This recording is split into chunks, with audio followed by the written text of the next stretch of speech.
Hello and welcome to Six Part. Today I'm gonna start a new series. What if Deku was born with all for one and turned evil? Part 1. If you enjoyed this video, please give it a big thumbs up, and to watch more videos like this, subscribe to my channel and turn that bell notification on so you never miss an upload. Now wasting no more time, let's begin. All Might, sly, cape rippling, catching a bus one-handed as though it weighed as much as an apple, filled the screen like sunlight piercing a storm. With confetti graphics popping in the corners, the TV audience's cheers caused the living room to tremble. With enormous green eyes and breath obscuring the lower edge, Izuku pressed his face closer to the glass until only the gold of All Might's hair and the crisp lines of his jaw were visible. He was on his knees with a notebook open. It had already been dragged around a lot, including to bed, bath time, which was a disaster, and the grocery store, where he cried until the cashier found it for him after he had unintentionally left it by the onions. The title was printed slowly and neatly on the first page inside.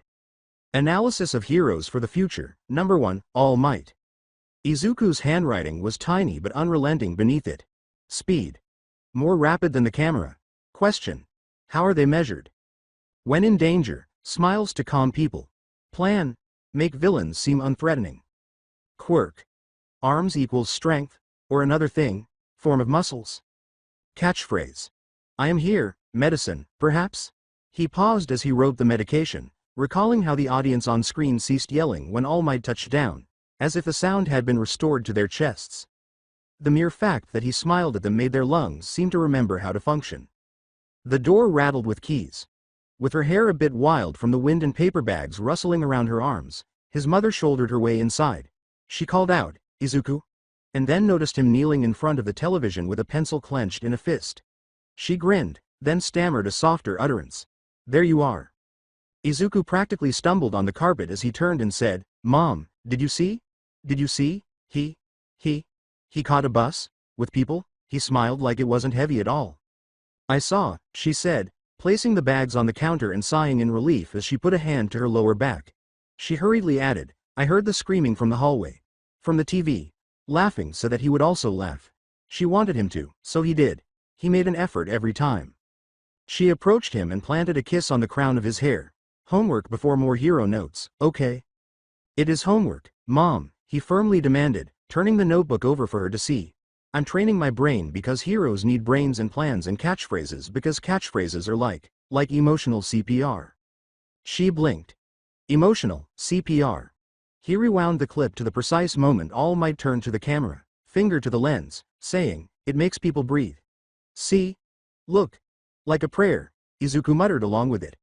The weight of desire made his little shoulders shudder. After a moment of hesitation, her hands found his shoulders. It's wonderful to admire someone, she said under her breath. It's wonderful. He quickly lightened her voice because he sensed something in it. Oh, and I'll still be a scientist. You can be a hero and a scientist. Or a teacher like Mr. Sato. He has to catch chalk. That's like catching a bus, but tiny. She gave him a back hug after laughing once more, this time with genuine laughter. Okay, my little scientist hero. Wash up for dinner. He clattered joyfully down the corridor. She hovered around the television, the blue, gold, and blue light flickering across her face. Reaching out, she lowered the volume and listened to the abrupt silence. She could see the poster over the couch, All Might in a brilliant pose, his jaw striped with sunlight, reflected in the black edge of the screen. Izuku had been saving for it for weeks by shaking the couch cushions like a prospector, folding coins, and foregoing sweets. After weighing 13 alternatives and ranking them on a gel pen-colored chart, he had chosen All Might. As if testing a window for rain, she touched the glass. Please, she whispered back, please let the world be kind. After a month, the smell of glue, banana peels, and dust filled the classroom. The soft grid of sunlight caught the glitter that had gotten all over the floor the day Aiko decided that glitter was a design choice. Over the rustle of chairs, their teacher called out, okay, today is Quirk Show and Tell. Along the rows, there was a flurry of excitement. Even the children who had previously displayed theirs last month jumped in their seats, as if it had changed or grown. Izuku had already drawn columns labeled activation, side effects, potential applications, and training ideas because he was worried about what would happen if someone needed assistance. His pencil was hovering over a new page of his notebook that read class quirks. Data said he might be able to assist. His teeth ached from wanting to help so much. Bakugo-kun? The instructor asked, grinning more broadly than normal. Would you like to go? For a moment, Katsuki appeared like any other child, with his pale hair standing up, his uniform shirt untucked, and a soccer-related scab on his knee. Then, as if it were a challenge, he raised his hand. On his palm, light flowered and cracked. The classroom fell silent in that special way that occurs when everyone stops breathing. Sparks spit and coalesced. The glue and banana haze was split in two by the acrid, electric smell. Explosion, said Katsuki, smiling. He squeezed. It was a tiny pop, but just right. He regarded his hand as a monarch would examine a crown that had protruded from his body. There was cheering. Even the instructor gave a cheery clap. Very impressive, Bakugo-kun. Very controlled. That's a wonderful start. Explosion. Nitroglycerin sweat. Ask, was written by Izuku so quickly that the pencil tip broke. Sweating with a mixture of joy and something that made his chest feel hollow, he fumbled for a sharpener. 3 boys circled Katsuki like planets as he strutted back to his seat. One person gasped, "Did you see?" Still another pleaded, "Do it again." A piece of paper charred at the corner when Katsuki threw a spark at it. The boys let out a howl. Izuku held the sharpened pencil in his hand and half stood. "Keikachan!" he exclaimed, his voice bursting with joy. "That was amazing. If you point your hand at a downward angle you can reduce recoil and maybe." Bright and sharp as a shard of glass in the sun, Katsuki's eyes cut sideways. "Don't call me that," he remarked. "And don't tell me what to do, Deku." The name was a slap in the face. Izuku winced but did not move. He held the notebook shakily. Deku. Useless. Trash. Because it came from someone with sparks, rather than because it was clever. The boys around Katsuki laughed. I wasn't. I just thought maybe the angle." Izuku made another attempt, the words fluttering in his mind like a flock of frightened birds, trying to escape and be of assistance. "You thought?" Katsuki asked, making a little pop more subtly than before, giving the impression that he was exhaling fire as he laughed. "You don't have a quirk, Deku. You think you're gonna be like All Might because you have, what, pencils?" The boys chuckled louder this time.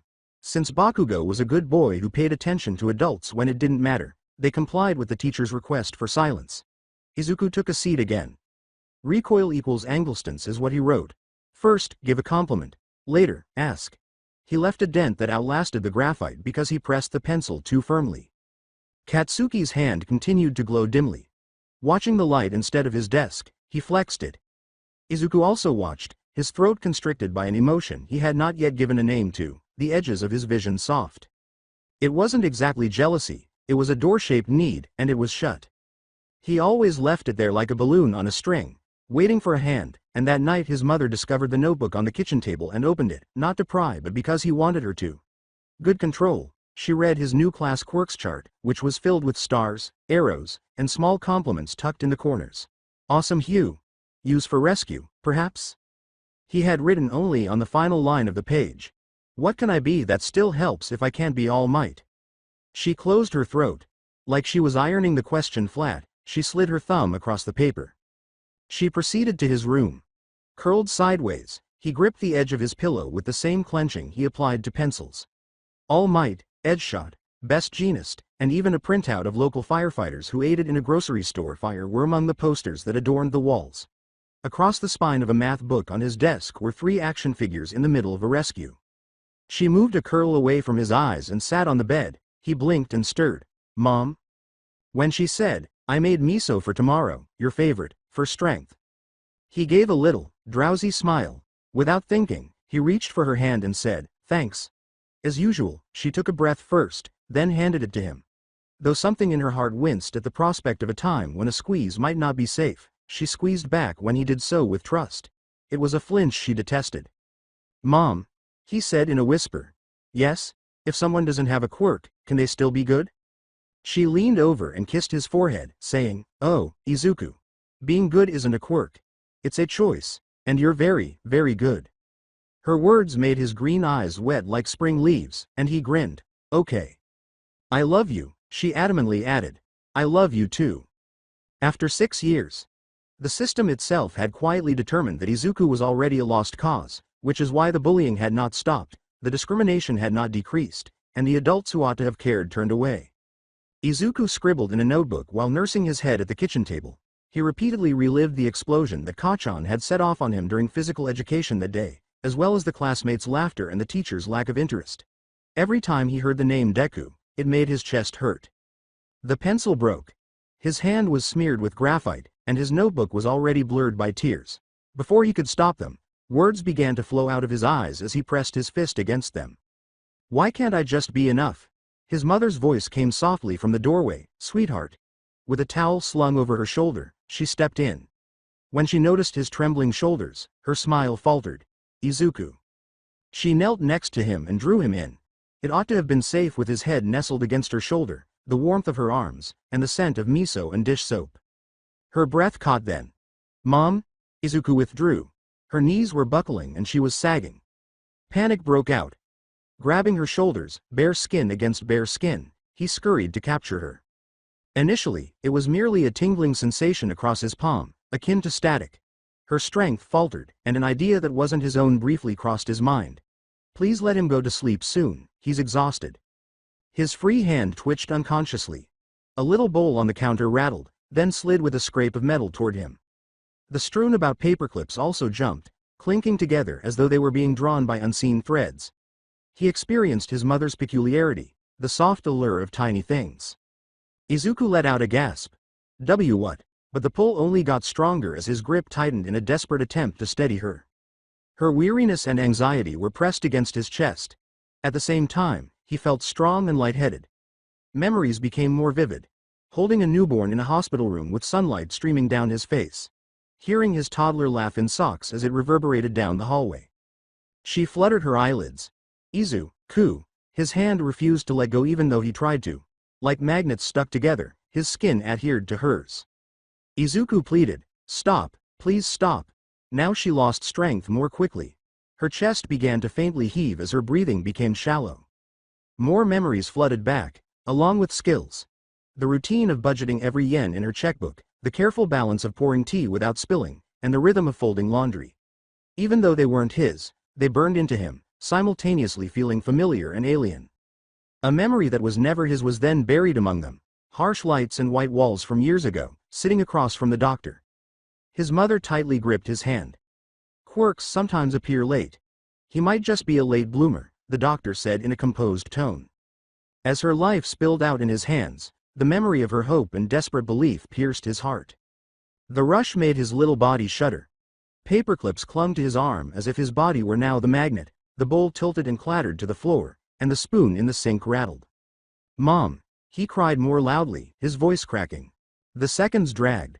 The pull was at its strongest as he held on, desperate to wake her. Wave after wave of her warmth poured into him, not just energy now, but everything. He had seen her all her life, as a girl, running through summer fields. In high school, she had her first crush. Izuku's fear when the doctor told him he had no quirk, and the subsequent resolve to love him enough for both of us. And last but not least, he matters. Her entire body went limp. Once, her chest rose shallowly, then remained motionless. Finally, Izuku's palm broke free, the connection breaking. Gasping, he fell backward, his body blazing with knowledge and life that had been stolen. His mother lay silent and pale on the floor. The notebook fell open onto the tiles after sliding off the table. In his own ragged handwriting, the final line gazed up at him. "What can I still do to help?" Izuku extended his hand to grasp hers. It was cooling already. Tears were streaming down his face as he pressed his forehead against it. Inside of him, he could still hear her. Love, memories, and lullabies. Her voice seemed to come alive in his mind. However, she wasn't. His mother's life, memories, and even essence had been assimilated by the boy who aspired to save everyone. He was cursed by his first gift. His broken whisper reverberated throughout the kitchen, sounding simultaneously like a plea and a vow. "I didn't mean it, I'll find a way, I'll find a way." The words had lost their hopeful tone. They had the sound of a sentence, the judgment of a world that had already turned its back on him. Power comes from touch. To touch is to steal. Death is touch. It felt like a grave in the apartment in Midoriya. Red and blue sirens flashed across the blood-stained floor as they bled through the curtains. Izuku's hands were sticky from his mother's blood as he sat against the wall with his knees drawn to his chest. His battered notebook was lying close by, its pages quivering slightly as though they were being pulled toward him. The coat pooled on the tile as a young detective knelt down. Though weary, his eyes were too soft for a crime scene. Tsukauchi Naomasa. He was able to discern truth from lies thanks to his quirk, but tonight he desired something more, something human. Silently, Midoriya Izuku, he said, I need you to tell me what happened. My quirk lets me know if someone is lying, so you don't have to be afraid. Just tell me the truth. Izuku's voice was raw and his lips were split open. I killed her. The room's air was punched out by the words. One uniform muttered a curse. A hero shifted uncomfortably in the doorway. Truth. Tsukauchi's quirk offered no resistance. Every word was believed by the boy. Izuku, however, continued to talk while his hands shook. It wasn't just killing. When I touched her, I felt her. Her memories, her quirk. The notebook slid across the floor into his lap as though to demonstrate it. A pen rolled and rattled until it hit his knee. Izuku tightened his embrace as he gasped. She could pull things. Little things. Now I can too. I don't want it, but I can't stop it. After taking a deep breath, Tsukauchi took the most human action he could. His hand hovered in the air before lowering itself toward the boy's shoulder. Don't. The professional hero on duty at the door gave a sharp shout. Instinctively, their hand raised, partially forming a defensive position. Detective, don't touch him, he's dangerous. Izuku winced as though the words were sharp objects. His eyes widened, and he pulled closer to himself as his entire body retreated against the wall. His breathing was shallow and rapid. With his hand still hanging in midair between them, Tsukauchi froze. He glanced from the frightened boy to the cautious hero before lowering his arm gradually. I didn't mean to, the boy said in a splintered whisper. I can't give it back. I can't stop it. Everyone I touch, it'll happen again. The detective knew it was the truth because of his peculiarity. Every single word. Furthermore, that truth weighed more than any lie he had ever discovered. The quiet dragged on. The sound of Izuku's sobs reverberated off the walls. The pro-hero's voice was sharp with disgust, and his lip curled. He's just another villain in the making. We should treat him like one before it's too late. The words caused Tsukauchi's stomach to turn. All of his instincts told him it was wrong, that the boy before him was a scared child, not a villain. He didn't argue, though. Not in this place. Not right now. He said nothing as he continued to stare at Izuku while slowly lowering his hand to his side. And it was assumed that he agreed in that silence. In the police station, the adults argued behind the one-way glass. Beyond it, in the small, quiet holding room, Izuku sat as their voices smashed like a storm against the glass. The captain slammed a thin file shut and declared, on record, Midoriya Izuku is quirkless. He was certified at the age of 4. His mother died tonight, and he suddenly exhibits her quirk. That's not a coincidence. A hero's cape brushed the floor as he leaned against the wall. He confessed. He said he took it. And he's not lying, is he, detective? Tsukauchi's mouth clenched. No, my quirk confirmed it. He believes every word. But it was an accident. He didn't know what was happening. Accident? Yelled the hero. His mother's drained of life, her memories ripped into his head, her quirk gone from her body and in his hands. Do you call that an accident, or do you call that a weapon that shouldn't exist? Looking down at his notes, the younger officer did so. He didn't fight. He didn't lash out. He just looked broken. He's only 10. 10, said the captain grimly. 10, and already he can kill with a touch. Already he can strip quirks and memories out of people. What happens when he touches another child? An officer? A hero? There was anger in Tsukauchi's voice. Then teach him. Help him. Don't shove him in a box and pretend that fixes anything. The hero gave a headshake. You don't teach something like that. You contain it, before it spreads. Once more, the younger officer looked through the folder. With respect, Captain, we've got procedures for kids like this. Anytime a child awakens a quirk that's too strong to handle, we bring in specialists, therapists, support units. That's the protocol. The captain did not even raise his head. He tapped the file sharply and said, protocols are for quirks we understand. Fire, ice, strength, teleportation. Things we can train for. This is something else. A boy who drains life, memories, and quirks. You can't rehabilitate that. You send him to an asylum. Like a curse, the word hung in the air. Tsukauchi's head jerked to one side. Those asylums aren't treatment. They're cages. You know it as well as I do. It was not denied by the captain. The point was made, and the room fell silent. It was evident from that silence that Izuku was no longer viewed by the system as a child in need of assistance. He was merely an issue to be dealt with. The captain finally spoke in a final tone. His gaze lingered on the boy through the glass. On paper, we write, quirk manifestation, accidental death, no malicious intent. That's how it goes to child welfare. But off the record, he said. He's dangerous. More dangerous than anyone here wants to admit. With his notebook resting against him like a shield, Izuku sat in the chair with his legs drawn tight to his chest. Above, the fluorescent light hummed. A pen on the table shook and then, with an unseen pull, slid into his lap. He didn't give it a glance. He simply whispered while pressing his forehead to his knees. He could still hear her saying, "Izuku, remember to pack your lunch. You underestimate your strength, Izuku." The sensation of her hand on his cheek and the warmth of her smile. It's all alive in him now. Even worse, he was aware that it wasn't his. She owned them, and he couldn't stop, so she was gone. He shrank in size, trembling. I didn't mean to. I didn't mean to. Shadows watched from the other side of the glass. Some are cautious. A little pity, they're all scared. The morning arrived without any rest.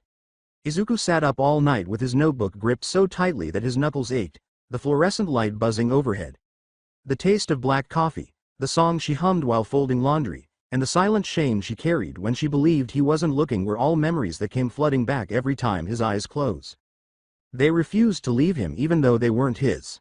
There was a click and the door opened. An officer in a uniform came in without making eye contact. She was carrying a box of gloves and a folded bundle of clothing. She commanded, "Get changed. These are yours from now on." Izuku gave the bundle a blink. The clothing was loose and long, with pants that cuffed low around the ankles and sleeves that brushed the wrists. A warning sewn into the fabric. After placing the gloves on the table, she continued, "And these, padded, black, and too large." She paused, then said, "If you take them off anywhere else, you'll be transferred to a quirk asylum. They stay on at all times. The bathroom is the only exception." Bewildered, Izuku blinked up at her. "What's that?" "They keep children whose peculiarities make them too unstable to live in society," she said, her face hardening. "Child, you don't want to go there. Have faith in me." Although she didn't elaborate, he had heard the rumors before.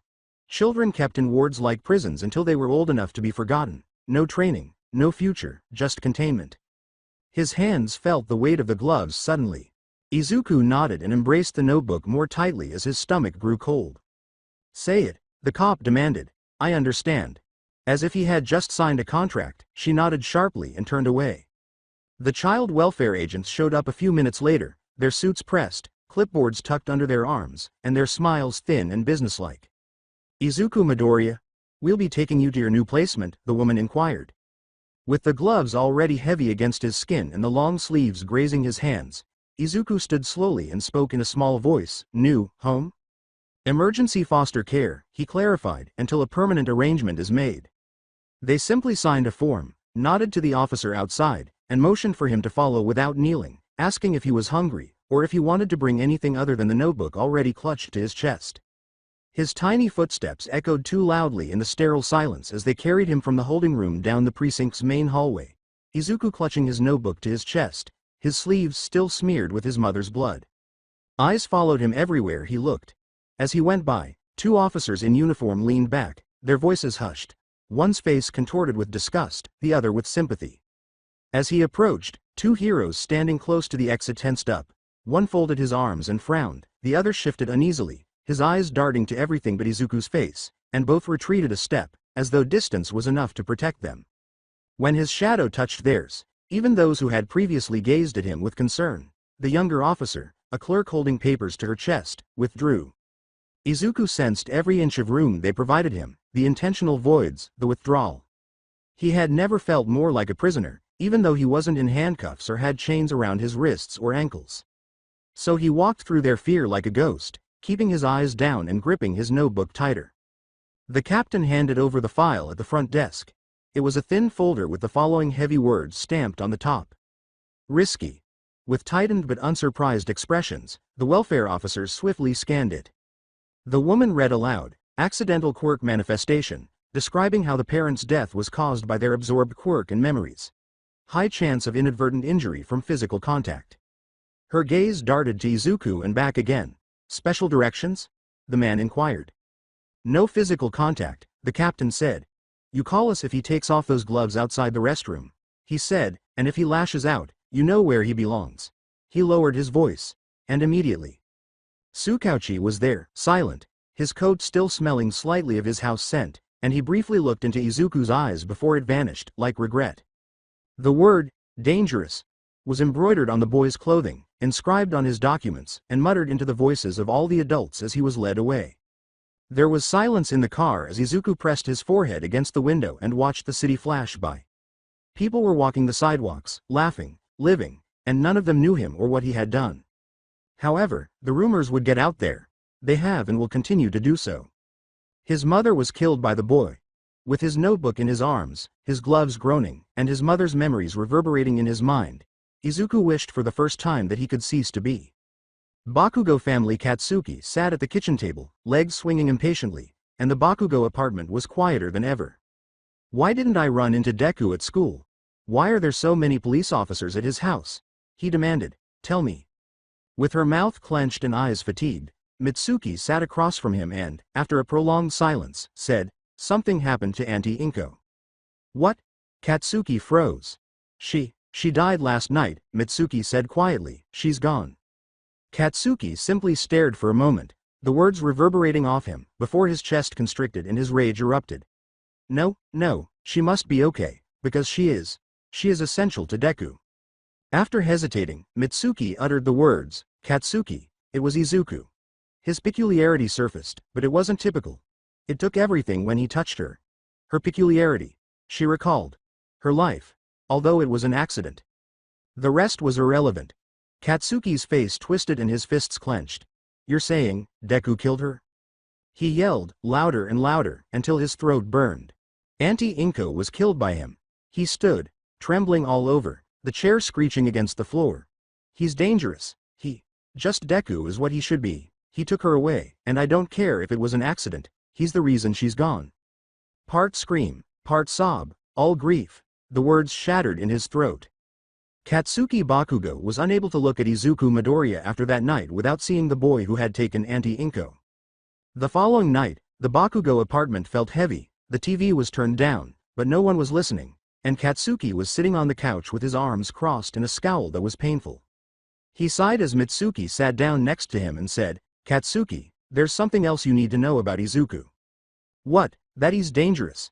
He asked without glancing at her. That Auntie Inko was killed by him. The words were harsh and acrid. With a wince, Mitsuki continued, Child welfare and the police have determined that he can no longer remain here. His placement in foster care is imminent. Another area of the city. Additionally, he will be transferred to a different school once he is stable. With wide eyes, Katsuki's head suddenly jerked toward her. What? He's being sent away?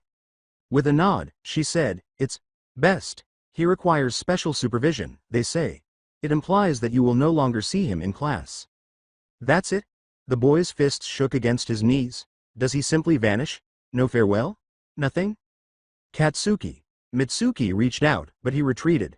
No, he killed Auntie Inko, and now they're hiding him somewhere else, he said, his voice breaking as rage turned to sorrow. He need not even look at me. He's not Deku anymore, he said, squeezing his fists until his nails sank deeply into his palms as the tears stung his eyes. He is simply a villain. Katsuki took that silence as good as agreement, and Mitsuki swallowed hard without protest.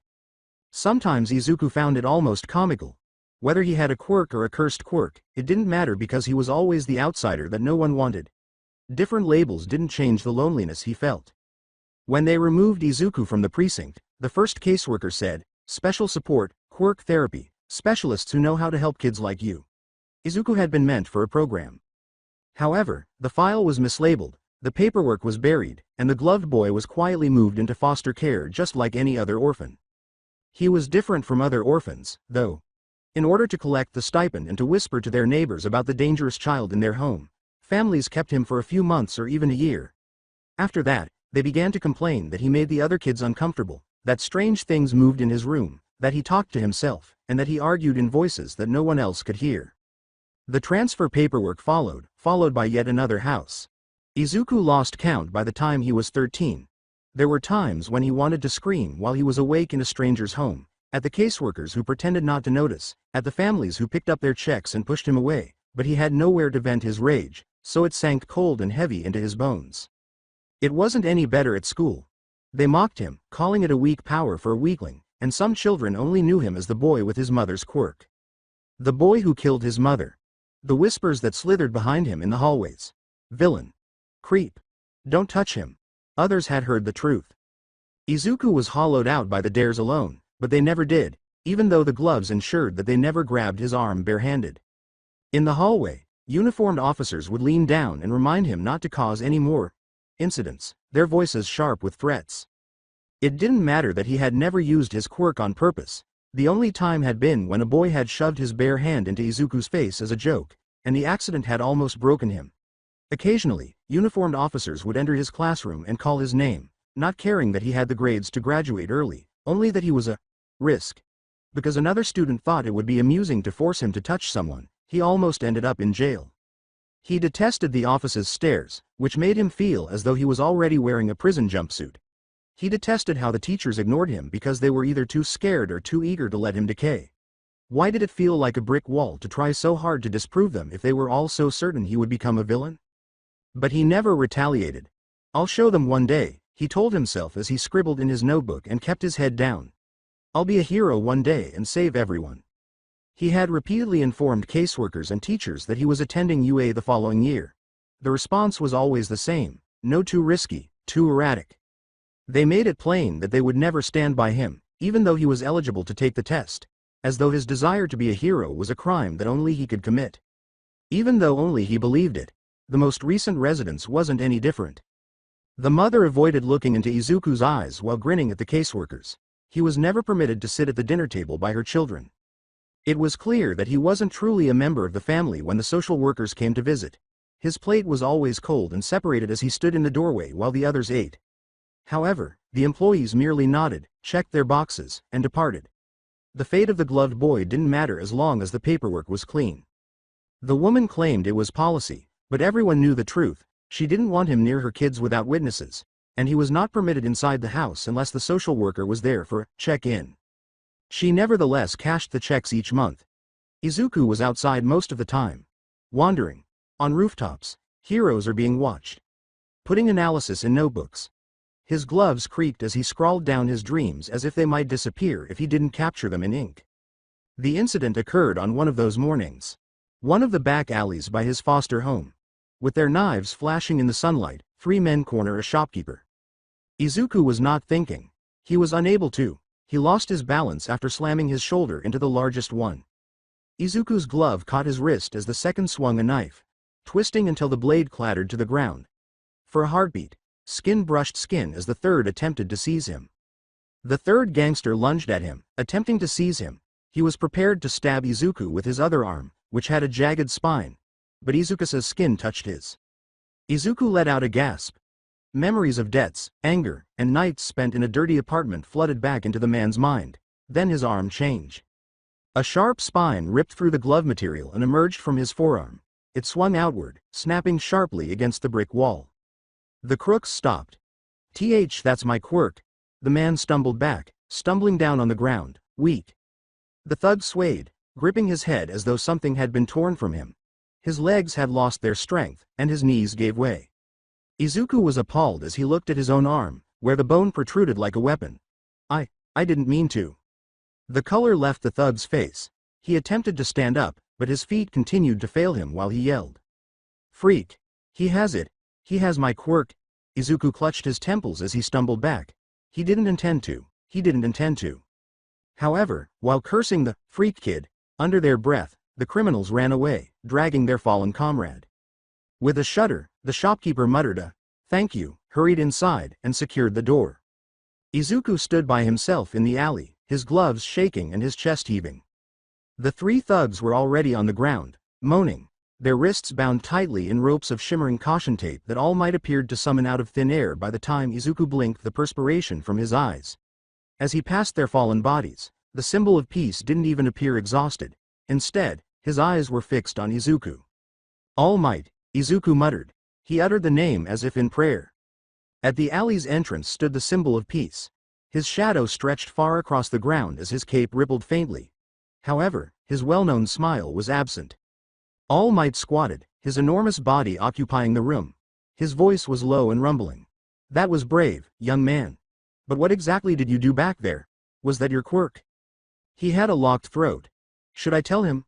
All might view me the same way everyone else did, as if I were a ticking time bomb, if he knew the truth. What if I am hated by him? What happens if he leaves? But if I don't say anything, he won't ever know who I am. He will never understand that I share his desire to save lives. Izuku took a deep breath. The words slipped out of his mouth and his voice cracked. After catching his breath, Izuku blurted out the words. My quirk, it's not normal. If I touch someone, I absorb them. Their memories, their strength, their quirk. If I hold on too long, it doesn't stop. It drains them until they die. That's what happened to my mom. His breathing became labored. Izuku's hands trembled as he extended them, the sharp bones still slightly protruding from his flesh. But when I just graze someone, like today, it only lasts a few minutes. You see, I only touched him for a second, so I got his quirk for a couple minutes, he said, flexing his hand, causing the spine to crack and shrink, leaving only blood at his sleeve and torn fabric behind. It's already fading. After that, it vanishes. However, the recollections? Those never go away. That's what I am, he said, his voice breaking into a near whisper. Even when I don't want to, I still take parts of other people. The sight of the spines caused All Might's eyes to widen. For a split second, Izuku's trembling arm resembled that of another monster, piercing and ravenous. That's my quirk, he said, his voice breaking. I'm powerless to stop it. All Might's pupils contracted and his eyes grew wide. Captures peculiarities, steals them, and kills with a touch. The boy's ribs ached with phantom pain. The sunlight seemed too bright, and he saw another's shadow in his trembling hands. It's all for one. The roar of combat, the sound of quirks being torn from screaming throats, the smile that followed him in every nightmare, the smell of blood, the sound of quirks being torn from screaming throats. His chest burned, his lungs seized as the memory encircled him. Not in a child, not again, not another one. But I don't want to hurt people, Izuku said in a desperate voice. My goal is to become a hero. People like me, the oddballs, the misfits, the ones that everyone already believes to be bad guys, are the ones I want to save. I aspire to be the hero my mother thought I could be. So, All Might, tell me, can a hero still be me?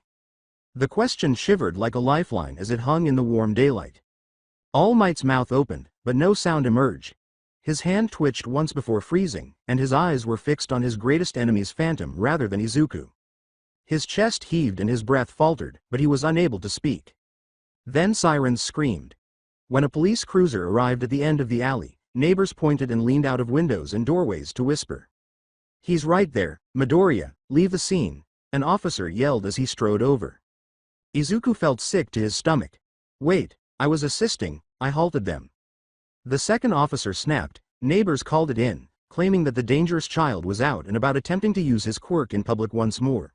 You are aware of the guidelines. Not useful. However, I managed to save someone. Consult the store owner. Enough. The first snapped, looking up and down at Izuku, his lip curving. You think anyone's going to believe you? He leaned in and said, You're lucky we don't haul you in right now. Villain brat. Izuku recoiled as his eyes frantically returned to All Might, pleading, please, say something. However, the peace symbol had already vanished.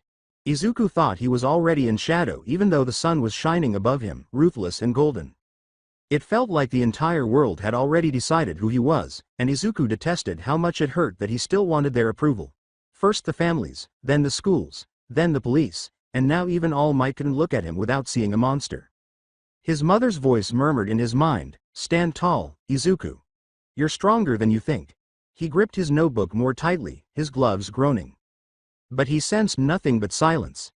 Izuku returned to his foster home at last as the sun was sinking, his head drooping, his notebook cradled against his chest, his gloves creaking with each step, and the silence of All Might still echoing in his ears. The quiet, however, was short-lived. He saw his battered, half-zipped bag fall down the front steps first, followed by a shoe and then his extra notebook spilling onto the concrete. His foster mother's face was twisted with a mixture of disgust and fear as she stood in the doorway, one hand on her hip and the other throwing his belongings out like trash. There, she said abruptly, that's it. Unless I say so, you have no right to enter this house. Izuku shuddered. What? However, this is where I'm placed. You think I'm dumb? Placement. She spat out like poison. Your actions were witnessed by the entire neighborhood. Once more, the police arrived. After that, I won't let you around my children. Trembling, Izuku embraced his notebook more tightly and said, but where am I supposed to? Listen closely, she interrupted, her voice descending to a hiss. You remain silent. You say nothing to welfare. I didn't throw you out, do you? Until I call you, you remain away. You get it? I'll see to it that you're sent straight to an asylum if you spoil this for me. A knot formed in Izuku's throat. Then why keep me at all? Her eyes briefly averted before becoming hard once more. Because I'm still cashing the check, she said. That's the reason. And when the time comes, I might, just might, sign your dumb exam papers. Only if you act appropriately. Only if you don't tell anyone about this. His hands trembled, and his notebooks were strewn all over him like fragments of himself. A whisper, yes, ma'am, he said. The door closed with a slam. The system called this protection? Foster homes that sold children like him for a stipend? Izuku bit his lip hard. No, someday, when he was a hero, he'd make sure no one else fell through the cracks like this. Izuku pressed his forehead against the wood, his fists shaking. Izuku crouched, his hands trembling as he gathered his belongings, his gloves creaking as he gripped them tightly. He briefly came close to accepting everyone's assessment that he was a villain in the making. Izuku, you can do anything if you smile, his mother's voice said, stirring in the back of his mind. He also made a silent promise to her, even though his lips remained stationary. For you, for others like me, I will continue to try. Izuku didn't have one anymore, and by the time the streetlights came on, he wasn't walking home.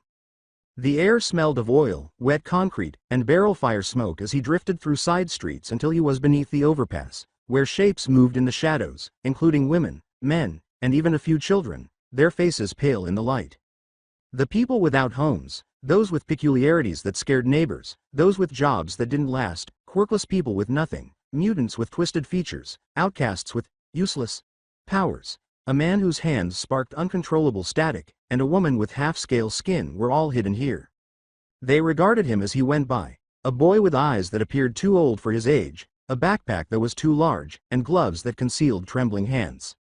With his body hurting and his heart heavy, Izuku sat down on an empty patch of concrete by the water, held his notebook to his chest, and whispered to himself. All I need to do is get through the final few months of classes. The summer follows, then comes the test.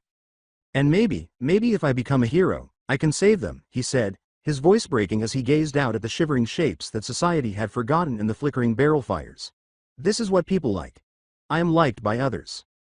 He gripped the notebook tighter, his gloves creaking, the silence of all might echoing in his mind, the disgust of his foster mother echoing in his ears. But beneath it all was a warm, distant voice, his mother's. You underestimate your strength, Izuku. The scent of smoke and river water filled his lungs as he took a deep breath. I'll prove it, he said quietly. Even if the whole world thinks I'm a villain, I'll still prove it. Alone, unwanted, but unbroken, Izuku Midoriya curled against his bag and tried to believe it while the bridge shook overhead and the sound of the city's laughter reverberated far away. Weeks passed, followed by months. Izuku established a home beneath the overpass, using his bag as a pillow and his notebooks stacked against the wind against a wall. He ate whenever he could, passing half-eaten sandwiches around the fires, smuggling school lunches into his backpack, and passing an apple here and a carton of milk there. He wasn't by himself either. Mr. Sato, a tired-eyed, eccentric man who used to work in construction before being replaced by machines, referred to Izuku as kid, but never asked any questions. When the nights grew cold, Izuku learned how to stay warm from Tammy, a girl with patchy scales up her arms and cheeks and a husky voice from years of being stared at. And then there was old Nene, who laughed louder than anyone, made sure Izuku ate soup whenever she could make it, and had a peculiar habit of making sparks pop whenever she sneezed, which scared the landlords but delighted the kids. They were all he had, but they weren't a family. Izuku gripped his notebook more tightly, a bitter taste in his mouth. Perhaps heroes enjoyed keeping people like this invisible because it made their smiles easier to wear. The barrel fires illuminated faces worn down by a world that had no place for them. Quirkless, mutants, outcasts. Heroes gave speeches about saving everyone, but they never came here. A few weeks later the cries were heard beneath the overpass. Izuku glanced up from his notebook in time to see a boy, no more than 7 years old, stumbling past the fires, clutching a ripped backpack to his chest as a small-time thief lunged and yanked it away. The boy's mutant quirk had emerged early, leaving jagged insect-like claws protruding from his wrists. This is unnecessary for a monster brat. With coins clinking inside, the man shook the bag and yelled, "Go crawl back to whatever hole you came from." The boy went to his knees and wailed. Izuku's legs moved before his mind could react, and he sprinted forward, lifting his gloved hand as the backpack slipped free and tumbled toward Izuku's waiting arms, a broken bottle and 2 loose cans lying in the dirt trembling, then whipped upward with a sharp pull, slapping the thief's shoulder and knocking him off balance. With wide eyes, the thief swore, "That Quirk, damn kid." "It's true," he muttered as he stumbled back. After saying, "The freak's here," he ran off into the night, leaving only the sound of his footsteps. Izuku knelt down and gave the weeping boy the bag again, saying, "It's all right. Don't pay attention to him. This isn't a monster. Simply put, you're different. It's not a negative thing." The boy sniffed, but he remained far away. His wide eyes were fixed on Izuku, his gloves, and the way the bottle and cans still trembled slightly at his feet, not just on the thief. Voices murmured around the fires. "That's him, Midoriya. The one who killed his mom. His peculiarity drains people, I've heard. Touching him is sufficient. Perilous. A potential villain. Even here, especially here, the neighbors in every district had ensured that the name Midoriya Izuku carried weight, so they weren't strangers to him. The majority had lived beneath this bridge for longer than he had. Izuku mumbled, "I'm not dangerous," as his chest constricted and he drew his notebook closer. "I simply want to assist." Old Nene, who always fed him soup, and Mr. Sato, who nodded his approval, were the only faces that softened. The others avoided eye contact. With his heart racing, Izuku sat down by the fire once more and made himself write in his notebook. Analysis of quirk usage. Attraction works on small objects at close range. It could be improved. It could bring someone back to safety. The whispers swirled around him like smoke, but he continued to write. Later that evening, Tammy watched Izuku with a newfound respect, not sympathy, as he sat by the barrel fire with his small, bridge family. Mr. Sato gave him a pat on the back while muttering something about guts. Others, however, resisted him. Some muttered that he was dangerous. Others refused to let him near their children, and he too clung to the thief's words, "monster." Under the firelight, Izuku opened his notebook and began scrawling notes frantically. Weak quirks, dangerous quirks, useless quirks, all of them were listed and examined. "I must remember," he muttered to himself. "They're the kind of people I have to save. I am liked by others. Because nobody will if I don't." Warm and steady, his mother's voice echoed in his head. "Izuku, stand tall. You're stronger than you realize." And Izuku nearly believed it for the first time in weeks. The school year's end, Izuku slipped out of the building with his bag slung over one shoulder and an old, used phone buzzing softly in his pocket as the school year came to an end without a ceremony, without teachers to applaud his progress or friends to sign his yearbook. On the cracked screen, the words, "UA entrance exam registration confirmed," shone. As long as he remained silent and invisible, his foster mother had no reason to break her word. She had done so out of convenience, not out of kindness. Izuku's chest felt constricted, torn between a slender thread of hope and fear, as he gazed at the confirmation until the screen went dark. "Regardless of what they say about me, this is my chance." The following day at Dagoba Beach, that is how he ended up at Dagoba Beach, where rusting trash heaps met the ocean.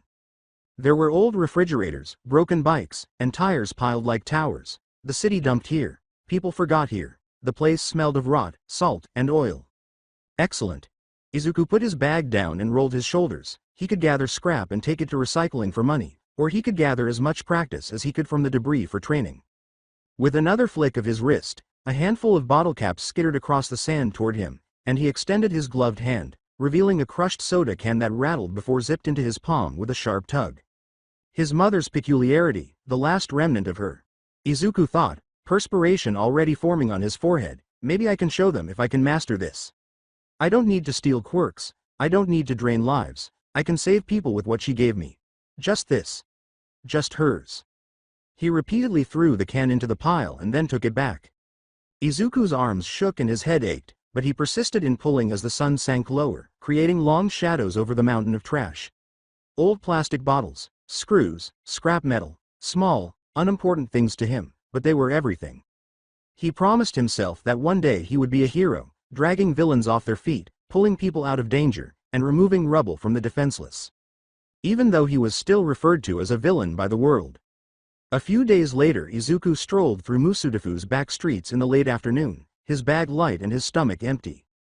Crime clung to the nooks and crannies everywhere he looked. Down an alley, a woman traded a handful of prescription pills for a bag of rice. A man with a heat quirk slipped into a store, tucking food under his coat while the cashier's back was turned. Two children, younger than Izuku, boosted batteries from an electronics stand, their eyes darting, their laughter sharp and nervous. It was normal. No one called heroes, no one screamed. Izuku's gloves creaked as he flexed his fingers, and his chest tightened. Would taking anything, be it an apple, a sandwich, or anything else, turn me into a villain, or would it simply make me alive the next day?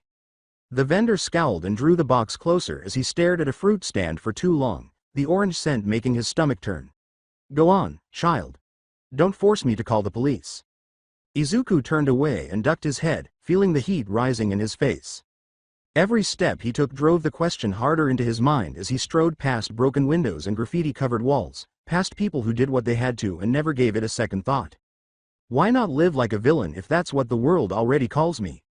His reflection in a broken window stared back at him, his eyes tired, his clothes ragged, a boy who looked more like a ghost than a human, and he stopped in the shadow of an alley, holding on to the crowbar tool strapped to his bag. He just stood there, shaking, for a long time. He pushed himself forward after that. No, he muttered, his throat raw, not in that manner. I'll disprove them. I will be a hero. Even if I die as a result. The words were all he had, but they did not quench his hunger or silence the rumblings that perhaps survival was more important than ideals. Izuku visited Dagoba Beach the following morning because, if he couldn't take from the world, he would build from its trash.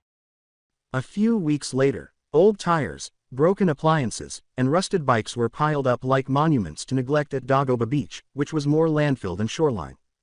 Every day, Izuku rummaged through the trash, finding items he could sell for scrap, such as copper wiring, aluminum cans, and steel pipes. He discovered which recycling yards ignored him when a child in tattered clothes brought in bags of trash. The money wasn't much, but it kept him fed. The others, instruction, his mother's quirk, her gift, sharpened with each tug as he stood in the sand every morning and evening, stretching his gloved hands and dragging crushed cans across the ground, yanking screws from rotting wood, and pulling bottle caps from the dunes until his arms shook. Sweat streaming down his face, he thought, if I can make it strong enough, I won't have to touch anyone again, I won't have to steal, I'll be a hero with just this. With hers. Over the course of several weeks, the mountains of trash gradually moved, he sold what he could and hauled what he couldn't, and gradually the beach cleared. Izuku, however, was not merely honing his peculiarity. He created something new out of broken tools and rusted pipes, a piece of steel that was bent and reforged over a fire barrel, with a welded hook at one end and a flattened wedge at the other. It was heavy, ungainly, and unsightly, but it functioned as a crowbar, a pry tool, and a weapon in case he needed one. Strapped to his bag, he carried it with him everywhere, using it to break open junk for salvage, drag heavier scrap, and drive punks away when they tried to corner him. The others under the bridge began referring to it as his stick. Izuku understood that it was more than that. It was evidence that he could take the broken things in the world, including trash, scraps, and even himself, and turn them into something valuable. He buried the instrument in the sand and leaned on it like a staff one night while gazing out at the sea. Even if the world continues to label me a villain, I will become stronger, pass that test, and save people like me. I will be the kind of hero my mother envisioned. The beach was still unsightly and cluttered, but it was changing as the waves hissed against the shore. He was, too. When Izuku saw them, it was late and the barrel fires were burning low.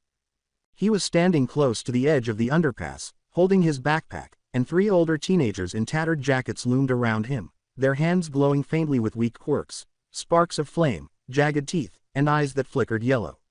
The boy he'd saved a month ago, the one with insect claws growing from his wrists. A slick voice said, "Come on, kid, you don't want to cry in the dirt forever, do you? Do you want some food? Security, a household, stay with us, you're useful because you have claws." The boy paused, his face contorted with fear, and then he nodded slowly. Izuku's stomach fell, and before he could stop himself, he moved forward and said, "Wait." When they recognized him, the older teenagers turned, smirks spreading. Well, the oddball himself, I've heard that you have a killer quirk. You'd blend in perfectly. We take care of our own. What are your thoughts?" Izuku's gloved fists clenched, and he forced a steady voice despite his trembling. No, I won't. I will become a hero. Silence for a moment, followed by harsh, mocking laughter from the teenagers. A hero, with that peculiarity. One spat at his feet and said, "Enjoy starving out here, villain boy. You're either stupid or lying to yourself." They led the clawed child away and disappeared into the neon haze of the city. A gang meant food, safety, and belonging. What did Izuku have to offer? A half-empty notebook and the promise of a dream no one believed in. Izuku stood rooted to the concrete, anger and shame twisting in his chest. He wanted to scream, fight, drag the boy back, and tell him he still had a choice, but what choice was there, really? He whispered to himself, his throat burning. I have to make it for this reason. Because the streets will take care of children like him if heroes don't. His gloves creaked as he held his crowbar tool tightly. For the first time, Izuku was upset not only with the system but also with himself because he wasn't yet strong enough to save the boy from the life that was waiting for him. The evening before the UA test, Izuku sat cross-legged, fiddling with his multi-tool as the barrel fires popped softly beneath the bridge, curling smoke toward the overpass above, the metal clicking as he twisted a screw into place, the hidden blade briefly catching the firelight before snapping back in. Not bad, a gruff voice said. Izuku looked up to see Mr. Sato leaning against a column, his work jacket patched too many times, his face lined, arms crossed, a battered thermos in one hand. You create that on your own? Sato nodded at the crowbar tool and asked. After hesitating, Izuku nodded and said, from scrap. I thought I should make something useful if I couldn't do much with my quirk. It's a tool, but if I need it, it can also fight. Amused, Sato sighed, wise child. It brings back memories of the men at the site. Using whatever we had lying around, we got by. However, he squinted, tilting his head, why do you say, if you couldn't use your quirk? You possess one. Everyone has been discussing it in whispers. Izuku answered softly, most of my life, I didn't, as he gazed down at the tool and tightened his fingers on the grip. I had no peculiarities. Certified at age 4. I was treated as though I had no value. Then it happened. Right now, my only peculiarity is that it makes people fear me. Risky. A potential villain. The fire crackled and there was silence between them. At last, Sato whistled softly, ha. That's it, kid, you pulled both ends of the shitty stick, he said, taking a sip from his thermos while his eyes narrowed in a way that was somewhat sympathetic but not quite. Izuku blinked, saying, both ends. The world spits on you, quirkless. Yeah, Sato said in a flat voice. The world locks you up for having a dangerous quirk. No compromise, no pity, a lottery win, huh? You have to taste both. He shook his head. For a moment, Izuku's throat constricted, and he was unsure of whether to laugh or cry. I'm trying to do right. Mr. Sato dropped his finger, leaned back against the concrete column, the lines in his face catching the firelight, took another long gulp from his thermos, and laughed dryly. The problem is, child, I've heard similar statements before. The world doesn't want us saved, he said, shaking his head and averting his eyes. I'll save people like us. It consumes us, expels us, and continues. Whether you have a curse or no peculiarities, life eventually wears you down until you have nothing left to fight for. Izuku winced, but Sato's eyes had moved away from him and were instead focused on the life he had led and the opportunities he had missed. Don't get me wrong, Sato whispered, bringing his gaze back to Izuku at last. You're a fireball, you're brave. However, courage does not alter the law. You will still be broken by the world. He brushed ash from his jacket and pushed off the column. Anyway, don't tinker too late at night. Tomorrow, you'll need your strength. He then disappeared into the shadows beneath the bridge, leaving Izuku with his partially completed tool and his words resonating loudly. Izuku gritted his teeth and clenched the metal in his hands. Mr. Sato might be right about the world, and the world might continue to try to crush him, but he could stand it no longer. The following morning, the morning sun shone on the gates of UA. For most children, this was the beginning of a dream, but for Izuku, it was a challenge. The only thing he trusted more than those pages was the tool he had forged from scrap and stubbornness, which hung at his hip as he adjusted the strap of his bag and felt the weight of his notebooks pressing against his back. The world could label him a villain, his foster mother a burden, even heroes could overlook him, and his hand tightened on the tool he'd made from scraps, his mother's quirk humming faintly at his fingertips. However, he was not going to back down. Not now, not here. He took a deep breath as he gazed up at the gates of the world's greatest hero academy. My purpose is to save people, people like me, not to be a villain or prove them wrong. All Might's silence, the police glares, and the whispers from neighbors all pushed against the edges of his memory, but his mother's voice, the one he carried with him every time he took that tool in his hand, was louder still. You underestimate your strength, Izuku. Izuku squared his shoulders, took a deep breath, and moved forward, saying, I'll show them. I'll show everyone. The test was waiting, so he moved forward. A recognizable voice pierced the air as Izuku walked across the courtyard, holding his tool close to him. It was sharp, rough, and filled with memories. He jerked his head up. Green eyes met red, and 4 years were gone in a flash. The one person who had always attempted to break him was standing right there when he had just vowed to himself that he would never be broken again. The lip of Katsuki Bakugo twisted into a snarl. You've got some damn nerve showing your face here, Deku. The entrance to the UA. Shining in the early morning light, they were taller and more pointed than Izuku had recalled from his notebooks. His heart thumping, he stood at the edge of the courtyard with a heavy multi-tool and notebook by his side. It's this. Don't wait any longer. Oi! Like an explosion, the voice shattered through the atmosphere. Izuku turned, but his stomach fell first. Eyes that are red, a sneer that could cut. Bakugo Katsuki. Bakugo spat, 4 years, and strode over to him, his hands already twitching with sparks. And you still show your damn face here. What, you think UA lets villains in now? There was a slight buzzing in the courtyard as other examinees slowed and whispered. The weight of his mother's blood was still there, heavy as chains, and Izuku could feel the old coil of guilt in his stomach. However, another memory also surfaced. Bakugo calling him worthless before the world had, laughing at him, and pushing him down when he was awed. Izuku clenched his jaw and gripped his tool tighter. You don't get to say that.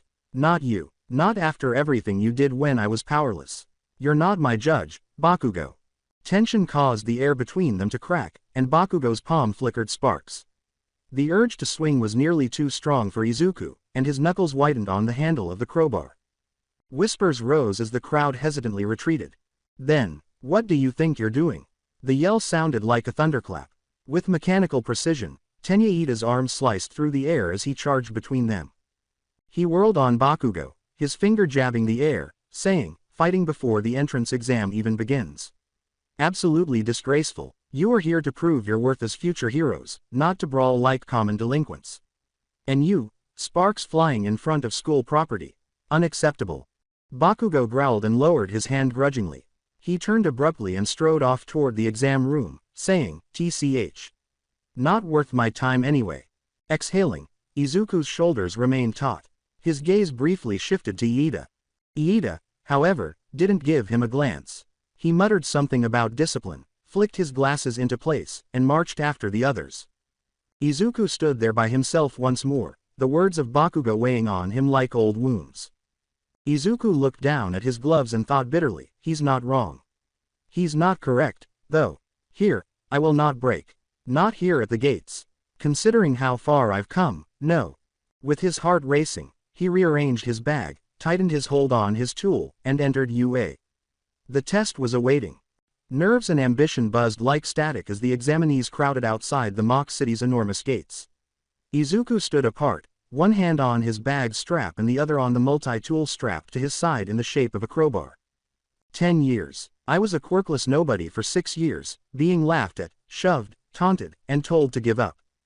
4 more, known as the boy who killed his mom, were labeled dangerous and moved from foster home to foster home until even the foster homes stopped allowing him to stay.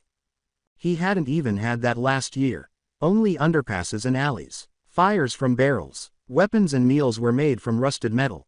He had learned from living on the streets that survival was a struggle, something that heroes overlooked. He shut his eyes. Izuku, you're stronger than you realize, his mother said in a steady, gentle whisper in his mind. It was like a lifeline to him. Hey, you. Tenyaida's mechanical, jagged bark sliced through his mind. With his arm cutting through the air like a guillotine and his glasses flashing, the boy bounded up. You shouldn't even be here. Iida reprimanded, gesturing to the instrument beside Izuku. Weapons are forbidden unless declared, and that contraption is clearly an unfair advantage.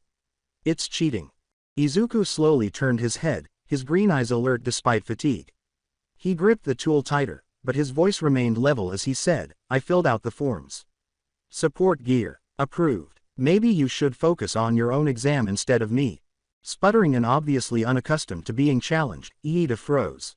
"Why you? That tone is completely..." Izuku had turned away already. "I'm not dealing with you right now." The crowd moved in anticipation. The gates loomed. The siren then began to blare. "Begin." The gates opened. Examinees surged forward in mass. Shouts and sparks were everywhere. After pulling his tool into his hand and tightening his gloves, Izuku took off running. His mind was calm, but his heart pounded. Izuku sprinted into the confusion, his feet banging on the pavement as he held his multi-tool tightly. "I have been homeless. I haven't been strange. People have called me a monster. Everything they threw at me, I've survived." His eyes were burning, his jaw tight. "And I'm not going to let anything or anyone stop me now. I will continue to be good. I'll disprove each and every one of them." Steel gears grinding, the first robot roared into view, its lone glowing eye fixed on the throng. The majority of examinees dispersed, their peculiarities glimmering. Izuku did not disperse, he sprinted in its direction. A metal arm of the machine swung downward. Where he had been standing, the concrete split, and Izuku slid beneath it, sparks flying. His gloved hand sprang out, and the robot's knees screws rattled loose. Bolts jerked loose and scampered across the sidewalk into his hand. The joint half collapsed with a groan. Izuku yanked his multi-tool free and jammed the wedge end into the exposed gears before it had a chance to recover. Metal gave a shriek, spitting sparks against his gloves. He twisted. After buckling and screeching, the machine crashed sideways. He continued. A second bot stumbled toward it. With the hooked end of his tool slamming into a vented panel, Izuku threw it like a spear. He clenched his fist, bringing a tangle of hanging wires with it as the weapon ripped from its housing and snapped back into his hand. Sparks flashed from the robot's chest as it convulsed and then fell apart. Izuku let out ragged gasps of breath. As he went from target to target, his eyes burned, feral. In an exam, he didn't fight like a child. He battled as if he had lived through streets and alleys and understood what it was like to claw for every food. Pull, please, hack, smash. Bottle caps bounced into sensors after tearing free from the sand. Mid-charge, bolts and screws came loose from the legs, causing the joints to collapse. His instrument evolved into a wrench, a whip, a blade, and it always returned to his hand. "I'm not weak. I'm not a monster. I will become a hero. Whatever it takes." Room of observation. The clash of quirks shook the mock city. Steel and sparks exploded as robots fell. But one examinee caught everyone's attention. Midoriya Izuku. Unlike the others, he did not fight. He disassembled. A crude crowbar tool that snapped back into his hand like a faithful hound was used to pry apart gears, rattle loose bolts, and tear wires free. It was not ostentatious. It was brutal. Muttering, "He's dismantling them," Smintos said. "Not disabling. Stripping them." "That's not hero work," Snipe pointedly remarked. "That's survival work. Mercenary work." Present Mike said, but efficient, although his typical boom was muted. "Kids making a minor quirk into something terrifying. That takes brains." With a surge of conjecture and anxiety, their voices started to rise. "Enough." The room echoed with the sound of Aizawa's voice. All heads turned. He kept his sharp, half-lidded eyes on the boy below. "You're overanalyzing. He's a kid taking a test. Don't project your fears onto him before he's even walked out of here." He changed the scarf. "Hero or villain? It's too early to decide. Don't be illogical." Before Nezu spoke, calm but purposeful, the tension lingered for a long beat. His words were, "Aizawa is correct." His tiny eyes glistened as he tapped one paw against the railing. "Bias clouds judgment, and we cannot evaluate through fear." "Still," they said, "observation is not bias." Midoriya's instincts leaned toward dismantling, not disabling. "That is notable." Neither condemning nor praising, he allowed the thought to linger. "It doesn't make him a villain. It doesn't make him a hero. It simply tells us who he is right now." Then there was silence. Until Smintos held up a hand, the voices overlapping. "Quiet." The room froze. His concrete features were unusually tight as he stood by the console, holding a tablet. "I accessed his police report. It might explain a few things." People looked at him. After adjusting his glasses, Smintos started reading but stopped. His jaw tensed as he glanced down the page. His throat became stuck with the words. Number. Better you all see it yourselves. When he tapped the screen, the report appeared on the display of the observation deck. Police report. Priviled. Name. Izuku Midoriya. 10 years old at the time of the incident. Quirkless was the initial quirk assessment, certified at age 4. Incident summary. Mother Midoriya Inko died as a result of an unintentional quirk manifestation. The subject's quirk absorbs biological life force, memories, and quirk factor through skin-to-skin contact, as confirmed by witness accounts and detective testimony. Impacts seen. Inko Midoriya passed away due to a complete energy drain. Quirk replication was noted. The subject displayed the attraction quirk of their parents. The subject asserts that the entire memory imprint was transferred. Risk assessment. High, there is a chance of involuntary, fatal contact.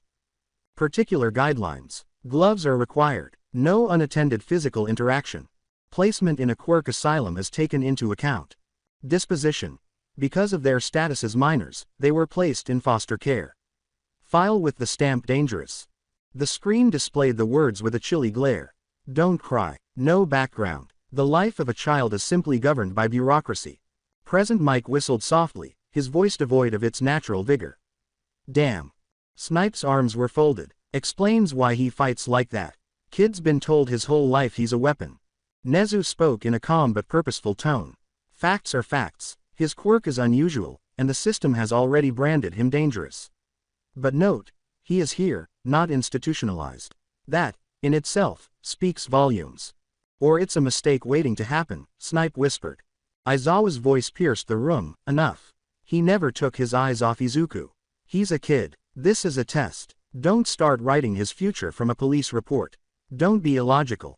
The room became quiet once more. The hands of All Might trembled against the railing. He was staring at the boy below with wide, unblinking eyes. The report wasn't necessary for him. He recalled the trembling voice asking if he could still be a hero, the blood, and the gloves that were too big for his hands. He was present, and now the boy was here, carrying the same shadow from which All Might could never break free, ruthlessly dismantling machines. Returning to Izuku, Metal let out a scream. Across the street, sparks flew. Izuku yanked his crowbar back into his hand, tore another group of wires loose, and drove it right through the exposed panel of a bot's chest. In a shower of fire and smoke, it fell. He continued. Every swing bore the burden of 6 years of being quirkless. He was made fun of, pushed aside, and told to quit before he had even begun. Each blow bore the burden of the 4 years that followed. It was labeled dangerous, discussed in whispers, and concealed behind gloves like a weapon that no one wanted close to them. 10 years. 10 years of being feared or nothing. There was a creak in his gloves. His lungs were burning. Steel, gears, and the sound of objects breaking beneath his hands were all that remained after his vision tunneled. Not feeble, not worthless, not a monster. He ripped through another bot, ripped off its arm, and threw it into a charging station. As the machine stumbled, sparks flew out. With his crowbar flashing, Izuku dove after it, his mother's peculiarity tearing screws from its joints until it crumpled. I'll disprove them. I will disprove them all. Time was blurred by the flurry. Every robot felt like a new charge. Every collapse brings a counter-argument.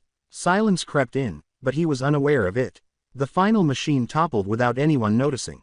He didn't realize until his breath came ragged and he had nothing left to fight. There was silence on the battlefield. Like corpses, metal husks were scattered across the street. A curl of smoke rose into the clear blue sky. And he had all the other examinees looking at him. Wide-eyed, quiet, their faces were a mixture of awe and fear. And the battlefield vanished in an instant. Standing in the chilly police station lobby, he felt 10 all over again. His face was streaked with dried tears, and his gloves were 2 sizes too big. Foster workers exchanged clipped sentences over paperwork while officers whispered in the corners. They all gave him a boy's look. Just like a file, a risk, a human skin error. It had been the same later in foster homes, with the other children in the hallways and the parents at the dinner table. The same looks every time, as if he had something infectious on him. There was no change in the eyes around him now. Even though Izuku's breath caught, he pushed the memory back into the area where it resided like a scar. With the crowbar still trembling in his hand, he straightened his shoulders. Not feeble, not worthless, not a monster. Not only had he passed the test, It had been crushed by him. However, he could tell exactly what kind of victory it was by the way they viewed him, not as a hero, but as something dangerous. The fictitious city was cleared of smoke. Amidst the debris, Izuku Midoriya stood with his chest heaving and a crowbar tool hanging at his side. Nobody questioned the result. He passed, stated Smintos bluntly. That much is obvious. Passed, sneered Snipe. The kid dismantled those machines like he was gutting them. That wasn't measured. That was years of anger let loose. Present Mike had lost his smile. Call it what you want, but he turned a tiny quirk and scrap metal into something lethal. That's not luck. That's brilliance. Instability is not excused by brilliance, Snipe retorted. With a measured tone, Nezu tapped his paw against the railing.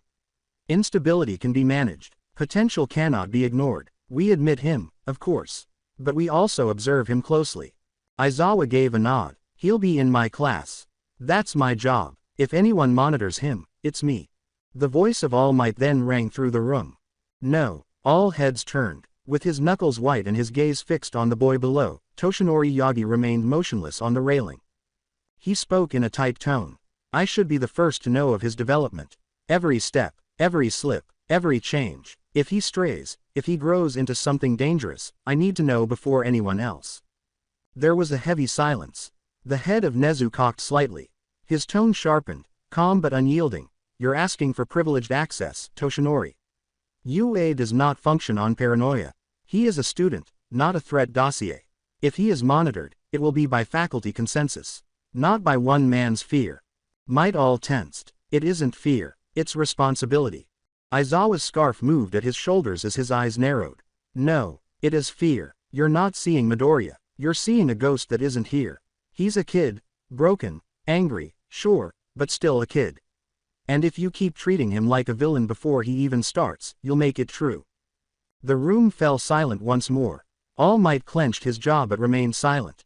His gaze was fixed on the boy below, the shadow of something Toshinori would never forget, not the student standing in smoke and sparks. The end was announced by the siren. Murmurs buzzed low through the crowd as examinees shuffled toward the exits. With his sleeves ripped and his gloves scorched, Izuku walked among them with a crowbar tool dangling at his side. His chest swelled with something he hadn't felt in years, but every step felt heavy. Pride. He was followed by eyes. Some are wide with wonder, some are sharp with discomfort, and many are openly afraid. The murmurs followed closely behind. That was brutal. Did you see the way he ripped them apart? Is he even hero material? Izuku continued to look straight ahead. Though not as sharp as before, the looks were still painful. Because he had fought using only his mother's quirk for the first time. No unintentional absorption, no stolen power. Her gift alone, small, uncomplicated, and disregarded by others, became powerful enough to get him through the gates of UA. He gripped the tool tighter, and as it snapped back into his hand, he could hear a faint hum. The faintest ghost of a smile trembled across his lips. Mom, I did it. With your peculiarity, using your power, they will see it if they can't already. He was still carrying the burden of 10 years. Izuku Midoriya, however, briefly allowed himself to think that perhaps, just possibly, it had been sufficient.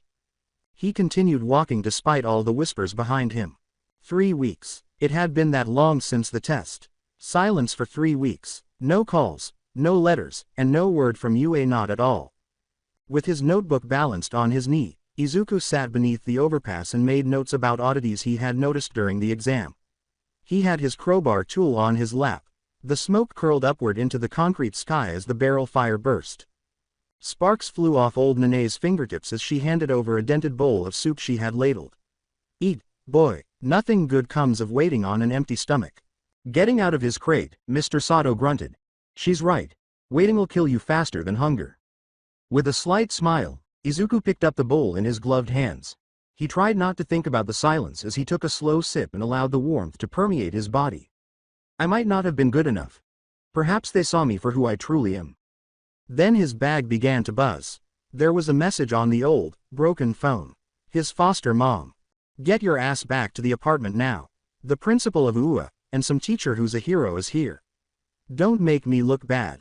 You're already on thin ice with me with them breathing down my neck. Izuku gasped in surprise, his chest constricted. Not. You passed. Not. Congratulations. Just fear. Fear of trouble from those upstairs, fear of her check drying up. His hands shaking around the bowl, he read the text again. Principal, instructor, from Ua. Nanai squinted as she leaned closer. Bad news, boy. Izuku forced the words out after swallowing hard. They want me home. Sato gave a sour snort. Sounds more like they want you on a leash. Izuku remained silent. He put down the empty bowl, gripped his tool tightly, and got up. This time, the weight of what awaited him at that apartment made his entire body tremble, not because he was hungry.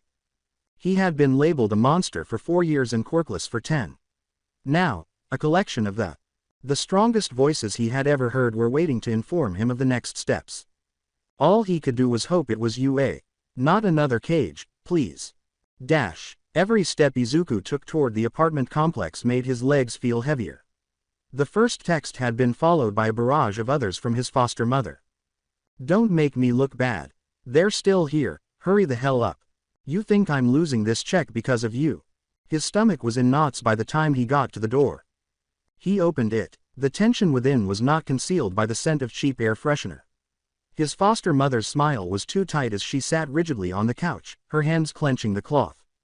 And 2 figures on the other side of her. Principal Nezu, his eyes bright and piercing, sitting neatly in a chair. Izuku didn't know the name yet, but it was Aizawa, a weary-looking man wearing a black capture scarf. Izuku clutched his bag as he froze in the doorway. His foster mother yelled, finally, with a mixture of relief and annoyance. There he is. Took you long enough. Aizawa's unreadable, flat eyes flicked to her. However, Izuku noticed how his eyes lingered on her acerbic tone and how his face slightly tightened. He had already begun to file her away. I've already made a note. Then he caught Aizawa's attention. His tone was even but firm as he said, Midoriya, come sit down. Izuku sank into the chair across from Nezu and obeyed, his hands shaking a little. With a courteous yet sharp expression, the principal folded his paws on the table. First, Nezu began with a soft voice, congratulations. You've been admitted to UA based on your performance in the entrance exam. The efficiency with which you dismantled the robots was impressive, though unconventional. Hope flickered and Izuku's heart skipped, but Nezu's eyes grew piercing. His tone was soft but unavoidable. Before we move forward, I have questions. Your quirk, how would you describe it, in your own words? Izuku clenched his hands and sat rigidly in the chair, eyes down, his gloves creaking. The silence was broken by Nezu's voice, which was firm but gentle. Izuku dry-throated and swallowed. He paused and pushed the words out. When I touch someone, I take things. Their energy, their memories, their quirk. If I hold on too long, I can kill them. And the quirk becomes mine. Permanently. The room's atmosphere changed. Nezu, however, simply cocked his head, composed yet observant. A dangerous power. And yet, in the exam, you relied solely on your mother's quirk. Why? Izuku's eyes were burning as he looked up. Because that's the part of me that feels safe. The part of me that's hers. If I can be a hero with just that, then maybe I don't have to be a monster. There was a long pause. Then, why do you look like you've been living under a bridge? Aizawa's voice cut through it, flat but sharp. Izuku stopped. He made his foster mother wince. She jumped in before he could say anything, her smile too big. Oh, that, he's been working. A job, dirty work, you know, hauling trash, odd jobs. Teenagers, right. The words thumped to the floor. She was not believed by any of them. The lie was filed away like evidence as Aizawa's eyes narrowed even more. Nezu's tone was light but sharp, and his whiskers twitched. I see. How industrious. Izuku felt heat creep up his neck as he gazed at the floor. He wanted to yell the truth, that he had been making do with school lunches and soup kitchen scraps, living under the bridge while she picked up a check off his name. However, the words became lodged in his throat. Aizawa stared at him intently and without blinking. He didn't exert pressure. Not in this place. Not just yet. Nezu placed his paws neatly on the table and folded them. He grinned slightly but purposefully. Midoriya, after reviewing your performance and your circumstances, UA has made a decision. If you accept your admission, you will not be returning to this household. Izuku's head jerked upward. What? Nezu said, you'll be living on campus, with ease. Student housing, with full meals, supervision, and access to training facilities. It will give you stability. And it will give us peace of mind. Izuku's ears rang with the words. Not turning back. Not in this place. Not her. It felt like freedom for a moment. Right up until his foster mother slammed her hands on the couch's arm. Excuse me. Absolutely not. He's under my care. You can't just waltz in and snatch him away like some prize. We've filed a temporary protective placement with child welfare and secured educational guardianship for training. Housing, meals, counseling, and oversight begin tonight, Nezu said in an upbeat voice. Flat as stone, Aizawa's weary eyes slid to her. You've done nothing but collect a stipend and keep him in rags. Don't push it. He's our student now. End of discussion. Her face twisted as she sputtered, but Aizawa's piercing gaze put an end to the protest. Izuku's heart was racing. He wanted to grin. Wanted to feel a wave of relief. But he sensed the truth beneath it. They weren't merely providing him with food and a bed. They were placing him in a position where they could observe him. Each step. Each slip. Every trace of the monster they thought he might turn into. He forced himself to nod, though his throat constricted. I understand. Nezu's unreadable eyes glowed. Good. Then welcome to UA, Midoriya Izuku. And Izuku came to the realization for the first time. They weren't saving him. They were containing him. Slamming her hand on the table, his foster mother yelled, You will not get away with this.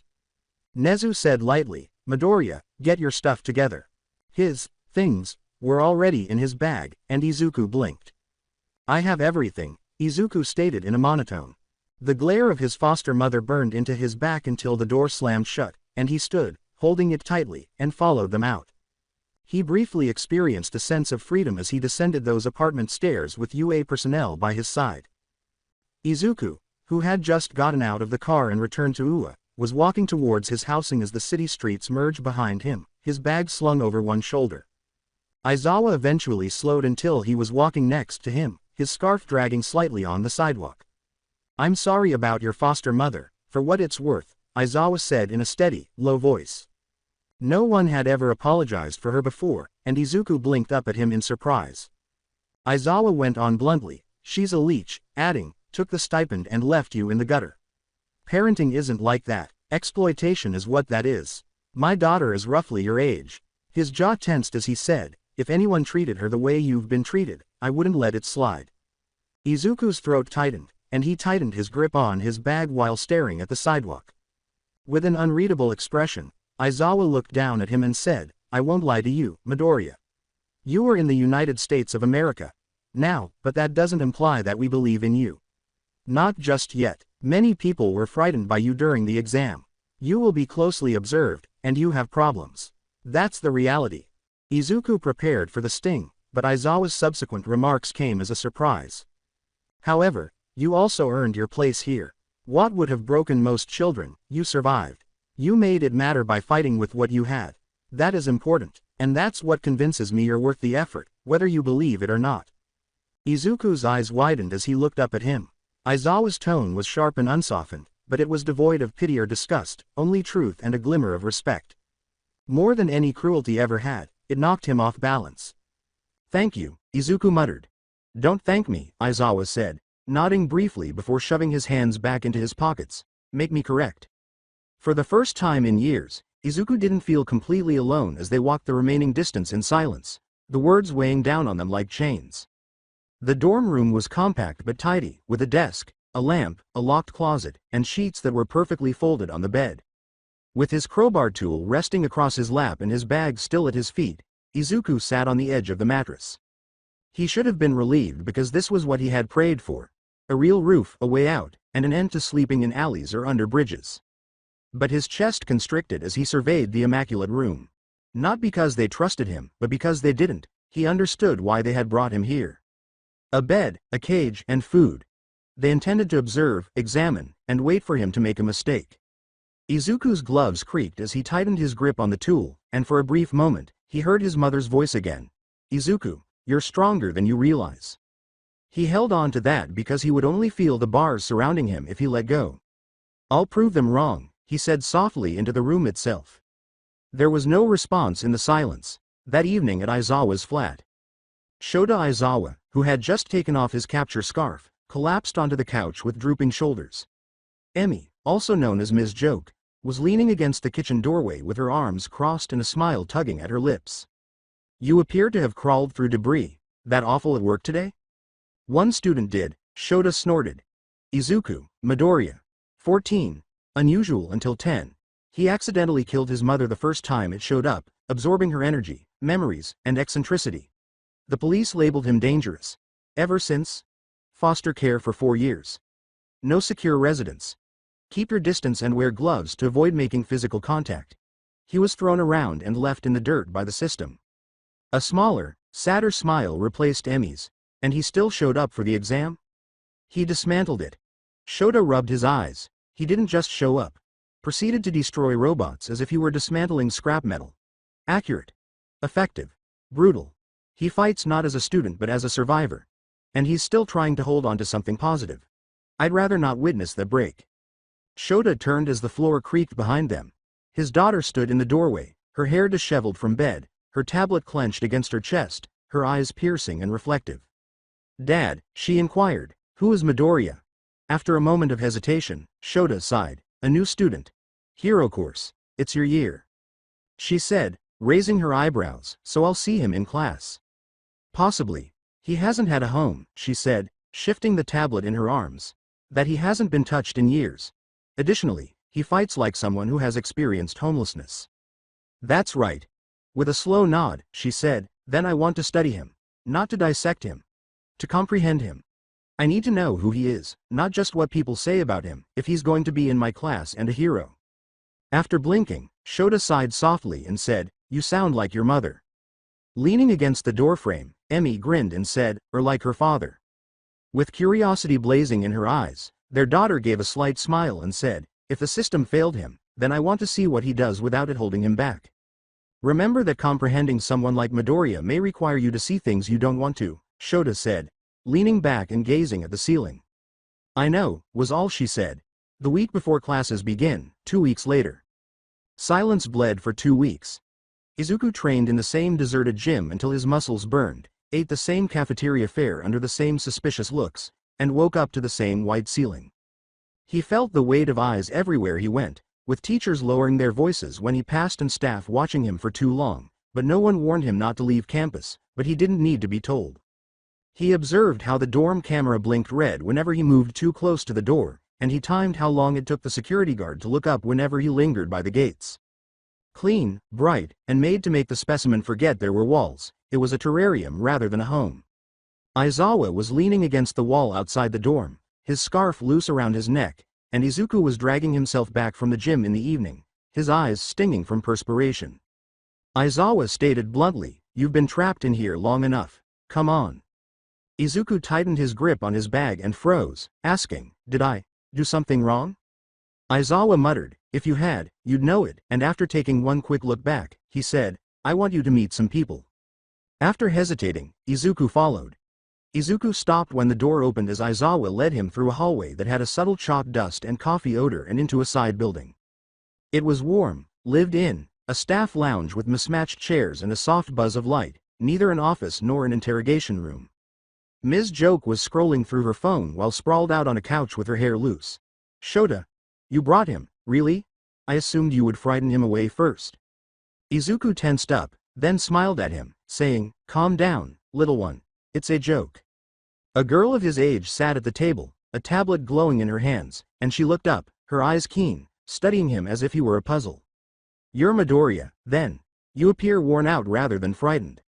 She spoke steadily and matter-of-factly, and she didn't avert her eyes when he froze in her presence. This is my daughter, said Aizawa in a flat voice from the doorway, Hikari.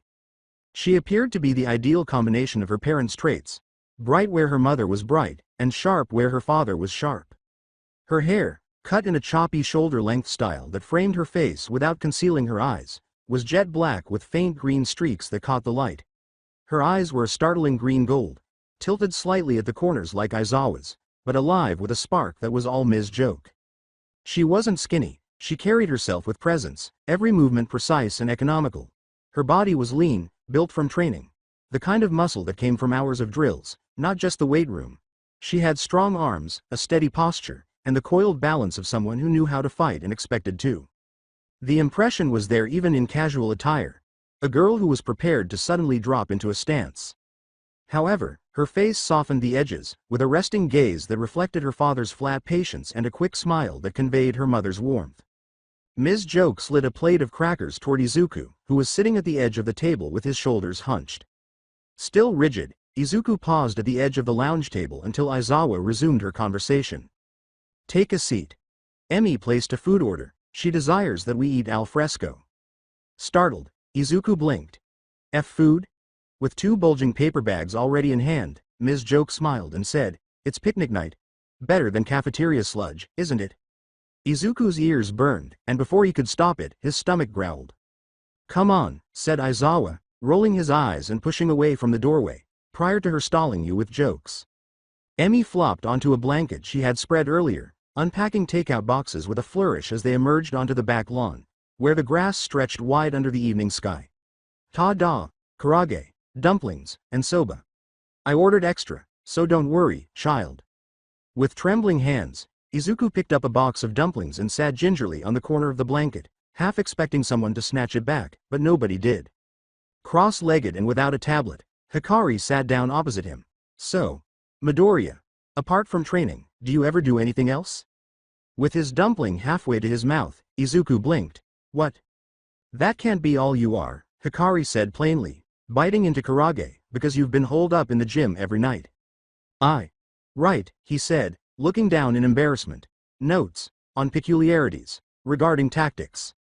With a flash of curiosity, she said, so you're a planner. He moved uneasily. I suppose, compared to speaking with people, it's easier. All right, said Hikari, shrugging.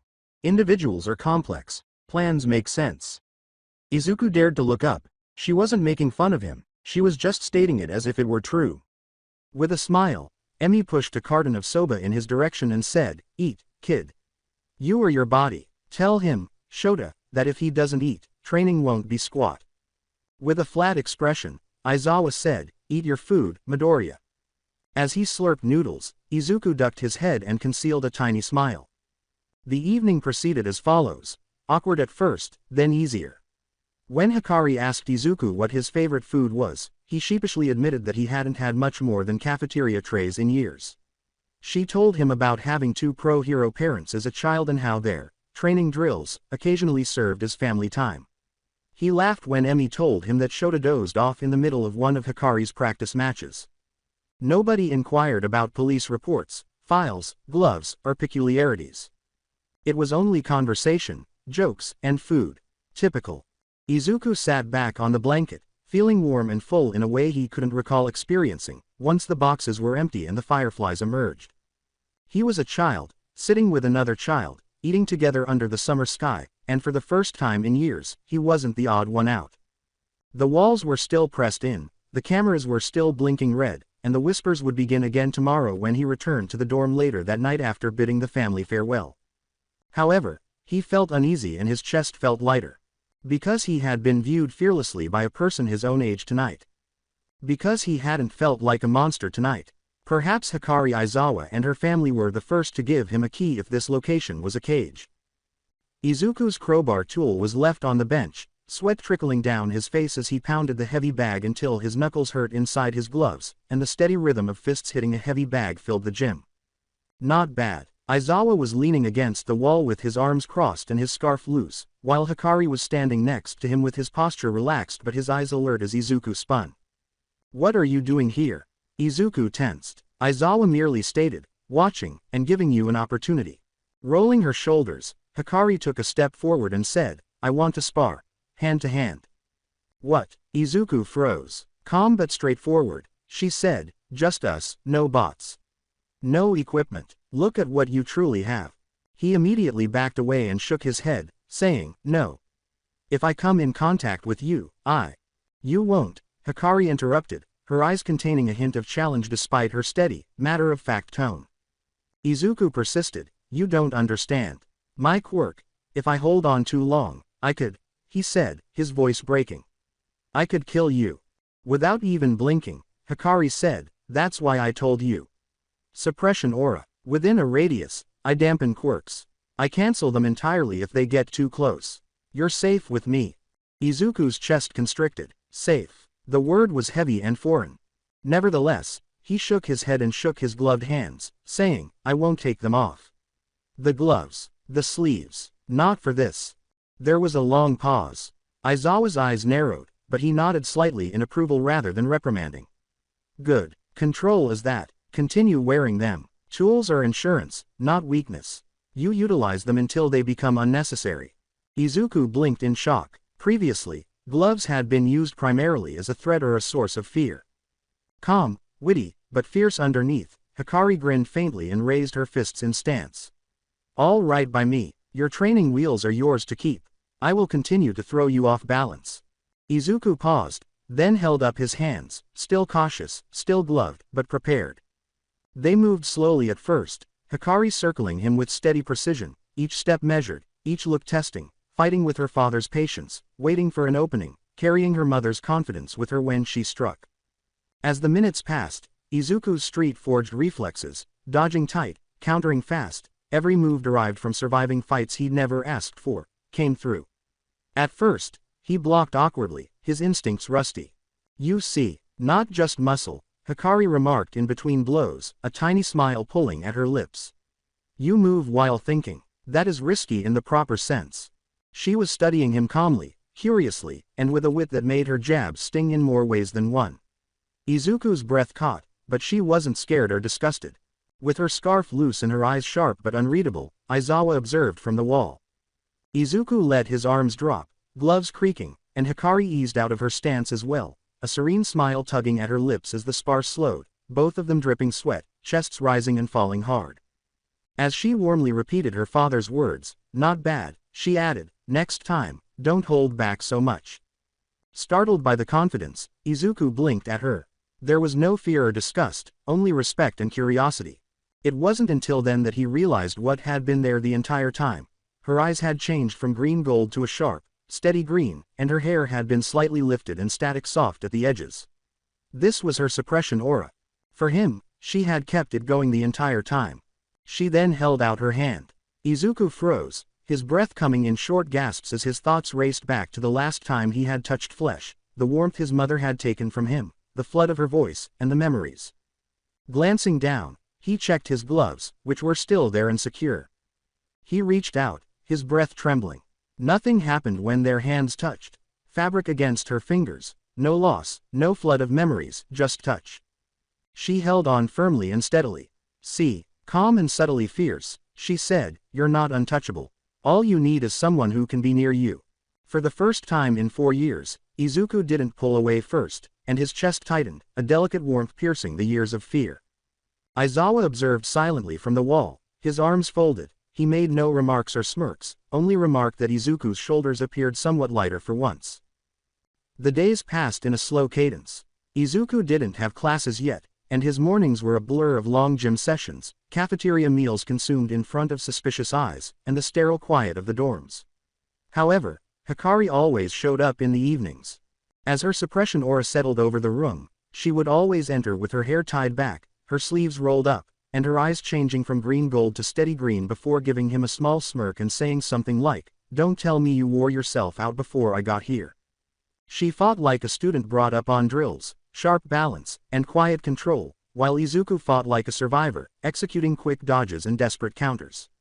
They sparred, sometimes fast and sharp, sometimes slow and technical.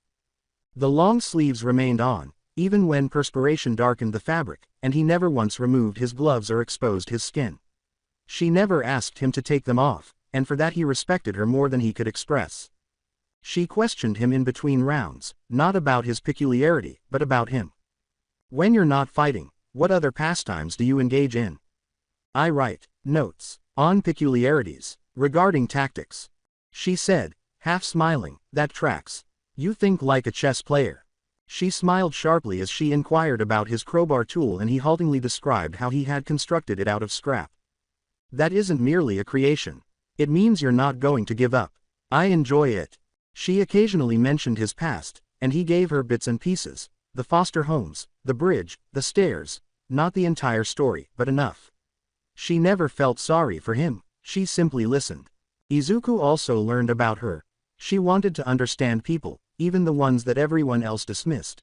She hated sitting still, She would sneak sparring into her free time whenever she could. Her mom laughed at everything she said, and her dad never laughed at her jokes. The silences became shorter day by day, and in between blows there were drier remarks, quiet wit, and bursts of laughter that always surprised Izuku. Izuku held his knees, gloves still on, while Hikari leaned back on her hands and gazed at the ceiling as they sat side by side on the mat on the sixth evening, the last night before classes began. "You know," she replied quietly, "I think I've learned more about you in a week than most people ever tried to." Unsure of how to respond, Izuku blinked. "Why?" "Because you're worth understanding," she said, shrugging, her green eyes darting toward him. "It's as easy as that."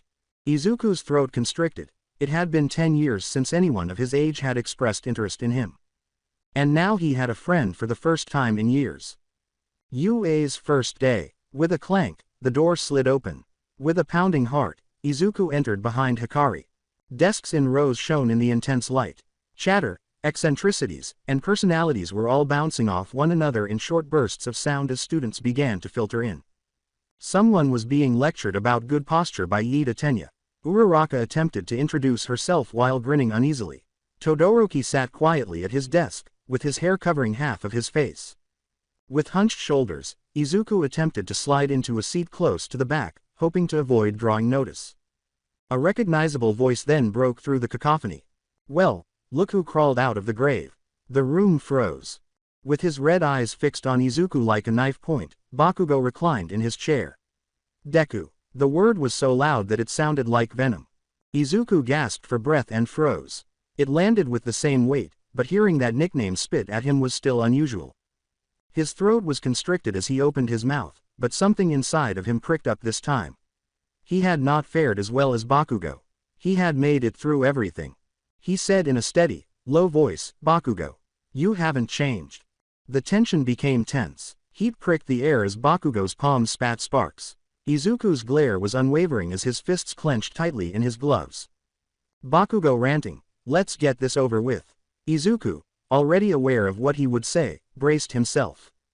Bakugo growled, his voice rough and sharp, "You admit it, don't you? You killed her, Auntie Inko. You couldn't stop it." The classroom was rocked by the words. The desks echoed with gasps. Izuku's chest heaved, but he made himself respond sharply and steadily. "I did. I couldn't stop it, but you," he said, his green eyes meeting Red's, "you're worse. You spent years breaking people down on purpose. Me, anyone weaker than you. Don't you dare pretend you've got the right to judge me." With whispers buzzing like static, the class flinched. Mina Ishido's pen clattered to the desk as her pink skin turned pale. In horror, she muttered, "Wait, did he just say, killed?" With his eyes darting between Bakugo and Izuku, Shiro whimpered softly. "Man, this is nuts, and it's only day one." Kota stooped, his wide eyes darting from boy to boy, as though he wanted to disappear into his chair. As blunt as ever, Tsuyu's voice croaked through the quiet. "Ribbit, heroes don't accuse each other like that." Shoji's huge body shifted uncomfortably, one arm automatically protecting his desk as if he thought violence would break out at any moment. Bakugo flashed his teeth. Hotter sparks burst and smashed into his desk. "Say that again, Deku." With his jaw clenched, Izuku lifted his fists. "I don't need to." A second later, a white scarf broke through the air faster than lightning, causing Bakugo to push his chair back and Izuku to step forward. In one motion, it coiled around them both, pulling them apart and pinning their arms to their sides. Enough. The air was cleansed by the word. All heads turned to face the door. Under weary lids, Aizawa Shota's red eyes glowed dimly as he stood there with his hair hanging in his face. The two boys were held like prey by the deadly precision with which the white scarf unwound and tightened again. "You want to fight?" he asked in a cold, flat voice. "Do it outside, as villains, because that's what you look like right now." Like chains, the weight of his erasure quirk descended upon the room. Bakugo's hands were filled with sparks. Whether he wanted it or not, Izuku's quirk was dampened as the tension left his muscles. Neither boy said anything, eyes still fixed on each other. Their chests rose and fell. "Sit down," said Aizawa. "Both of you." The class was afraid to breathe. Izuku backed slowly toward his desk. He sat with his fists shaking inside his gloves and his jaw clenched. A beat later, Bakugo slammed into his seat with his arms folded and his glare still burning hot. Aizawa retracted the scarf and coiled it around his neck. He looked around the room. Welcome to UA. This is your first and only warning. Control yourselves, or you won't last here. There was a long period of silence before rumors started to circulate. Wide-eyed, Uraraka shifted uneasily in her chair. She started to say, killed. Did he really? But stopped short. Iida, obviously scandalized, made stiff, jerky movements to adjust his glasses. Such behavior on the first day is disgraceful, unbecoming of future heroes. With a low but amazed voice, Kirishima leaned in Bakugo's direction. Bro, what the hell was that? That was intense. From his seat by the window, Todoroki observed Izuku with one heterochromatic eye and an unreadable expression. In the rear, Hikari Aizawa sat erect and composed as ever, her keen eyes focused on Izuku rather than the mayhem. She didn't recoil, she didn't mutter, like she had done from the beginning, she just studied him. Izuku's pulse continued to pound, and he kept his eyes forward. He had a single thought running through his mind despite all of their looks and whispers. Nobody will be able to stop me. No longer. Izuku was startled out of his reverie by Aizawa's words, get your tracksuits. We're going outside. Students began to become confused. Uraraka held up a tentative hand. Aren't we supposed to start with orientation? Aizawa looked down at her. Orientation won't teach me what I need to know about you. A fitness test will. After 10 minutes, the sound of voices and laughter filled the locker rooms as students changed. Bakugo was excited by Kirishima. Sota made fun of Kaminari's hair. Even Todoroki changed into his uniform in silence. Izuku, however, was absent. By himself, he had slipped into a stall and closed the door.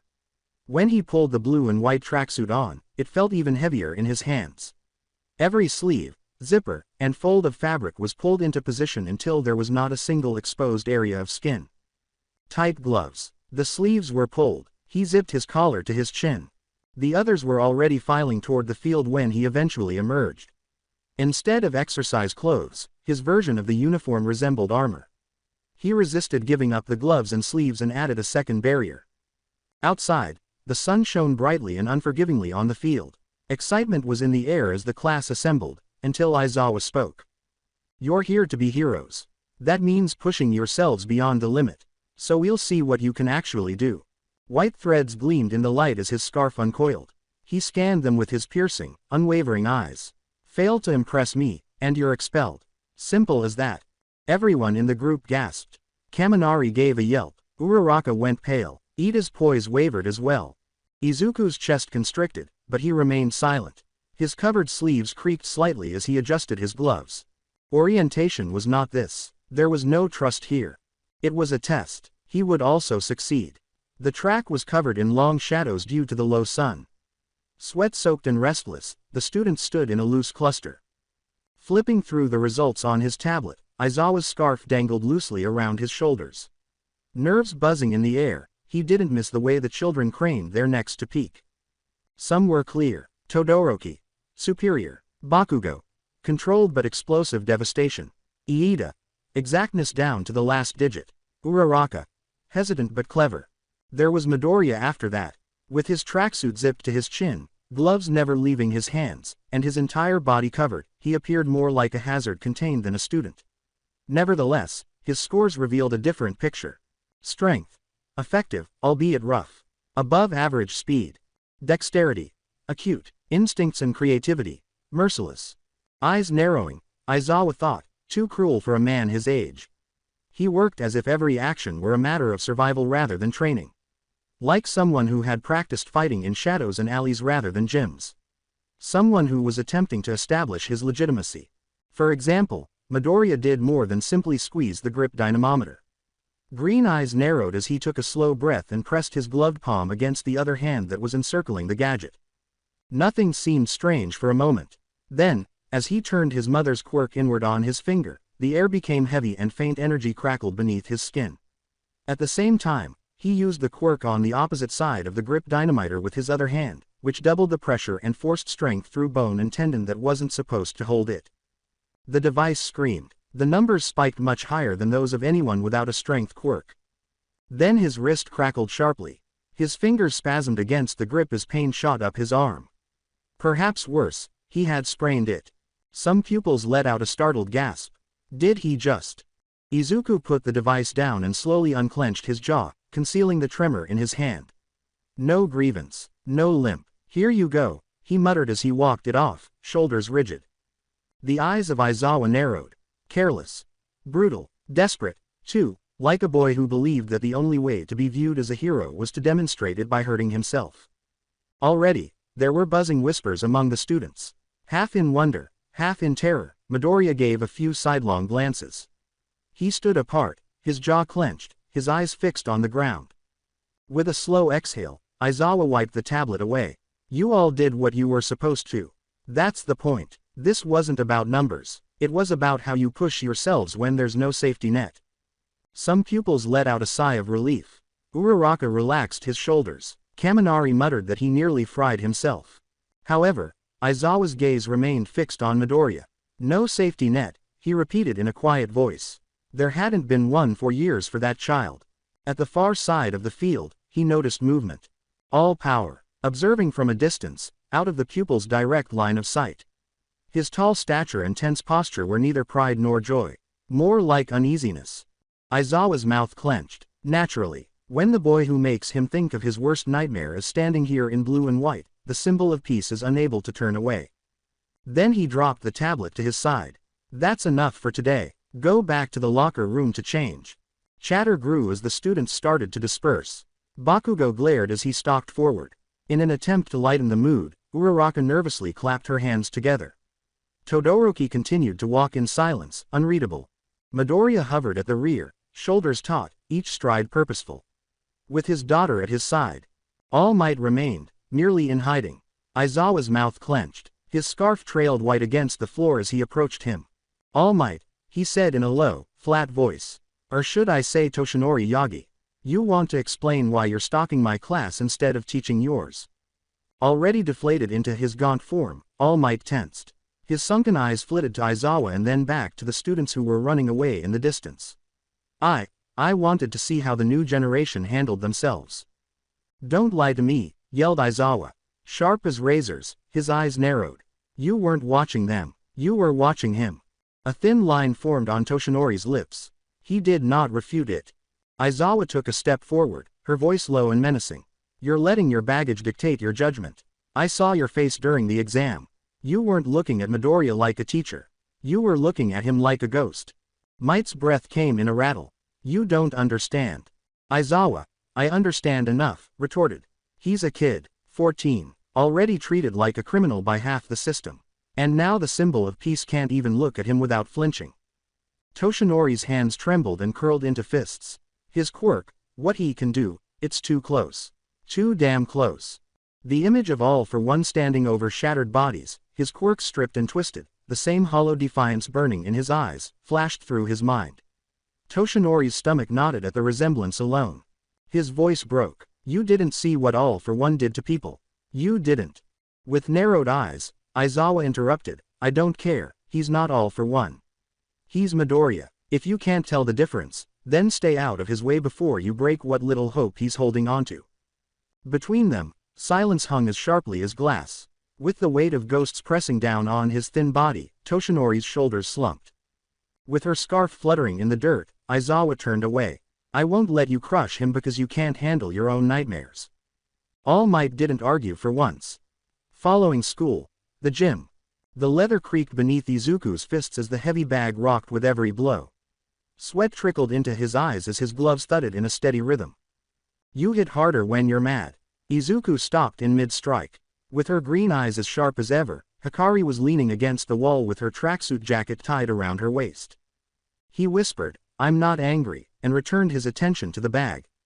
Her forehead raised. Sure, you just nearly knocked that bag off the chain because you're calm. Izuku slowed his punches. Arms lowering to his sides, he took a step back. Breathing irregularly, his chest rose and fell.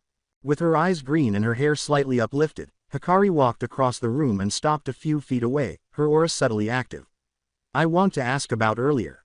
With Bakugo. Izuku tensed. You heard enough, she said in a steady, calm voice. I heard shouting. Accusations. And you calling him worse. What did he mean?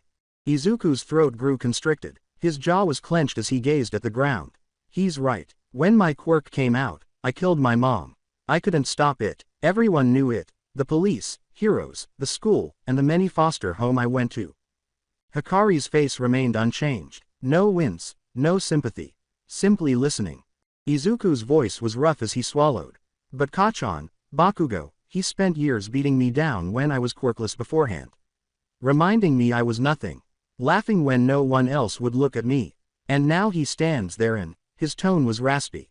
He doesn't get to judge me. Not after what he did. There was a long pause. At last, Hikari crossed her arms and took a step forward. So both of you carry blood on your hands. Different kinds. Startled, Izuku's head jerked up.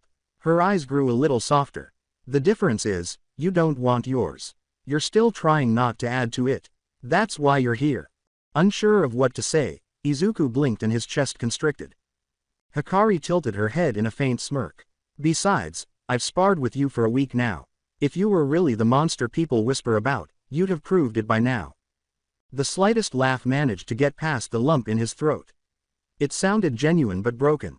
Hikari's smile widened. She winked at Izuku and said, "See. That's better. Now get your stance back up. I'm not done proving you're not as scary as you think." After hesitating, Izuku slowly raised his fists. Even though his wrist was still hurting and his gloves were shaking, he adjusted his weight to match her posture.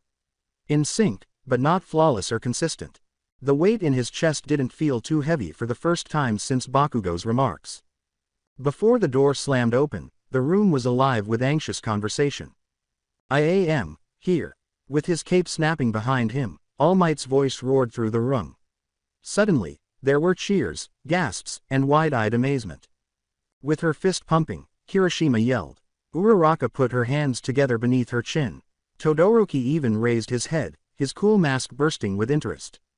With a dazzling smile and a presence that filled the entire room, All Might strode to the front. "Young heroes, today we begin battle training. You'll fight, you'll adapt, you'll prove yourselves, and you'll do it, in costume."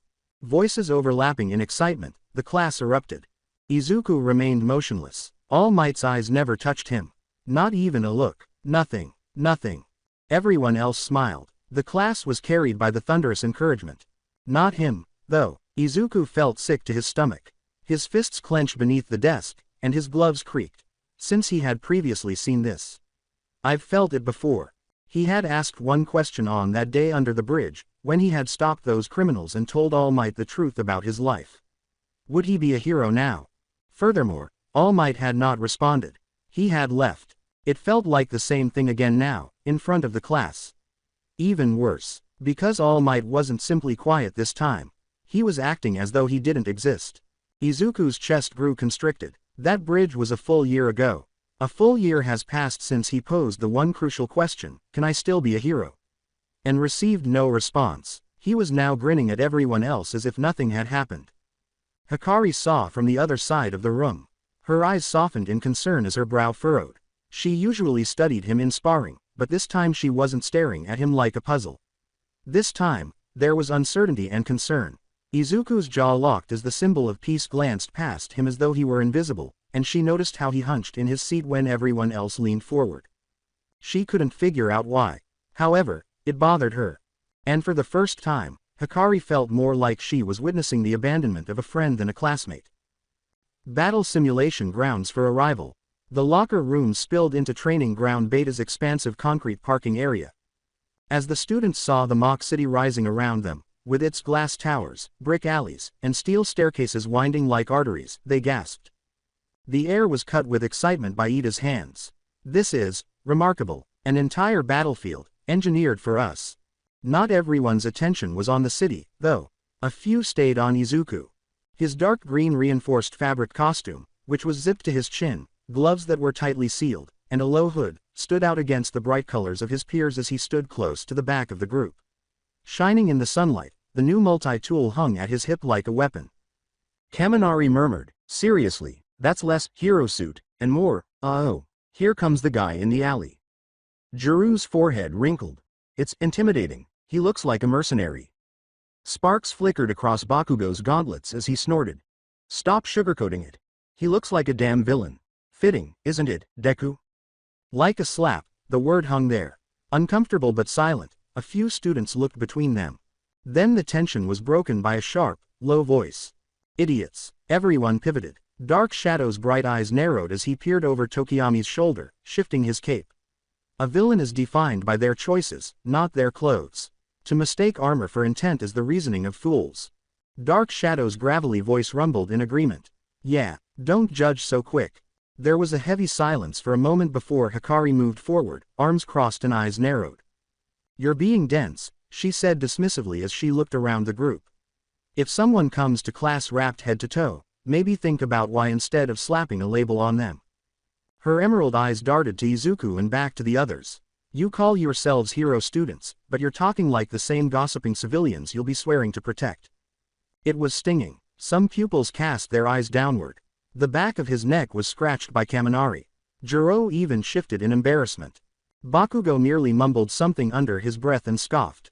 Izuku remained silent. He was unable to. The words felt like they were stuck in his throat. However, someone had positioned themselves between him and the rumors for the first time in years. The class was suddenly jolted out of their reverie by All Might's thunderous voice.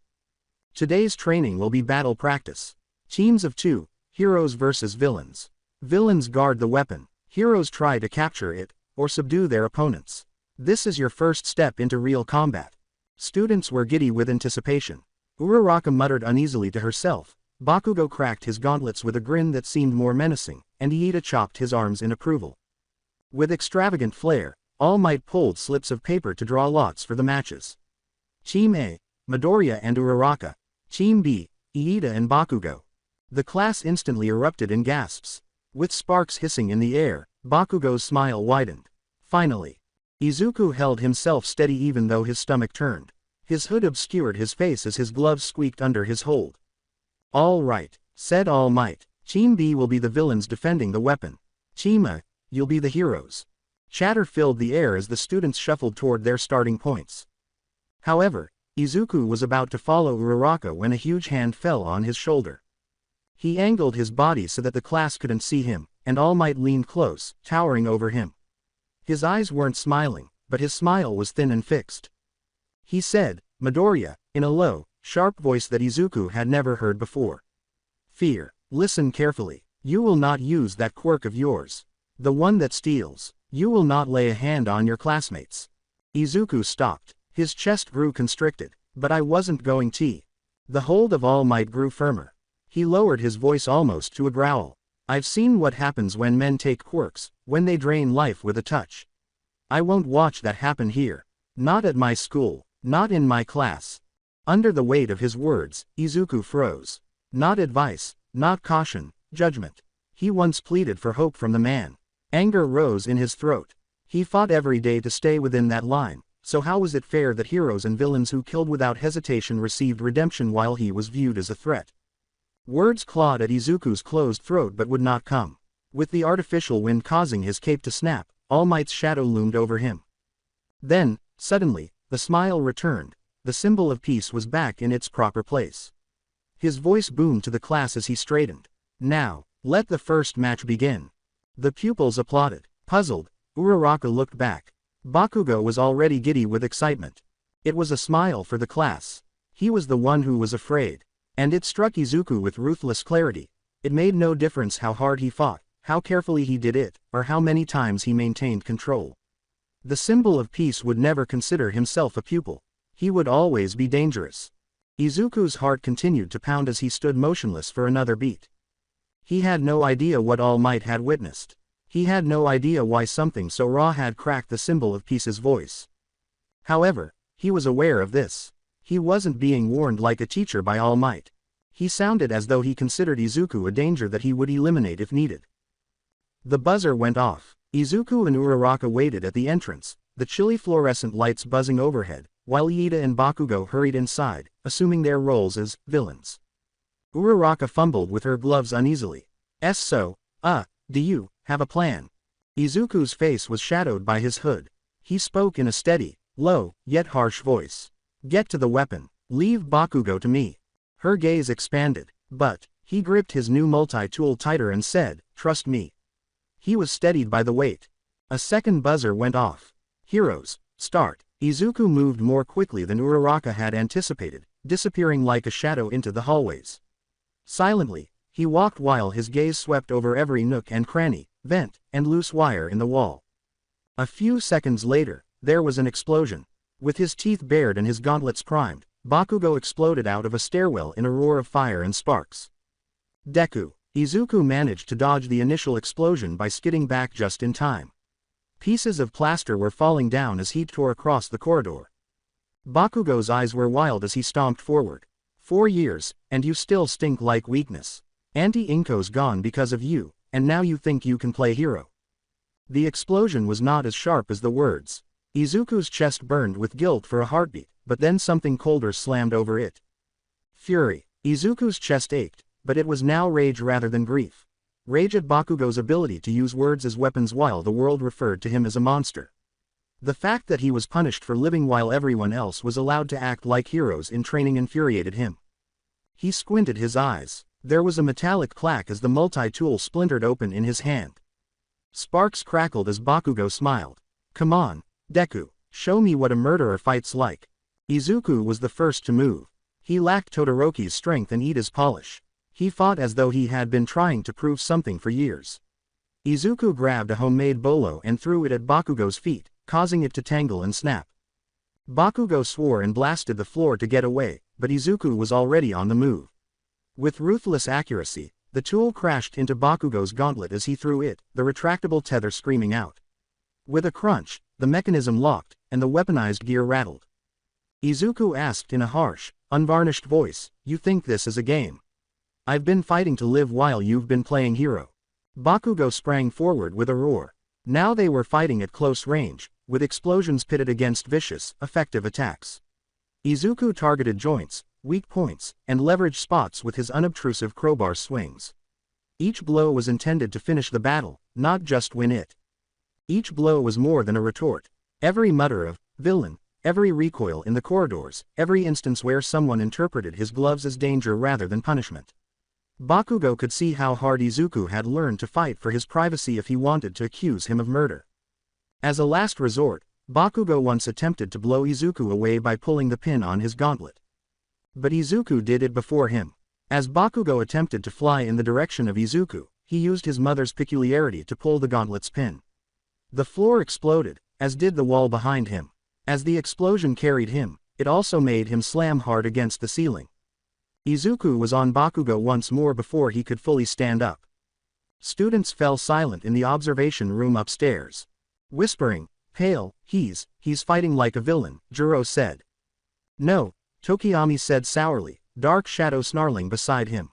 "He's fighting like someone who refuses to die." All Might's smile wavered beside them. At his sides, his fists shook. He was unable to look away. Izuku's gloved hand hovered at his opponent's chest, trembling as if he could, but not touching or draining, as he slammed a dazed and bleeding Bakugo into the wall on the field. He spoke in a raspy, angry voice. "You don't get to talk about my mom. Not ever again." Bakugo tried to blast his way out while snarling and spatting blood, but Izuku's multitool slammed back into his hands, the blade pressing against the joint of the gauntlet. He twisted it just enough to render it totally inoperable. The buzzer went off. From the other floor, All Might's voice could be heard faintly. "The heroes have captured the weapon." It was done. Izuku, however, remained there for an additional second, his gloved hand still trembling just inches from Bakugo's chest. Not with his peculiarity, avoiding going over that boundary, but demonstrating to him, and to everyone else observing, how close he could get. The faux bomb caused Uraraka to slump in relief on the screen. However, there was no cheering in the observation room. Every student's gaze was fixed on the other feed, which showed Izuku standing over Bakugo with his multitool clenched and his chest heaving. With the fear of something he hadn't used, his gloved palm shook, hovering just inches above Bakugo's chest. Silence hung heavy in the room. Momo began, "That was," and then stopped. Toru's jaw was clenched, but no words emerged. Even Sato, who usually fills silence quickly, stood silent and rigid. They were all unsure of what they had actually seen. The only difference was that it didn't appear to be what they had been taught to anticipate from a hero. The silence was broken by All Might's voice. His booming tone remained bright despite his stretched smile as he praised Bakugo's ferocity, Iida's strategy, and Uraraka's courage. However, in the case of Midoriya, he remained silent. Nothing. Izuku's bones ached from the omission. Then Aizawa spoke, breaking the silence with a flat voice. Midoriya, you fight to end, not to win. That's not hero training, that's survival, and it's why half this class doesn't know whether to clap or back away. Aizawa didn't stop there, even though the words were powerful. His voice changed to a steady, grounding tone. But you still was effective and got the job done. Even when mad you kept control. You fought with precision. That matters more than they realize. Don't forget it. The students remained silent as the feed ended. In the hall below, Izuku stood with his gloves trembling at his sides and his heart racing. The silence of All Might burned. However, Aizawa's words, which were honest, harsh, and blunt, stuck like the first handhold on a precipice. After the simulation in the staff hallway, with quiet, nervous voices, the final pupils filed out. As the booming persona slipped, All Might remained, his towering frame slouched slightly. With his fists clenched at his sides, he had lost his smile.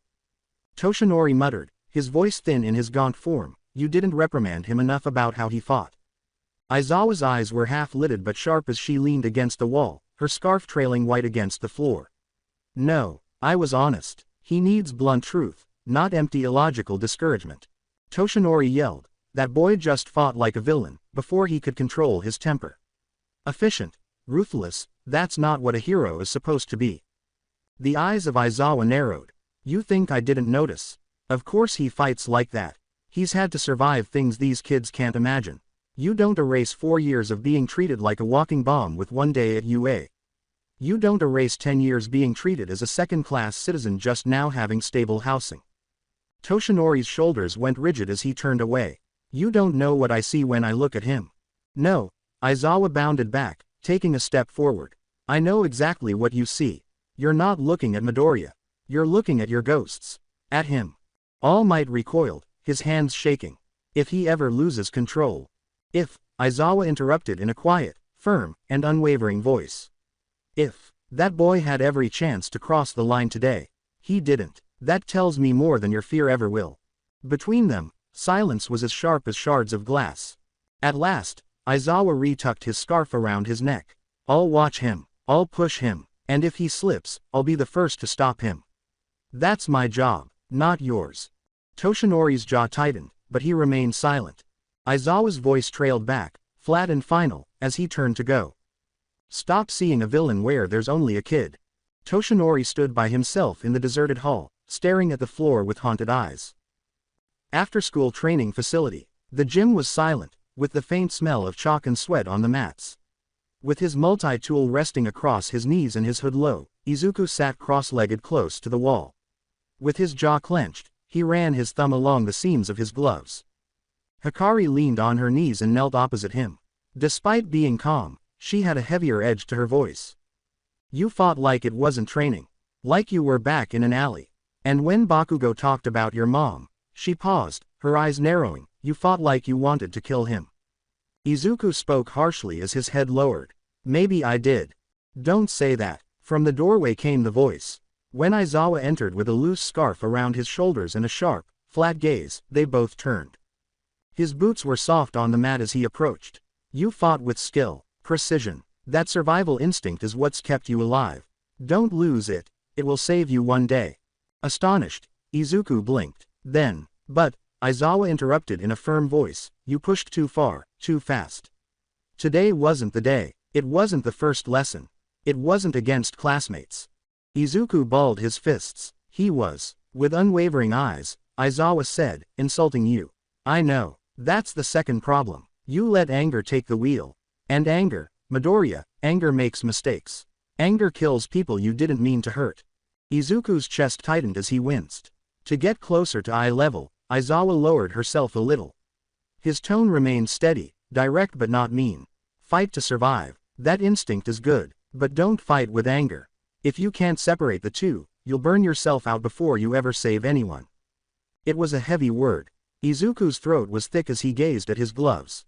Silence lingered for a long time. Aizawa pulled his scarf back around his shoulders and stood up. Training resumes tomorrow. Don't be late. And Midoriya. Izuku raised his head. Don't waste your control on rage. Save it for when it counts. The door clicked behind him as he turned and walked away. Hikari leaned back on her hands and let out a soft exhale. You know he's right, don't you? Izuku's jaw shook as he swallowed. Yeah, she smiled at him, just a little. Good, because I'm not pulling punches tomorrow. Drills and exercises dominated the first week. Wearing long sleeves and gloves that never once slipped, Izuku stayed close to the crowd's edge. When called upon, he fought valiantly, otherwise, he remained silent. Every time he used his new multi-tool, people looked at it. It was too sharp to be innocuous and too clean to be scrap. A few classmates had begun to warm up. In the cafeteria, Uraraka gave him a tense smile and asked if he would like to sit with her. Half nervous, half in awe, Kirishima had muttered, "Man, that was hardcore," following a spar. One day, Dark Shadow added a low rumble that sounded almost approving, and even Tokiyami gave him a curt nod. However, the distance remained. Every time he passed, Mina and Jiro whispered, their voices fading away as he turned to face them. Every time he got too close, Kaminari's eyes flitted anxiously to the gloves and he forced a laugh.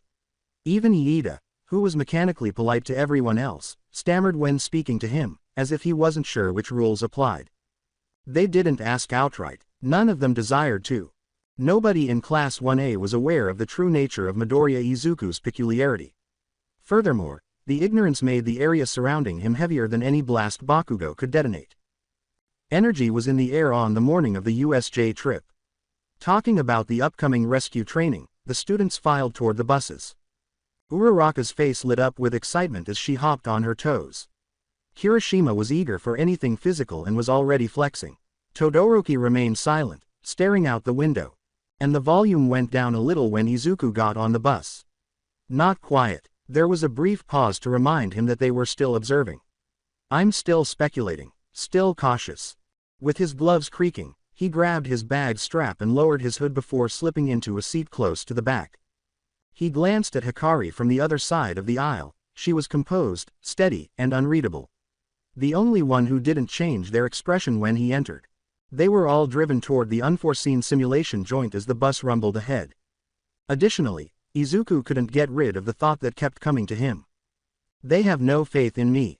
Not just yet, perhaps never. I'll disprove them, though. The air was buzzing with excitement as the bus hummed with conversation.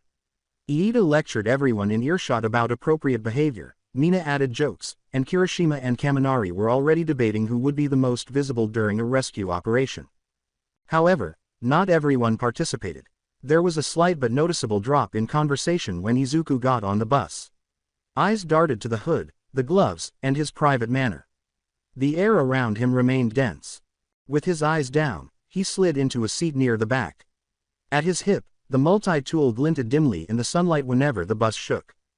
The seat next to him dipped a moment later. Without thinking, Hikari lowered herself and spread her legs in front of her. With a smirk tugging at her mouth, she remarked lightly, I guess we're back of the bus kids now. Astonished, Izuku blinked. You didn't have to sit here. Her eyes were calm but sharp as she rested her chin on her hand and said, yeah, I know.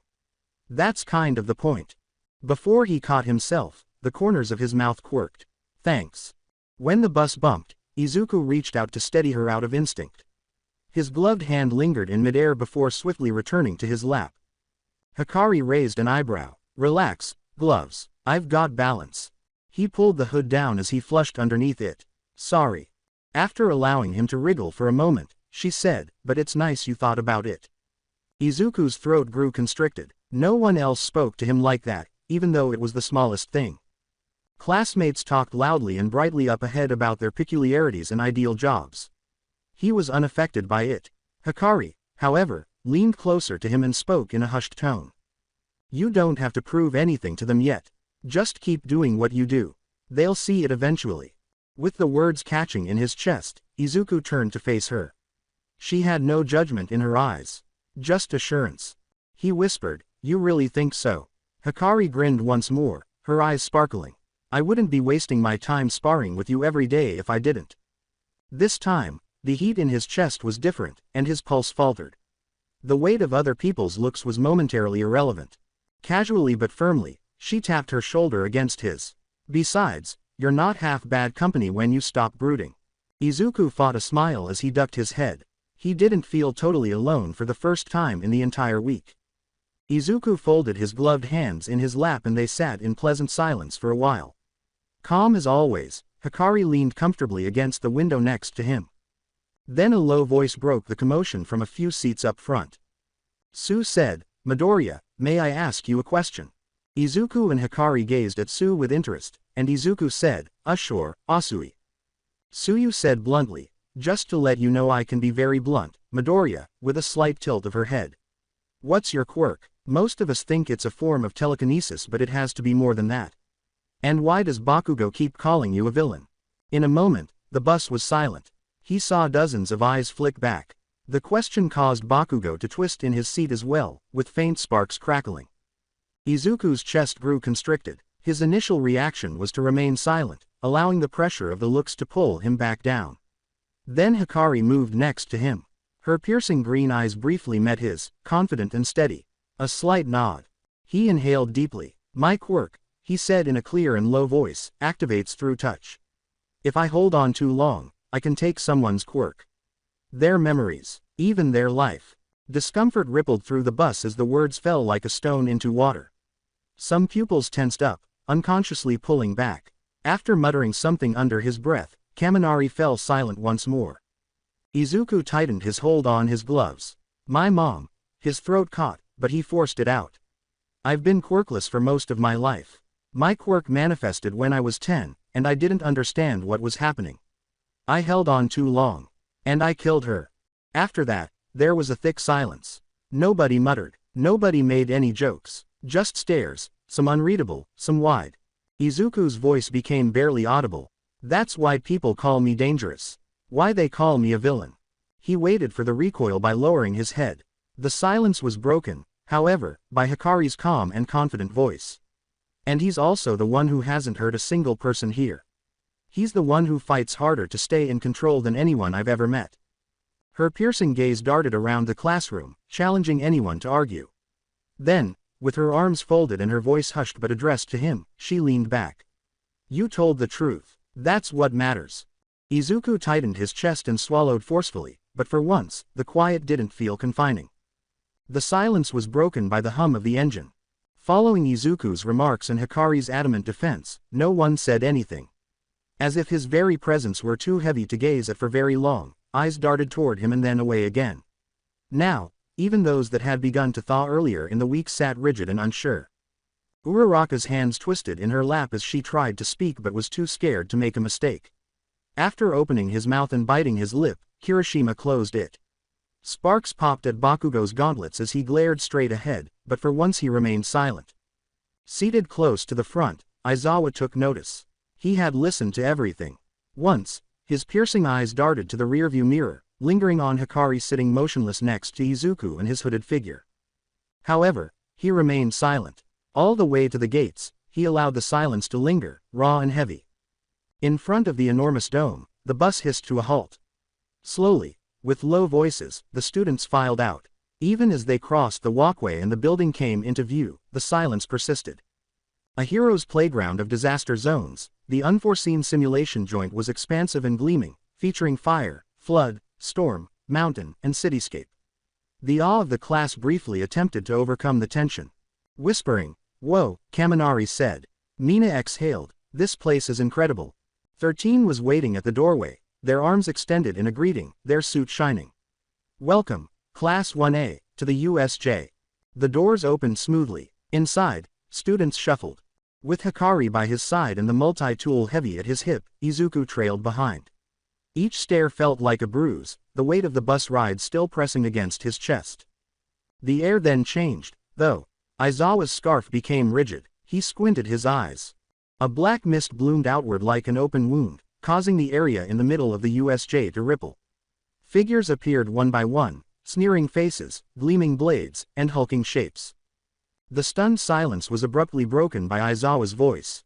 "Villains." The class went silent. All of the muscles in Izuku's chest tensed. In a matter of seconds, the plaza was engulfed by the black mist that surged like a wave. With his stomach lurching and cold mist choking his lungs, Izuku felt the ground disappear beneath his feet. Then, splash! He was pulled downward as the water closed over his head. His gloves were heavy, his hood snapped back, and the weight of his multi-tool threatened to drag him down. His panic spiked as he kicked hard. His wrist was grabbed. Kick, Midoriya, Tsuyu's voice, steady and composed despite the might. As they broke the surface, her long tongue swung around a floating pipe, anchoring them both. Nearby, Hikari emerged, drenched, her dark hair glued to her face, her eyes blazing green in the low light. Scanning the water, she dragged herself onto a piece of fallen platform. All around them, shapes shifted. Villains. Webbed claws reaching, scaled skin flashing, fins cutting through the waves. Predatory hunger glowed in their eyes. A thug with a shark's head snarled, water trickling from its sharp teeth. They threw kids in here with us. Hey, guess it's feeding time. Izuku coughed up water as he dragged himself onto the wreckage next to Hikari, his chest burning. The faint hum of his mother's quirk pulled loose bolts and debris across the rippling surface toward him. The weight of his multi-tool at his hip was substantial. Tsuyu squatted, eyes steady but keen. I can keep us afloat. But I can't fight all of them alone. Jaw clenched, Hikari wiped tears from her eyes. Her quirk stirred the air with a faint shimmer, stifling the villains nearest the coast. Then we don't fight all of them. We fight smart. Izuku felt his heart pound. He kept thinking about All Might's advice to avoid using that quirk. Keep your hands off of them. The looks from his classmates weighed him down like a ghost. But the bad guys were getting closer. One lunged, flashing its claws. Izuku tightened his hold on his multi-tool. He whipped the tether forward, causing it to scream as the crowbar edge brutally and precisely smashed into the villain's jaw. The bone broke. The thug was submerged. Someone else attempted to scale the debris. Using his mother's magic, Izuku tore a rusted pipe free and jammed it down like a spear, sending the villain reeling back into the waves. Without hesitation, no pity, only to survive, he caught a glimpse of Tsuyu's throat bob once, and his eyes darted to him. She watched him fight like someone who had done this before, but she didn't say anything. And Hikari nodded faintly next to him. Not endorsement of the violence, but acceptance of its necessity. Izuku felt water trickle down his hood as his chest heaved. His voice sounded harsh. Izuku remarked, "They're not taking us under." With 20 feet of water yawning between them and the coast, the wreckage bobbed under their weight. In the waves below, fins make lazy circles. Izuku ripped a loose pipe into his hands and his multi-tool snapped wide, the crowbar edge smashing teeth. A scaled thug was skewered back into the depths as he threw it like a spear. Before she slammed a boot into their ribs, two villains gasped mid-stroke, their peculiarities flickering out as Hikari's aura pulsed green and the water flattened. Before the villains splashed down like stones, Tsuyu swung from head to head, her tongue slapping one into another. "It's over, Anakin, I have the high ground," shouted Hikari. Izuku simply stared at Hikari in bewilderment, failing to understand the reference, while Tsu paused to look deadpan at her. Hikari. Before kicking someone in the face back to water, he simply gave them both a feeble, goofy smile. Before a villain used a water slash that no one saw coming to cut the entire wreckage in half, the standoff was going smoothly. The villain starts to circle them more violently as the wreckage starts to sink. From below, one erupted, slicing Izuku's arm. His body ached, hot blood mingling with icy water.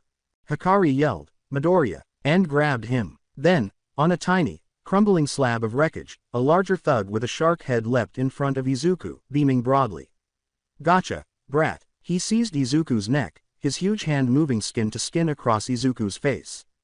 Izuku's vision then turned white. The world swayed. His chest heaved as he felt the pull of memories that weren't his own, the faint spark of energy in his gloves. Scales, gills, and the sense of security rather than danger in the water. Before he knew it, the quirk fell into place. The villain slacked in the waves, his eyes wide with sudden weakness, and his body went limp, falling back into the water.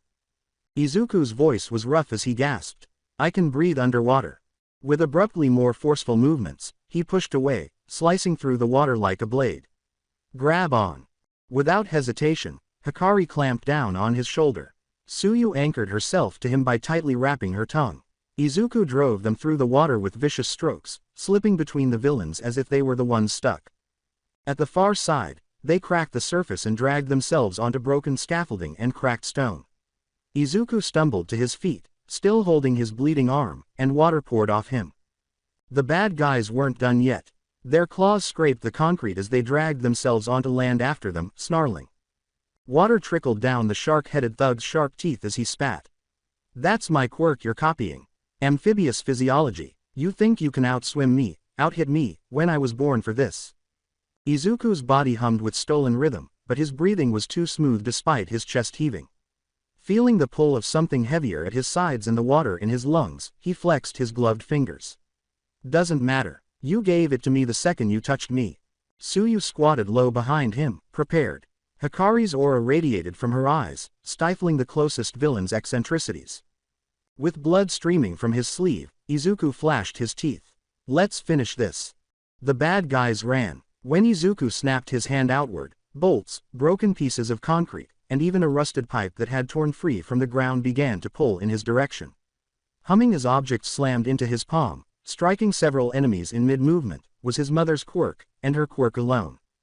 He swung the multi-tool tether wide and smashed it across another villain's jaw after jamming the pipe forward and driving it into the thug's shoulder.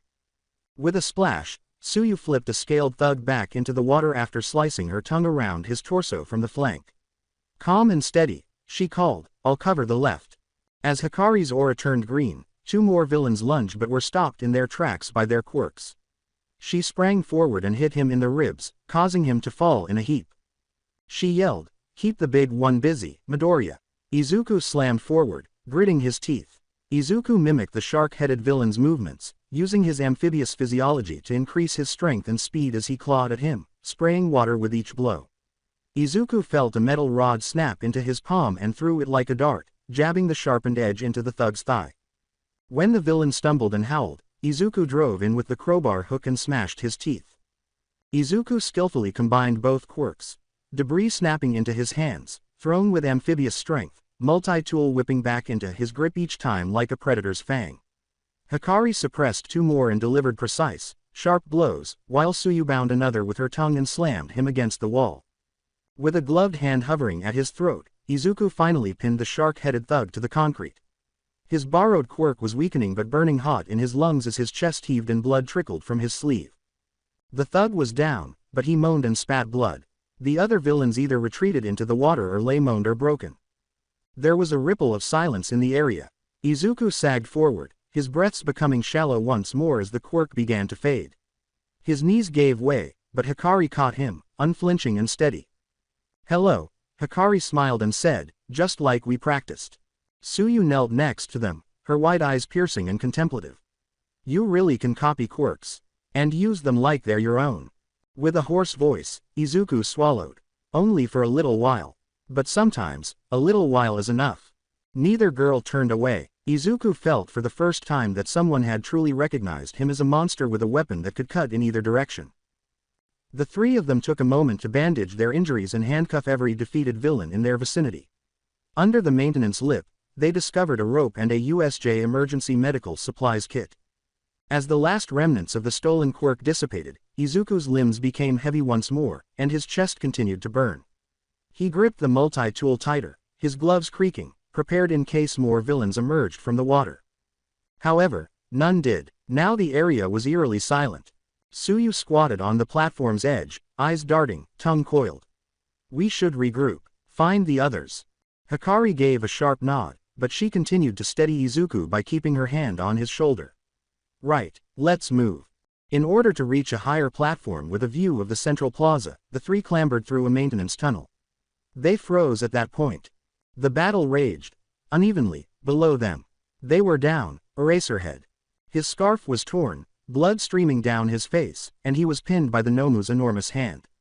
He tried to erase the villain's eccentricities as he struggled to stand up, his eyes glowing dimly, but the brute slammed him deeper into the ground. League thugs circled like vultures around him, jeering. When Hikari said, "Dad," her voice broke like glass. Her quirk aura exploded outward in a raw wave that made the air shimmer as her eyes flared green. The villains in the vicinity stumbled, their abilities faltering under the strain. Every part of her body cried out to plunge down as she staggered toward the edge. Tsuyu grabbed her arm and said, "Wait." With sharp, wide eyes. "You can't rush alone." With her teeth exposed, Hikari ripped away from her hold. "That's my father. I'm not standing here while they." Izuku was struck like a blade by the crack in her voice.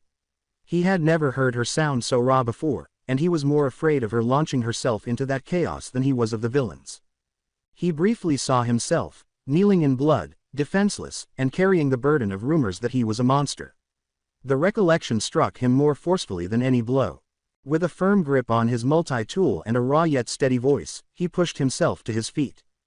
Then we don't let him fall. The two girls jerked at him. Izuku's eyes blazed with a fire more intense than fear, despite the fact that his hood dripped, his sleeves were ripped, and his gloves were shaking. We go together. Then, out of the corner of their eyes, they noticed. They were attacked by Shigaraki. His hand was up, fingers flexed, and his twitching steps carried him directly toward them. He looked at Tsuyu with pale eyes. Heroes waste their lives for nothing. I'll start with you. Shigaraki's fingers grazed the air where her head had been as Izuku pushed her away. Instead, his hand clipped the railing, causing the metal to instantly rot and fall in gray flakes. Izuku's multi-tool snapped open in one ear while his pulse roared in the other. He swung down with his weapon in a lunge. Crack! The Nomu's enormous arm slid into the blow and caught it with ease. Izuku was flung back across the floor as it shoved, blank eyes staring through him. Despite his body aching and his chest burning, he forced himself to get back up after skidding. Shigaraki twitched, tilting his head. Red lines were scraped into his neck by his nails. Interesting. You fight back. But what's your quirk, little ghost? What are you hiding under those gloves? His hand reached for Izuku as he lunged once more. A tiny piece of concrete on the ground behind Shikadki caught Izuku's attention. It was jerked upward by his mother's peculiarity, landing squarely in his open palm and headed straight for Shigaraki's head. Smack! Instinctively, the villain's hand slapped the block. It fell apart in an instant, turning to ash in midair, and Shigaraki was forced to hiss and back away, his lunge thrown wide by the sudden cloud of disintegration. Izuku took a step back, raising his multi-tool and heaving his chest. You don't get to touch me. Shigaraki twitched, his teeth clenched into a rasping laugh. Clever. Very clever. I'll enjoy breaking you. Huge and silent, the Nomu loomed at his side, its bulk blotting out the light as it turned to face the three. As Hikari approached Izuku and Tsuyu, her aura throbbed and her eyes glowed green. You'll have to go through us first. The plaza was then ripped apart by explosions. Bakugo roared, die, as he rushed in with his palms flaring, forcing the Nomu to defend Shikargi. With arms that hardened into jagged stone, Kirishima charged behind him and slammed into a smaller villain who had gotten too close. As Todoroki moved forward, ice formed a neat arc, freezing a portion of the plaza into ragged barricades to prevent reinforcements from arriving. Between the trio and the League, the three landed. Didn't think we'd let you hog the fight, Bakugo growled, his gauntlets exploding with sparks. Kirishima cracked his stone knuckles and smiled. Hell yeah, let's bring this thing down together. Todoroki eyed the Nomu, his eyes cold and piercing, but he said nothing. Technically, it was 3 of them against 6 of them. They were clearly at a disadvantage when it came to power, even though they had the numerical advantage. Go get out Sensei Aizawa to the front. We'll cover you, Izuku replied. Sue wasn't naive, but she wanted to protest. Although she was the weakest in combat, she was one of the group's fastest. She leapt over to their teacher. Shigaraki's laugh, however, was raw, broken, and raspy. He jerked his twitching hand toward Hikari, his smile stretching incorrectly. Doesn't matter. None of you can kill Nomu. It's built to kill All Might with its multiple quirks. But if that aura brat keeps flickering, he said. Nomu, tear her apart first. The beast moved at once. Its bulk moved more quickly than its size should have permitted. It blasted past Bakugo's blasts, bouncing off Kirishima's hardened blow and even breaking Todoroki's ice wall in one blow, causing the ground to crack beneath its feet.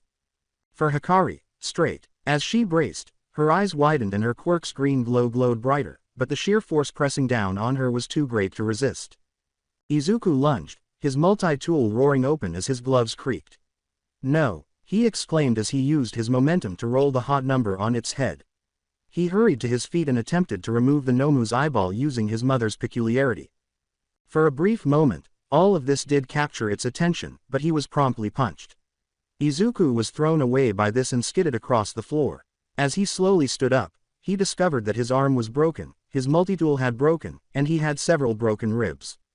Izuku examined his bandaged arm from the initial cut, where the bleeding had now intensified. Once more, the Nomu charged forward. Smoke and sparks filled the air as Bakugo blasted into its side. With its hardened arms slamming into its chest, Kirishima charged headlong. Jagged spikes of Todoroki's ice locked tight as it surged up its legs. They appeared to have stopped it for a moment. The Nomu then gave a flex. In an instant the ice broke. Kirishima crashed into debris after being flung aside. It was only momentarily dazed by Bakugo's blast before it struck him like a bug. The beast's fist smashed into the ground where Todoroki stood, and he barely avoided it. Izuku was limping toward Hikari when his breath caught. He saw the monster's wounds knit shut almost immediately as it repelled every blow. Shock absorption and regeneration. Two quirks. It continued to move, heading directly for Hikari. Hikari started to dodge out of the way with her grappling hook. However, she was caught mid-dodge by the Nomu's backhand. It was a sickening sound. Her head snapped sideways before she went limp as she flew and slammed against the floor. Hikari. Izuku felt sick to his stomach.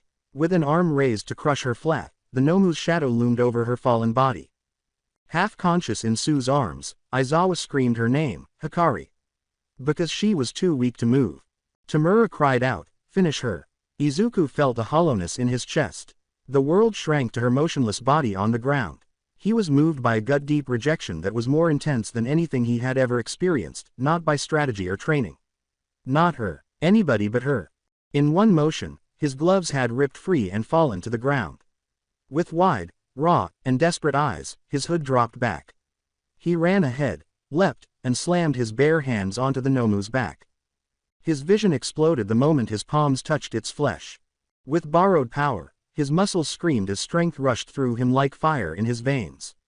The snap of bone, the roar of unstoppable endurance, commands burned into memory, senses that weren't his, came flooding into his skull, causing him to gasp for air. Pay attention. Keep Tamura safe. For the first time, the Nomu's movements faltered as it jerked. Izuku's fingers dug into its hide as he held on tighter. Blood trickled down his arm, grinding his teeth. "I'm not letting you kill her." The monster stumbled for the first time, its enormous hand halting just inches above Hikari's head. Shigaraki's angry, incredulous voice broke through the confusion. "What the hell?" Izuku clamped down on the Nomu's flesh with his bare hands.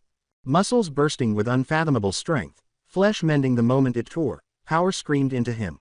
Absorption of shock, regeneration.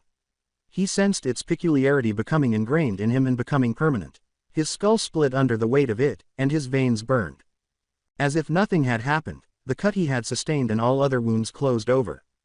The memories then surfaced. White lights, straps, needles, sliced flesh, stitches, voices that screamed until they were no more voices, a mind reduced to a single directive: obey.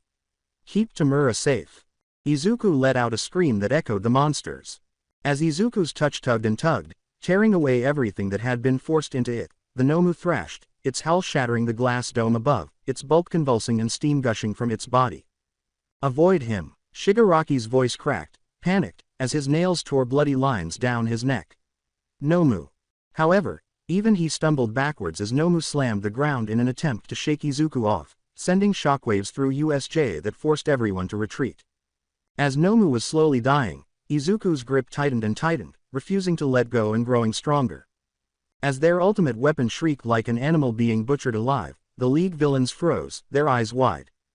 Additionally, the pupils. Bakugo's eyes widened, the usual rage gone, his palms sparking weakly as he stared. Kirishima's hardened fists trembled, Todoroki's breath hitched, and the frost spread uncontrollably across the ground. "He's killing it," Tsuyu said, her voice breaking as her throat bobbed. Skin knitting, muscles reforming, the Nomu's regeneration fought back, but each time it recovered, Izuku tore deeper, the cycle devouring itself until the body could no longer keep up, and the monster screamed once more, a shrill, ragged sound that made everyone's spine tingle. In terror, even villains muttered, what kind of kid?" The Nomu finally passed out with a final convulsion, its skin blistered, its flesh smoking, and it was dead. There was silence in the plaza. With his hands shaking violently, veins bulging, eyes hollow and wet, Izuku staggered back, his gloves still lying discarded where he'd ripped them off, and he stared at what he'd done, the Nomu's body split and steaming at his feet. No one moved for a breathless moment. "He killed my Nomu," Shigaraki said, his voice rasping like a broken record as he twitched and stared at the corpse. He killed it. His smile was too cracked and twisted to be a hero. You are no different from the rest of us. Even the mist of Kurogiri pulsed irregularly behind him. Additionally, Izuku's classmates gave him frightened, wide-eyed looks. They were saved by him. But the Nomu's screams were too loud for any of them to ignore. The way that Midoriya Izuku killed it was visible to all of them. Izuku stood over it, panting, his hood drooping, his eyes hollow and wide, his bare hands shaking, his veins bulging with remaining strength, and he just stared at what he had done without moving or saying anything. If this is saving lives, what makes me different from them? Izuku thought. Like a burden, silence descended. Bakugo's face went white as his sparks flickered feebly at his palms, and he muttered to himself, as though saying it aloud would confirm it. Deku, what the hell? That wasn't, Kirishima said, his eyes wide with shock, cracks visible through his hardened fists. That was, unable to continue, he interrupted himself. Todoroki's voice was low, sharp, and unsteady as he stood motionless, ice scuttling uncontrollably across the floor around him. You killed it. Tsuyu knelt down and stared at Izuku with wide eyes while she spoke to herself in a gentle and straightforward tone. He saved us, she said. However, he also frightened me. Then, smash, a huge figure landed at the far end, cape billowing in the broken light, and dust exploded as the air cracked, sending a shockwave through the plaza. Shigaraki twitched and rasped, All Might, his voice giddy and angry at the same time. The symbol of peace was standing tall and grinning, but his eyes darted from the Nomu's steaming corpse to the boy standing over it, trembling, bare-handed, and covered in ashen blood. The whole USJ froze for a second. Hope flickered into the student's eyes, and the villains saw it. Fear flickered into All Might's eyes, the students saw. Additionally, Izuku noticed that All Might's gaze was as silent as it had been when he asked the same question on the street a year prior. For far too long, he remained motionless, silent, and unresponsive. He paused. After twitching and scratching bloody lines down his neck with his fingers, Shigaraki let out a giddy, jagged laugh, saying, Hey, even the symbol of peace freezes when he sees a monster up close. The mist that surrounded Kurogiri flared up and said, Master will want to hear this. One heartbeat they were there, the next, gone. The warp sucked them both in, along with the few remaining thugs, in an instant. The resulting silence was oppressive. Young ones, you've done well. All Might clenched his fists too late, the dust whirling around his feet as he forced a smile back onto his face. Let me handle the rest. But it had been heard by all. Bakugo, Kirishima, Todoroki, and Tsuyu. They had witnessed it. They had witnessed the death of the Nomu. They had seen the shaking hands of Izuku. They had also witnessed All Might falter. The symbol of peace was once again tall, but his shadow felt less solid. Izuku lowered his gaze while his hands trembled wildly from the adrenaline leaking out. The weight of their stares pressed harder than any villain had ever done, and Izuku's throat worked but no words came out. For the first time since the bridge, he wished he could disappear entirely. However, that didn't matter at the moment, so he hurried to Hikari, checked her vitals, and put on some new gloves. Stay with me, he whispered, his hands shaking as he pressed them against her, searching for a pulse he couldn't bear not to find. The words spilled out before he realized they were aloud, and his own lungs didn't remember how to work until he felt her chest rise. Even though he had no desire to be a monster, he would always choose to be one if it meant letting someone die. Except for the ticking of the clock, the office was silent. With his gloves on and his posture straight, Izuku sat across from Nezu's desk. He didn't have a guilty look. It was quiet, sure. You saved Aizawa and Hikari today, Midoriya, he said quietly. It might have turned out much worse without you. That is worthy of praise. I'd do it again, Izuku said, nodding in a firm but quiet voice. Each and every time. And yet, you understand the way you did it was unsettling, Nezu said, his ears quivering slightly. Instead of victory, your classmates witnessed fear. The employees were also shaken. But, he hesitated, carefully considering what he was saying, I am not naive. I am aware that reaching as far as you did may have been the only way to defeat the Nomu. Thus, we're willing to grant you the advantage of. I could have let go, Izuku said in a low voice. Nezu blinked. Izuku's gaze remained fixed. The Nomu would have fainted if I had let it go earlier. Perhaps it even remained down long enough to be caught by All Might or another person. Izuku said. I felt it stop struggling, as he glanced quickly at his hands. I chose not to stop. I wasn't taking that chance. Not with Hikari in its path. Not with Aizawa already down. I wanted the fight ended. Decisively, Izuku continued, taking a deep but firm breath. The words weren't defiant, they were plain. A straightforward explanation. They became heavier as a result. Nezu's smile dimmed for the first time. His eyes grew piercing. You understand what you're saying, Midoriya. That you chose finality over restraint.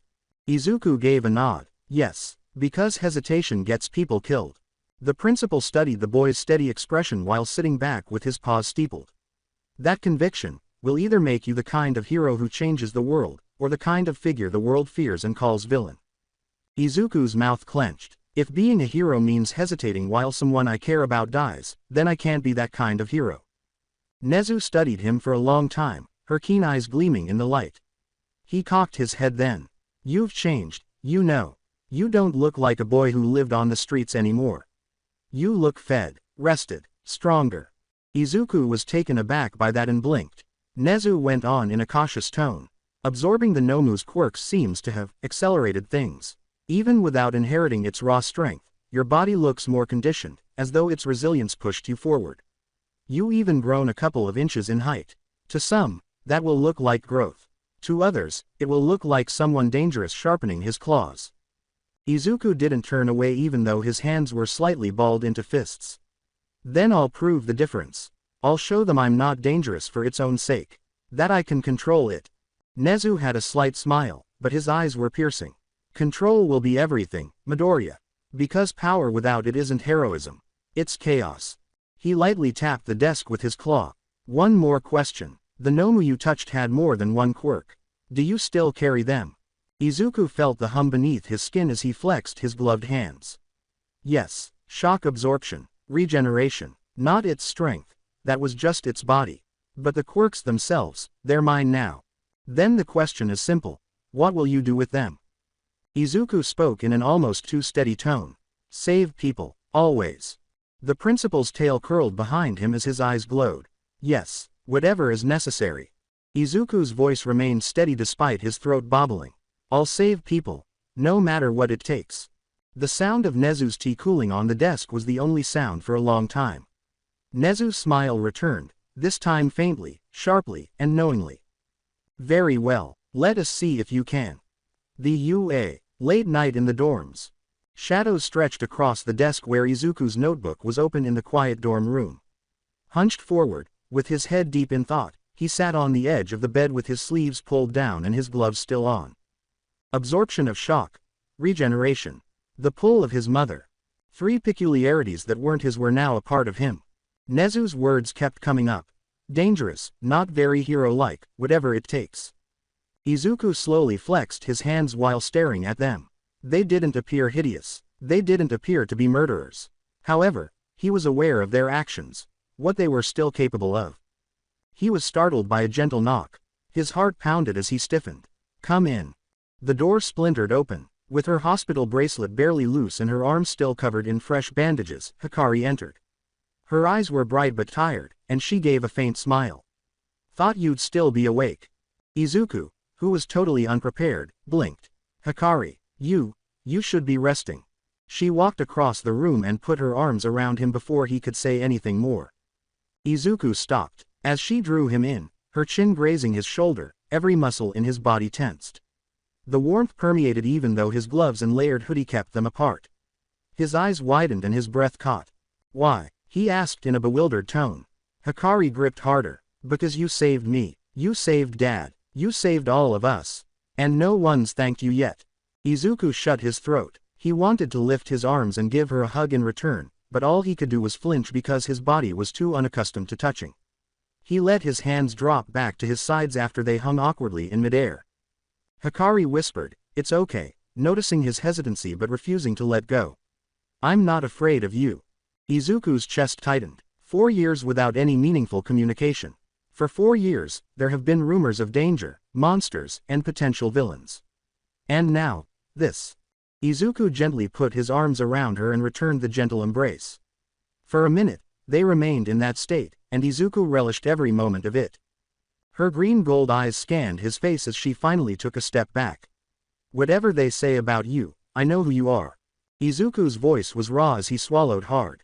Then I'll keep proving you right. His chest felt a little lighter for the first time since the USJ hospital wing, afternoon of the following day. There was a slight smell of old coffee and antiseptic in the room. Wrapped in bandages and with his scarf folded on the chair next to him, Aizawa lay half-propped in a hospital bed. His eyes were as sharp as ever, but his face was pale. With his arms folded tightly across his chest, All Might sat close to the window. He was lost in thought and in his true form, his eyes gone. With his teacup in hand and his voice as composed as ever, Nezu stood at the foot of the bed. Nezu said, Midoriya told me something yesterday after the battle, in a measured tone. He knew he could have released the Nomu sooner, let it collapse unconscious. But he chose not to. He wanted the fight ended, decisively. The ensuing silence weighed heavily on the space. Aizawa's eyes narrowed as he let out a slow breath through his nose. So he already understands mercy isn't in his vocabulary. At least, not yet. All Might's hands gripped his arms more tightly. He killed the Nomu when he didn't have to. That's not a child's instinct. That's the mindset of a villain. Nezu cocked his head, observing both of them. Or it's the instinct of someone who has lived too long with uncertainty. Aizawa. The bandages pulled at the hero's ribs, causing him to shift and wince. I think he's a boy who's had every safety net ripped out from under him. Quirkless, abandoned, treated like a weapon the day his powers showed. He doesn't trust anyone else to keep himself and others safe. Yes, that's dangerous, but it's also honest. If we don't put structure around him, he'll keep making those choices alone. I'll train him myself. Teach him restraint isn't weakness. Nezu's beard quirked. A measured answer. The metal rattled as All Might slammed a fist against the windowsill. Measured. If he can steal quirks, if he can kill with a touch, he's a threat to everyone here. Students, staff, civilians. You don't understand. Shota, I fought a man like that. I fought all for one. And if this boy drifts even an inch, we'll be staring at another monster. Aizawa spoke in a low, firm voice that was tinged with pain. He's not all for one. He's a kid who's been tossed aside until violence was the only thing left that listened. If you treat him like a villain, that's exactly what you'll get. I won't let that happen. The dark eyes of All Might blazed. Or maybe we can't afford the risk at all. Unfazed by the tension, Nezu sipped his tea calmly. Two very different philosophies. One seeks control, the other seeks removal, and Midoriya, he is already certain of his path. With a gentle clink, the principal placed the teacup on the bedside table. So the real question is, can either of you change it? The only response was the heart monitor's steady beep, and the weight of three men knowing that a boy's decision could have a far greater impact on his future than his own. The UA classroom. A couple of days after. The room was buzzing with conversation, but it wasn't the same as before. The sound changed each time Izuku entered. There were murmurs. Too much time was spent staring. Some narrowed with suspicion, others wide with uneasiness. Some of his classmates slid their desks a bit farther away, avoiding him completely. Bakugo had even ceased yelling at him directly. He simply gritted his teeth and stared, seemingly daring Izuku to move next. Izuku slid into his seat and tried his best to ignore them. When he tightened his gloves, they creaked, and his hood pulled down.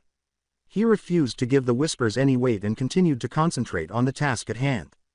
When their eyes locked, Hikari, who was 2 rows away, gave him the slightest nod. It was sufficient. The door opened with a scrape. Quiet down. Still wearing bandages, Aizawa shuffled in, his voice as flat as ever. With weary but piercing eyes, he slid a folder onto the desk and looked around the room. He remarked, "You've all had a rough start. Villains attacking on your first field trip isn't exactly standard procedure." Although his tone remained the same, the words carried a lot of weight. A few pupils shifted uneasily. He took out a sheet of paper and held it up, saying, "But you're still here. Which means it's time to move forward. UA's annual sports festival is coming up. In 2 weeks, you'll all compete. No excuses." Reactions of disbelief, nerves, and excitement shook the room. Someone blurted, "Wait, the festival? After villains just attacked the school?" The eyes of Aizawa narrowed. "Precisely why we're holding it. The festival is a symbol.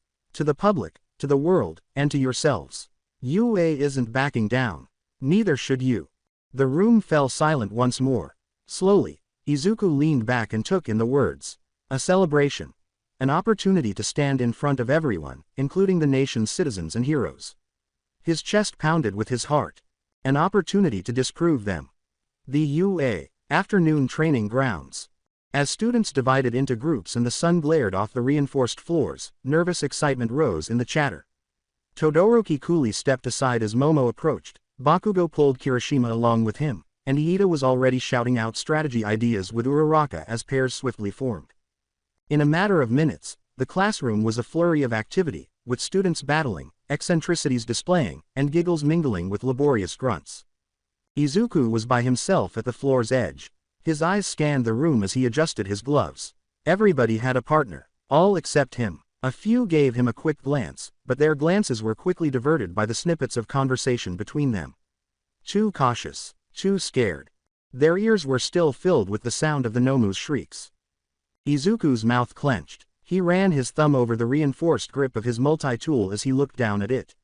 He could work out by himself. He had previously. Once more, he would. However, a voice broke through the commotion before he could move away. "I'll train with you." With her bandages finally off and her posture firm, Hikari approached. Her green-gold eyes met his without a second thought. Izuku blinked. "You don't have to." There was no room for debate in her tone as she said, "I want to." Leaning into her typical quiet wit, she gave a slight smirk. "Besides, you'll just overthink everything if I leave you alone." That day, Izuku's shoulders relaxed for the first time. Some students stared openly around them. Sharper now, the whispers flickered again. She's not scared of him. Why would she take the chance? Izuku paid them no attention. He positioned himself squarely, looking Hikari in the eyes. "Okay, let's train." She smiled and lowered herself into place. "Good. Try to keep up." Izuku suddenly found his anchor, the one person who wouldn't let him stand alone, while the other students honed their skills.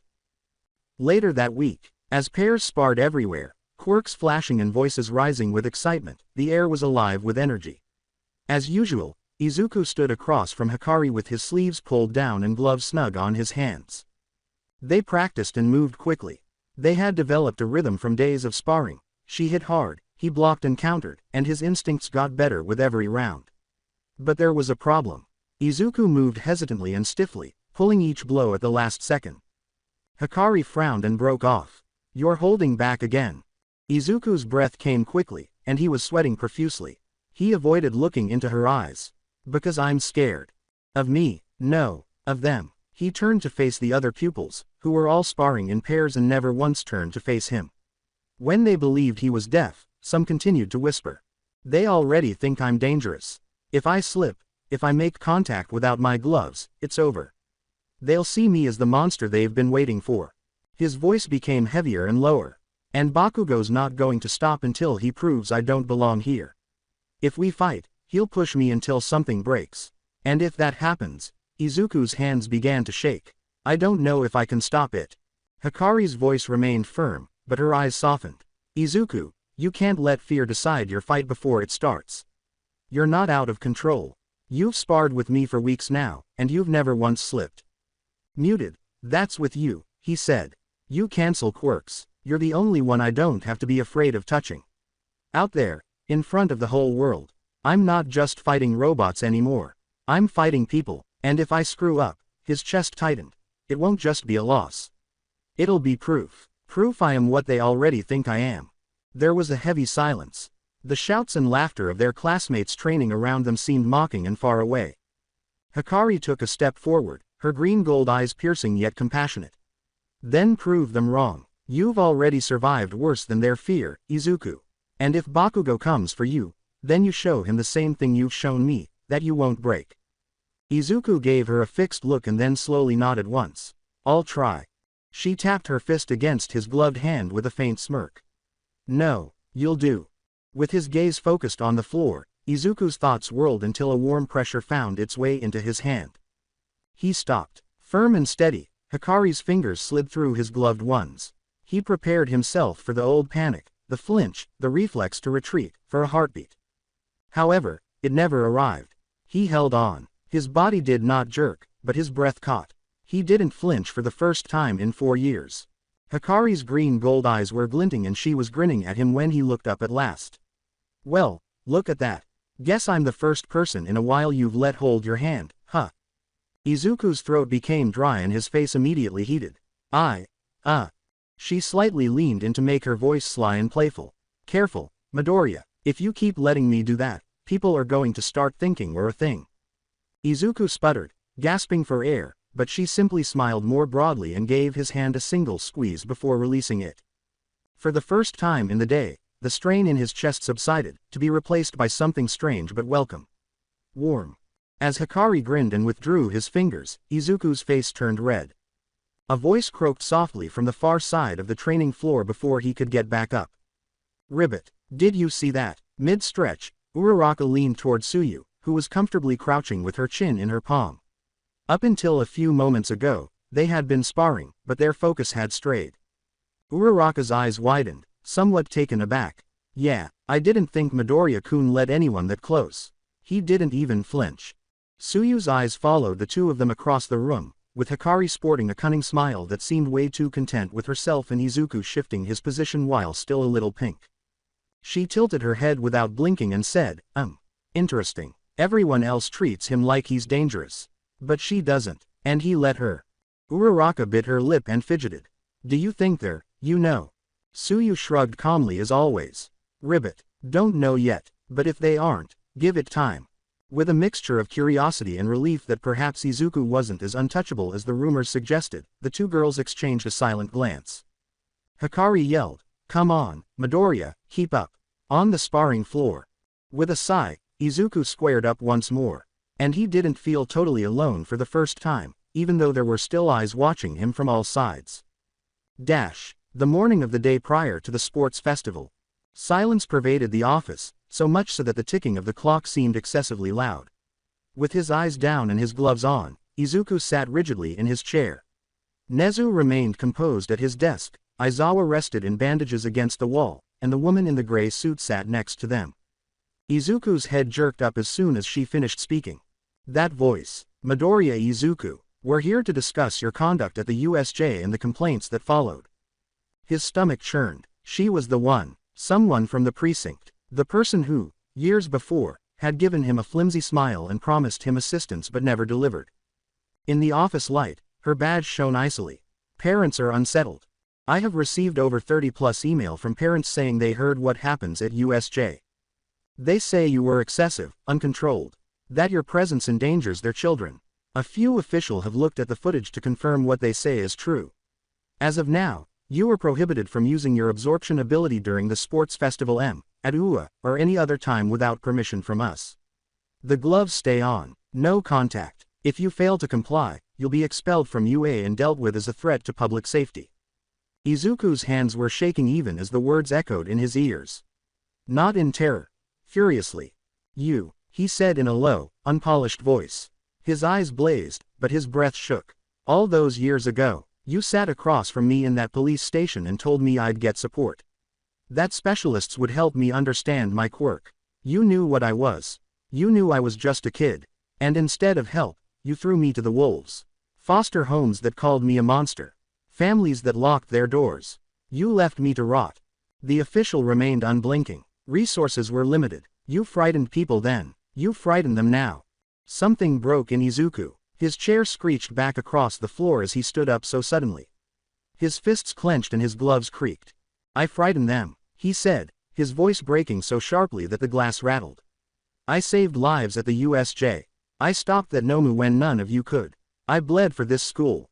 And all you see is a monster you didn't bother fixing when you had the chance.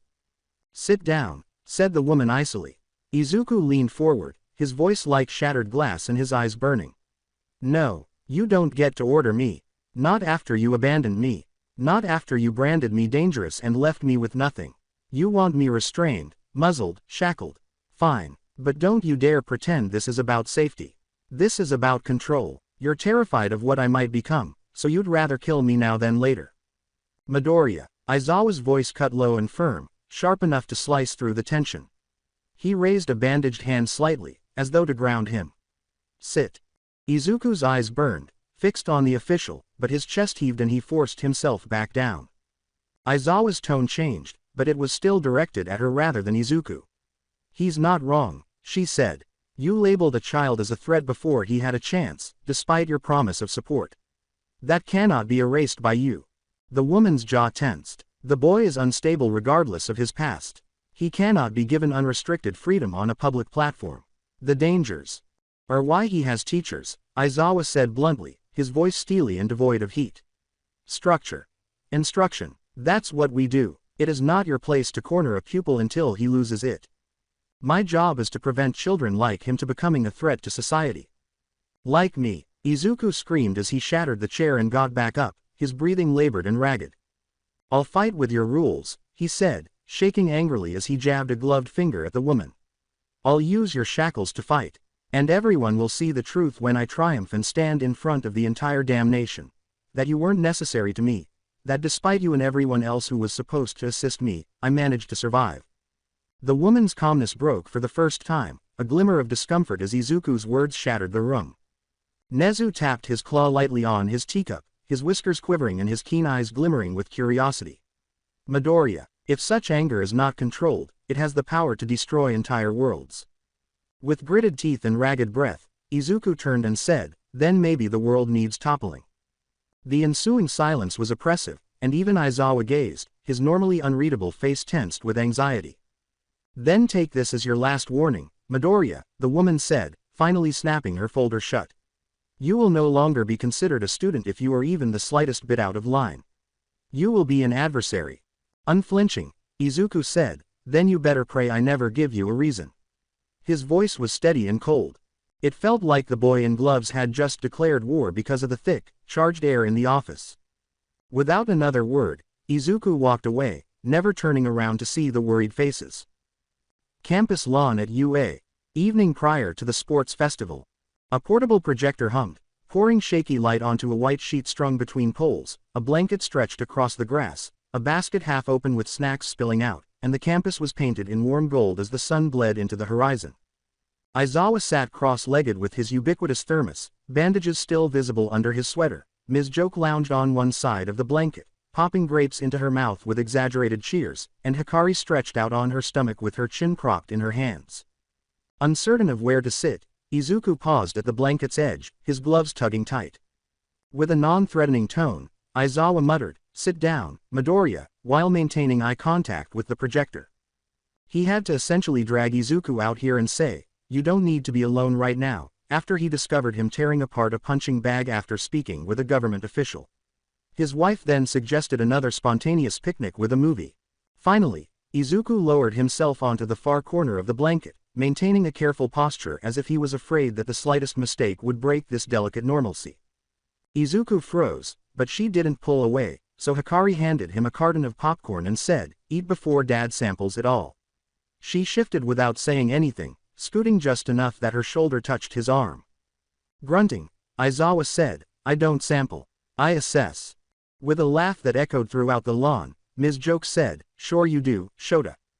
Their shoulders were still touching as Izuku took a piece of popcorn, his throat constricted, unable to move but unwilling to do so. Izuku's breath caught, but when she didn't move, he let it stay. His gloved hand hovered, then rested lightly on the blanket next to hers.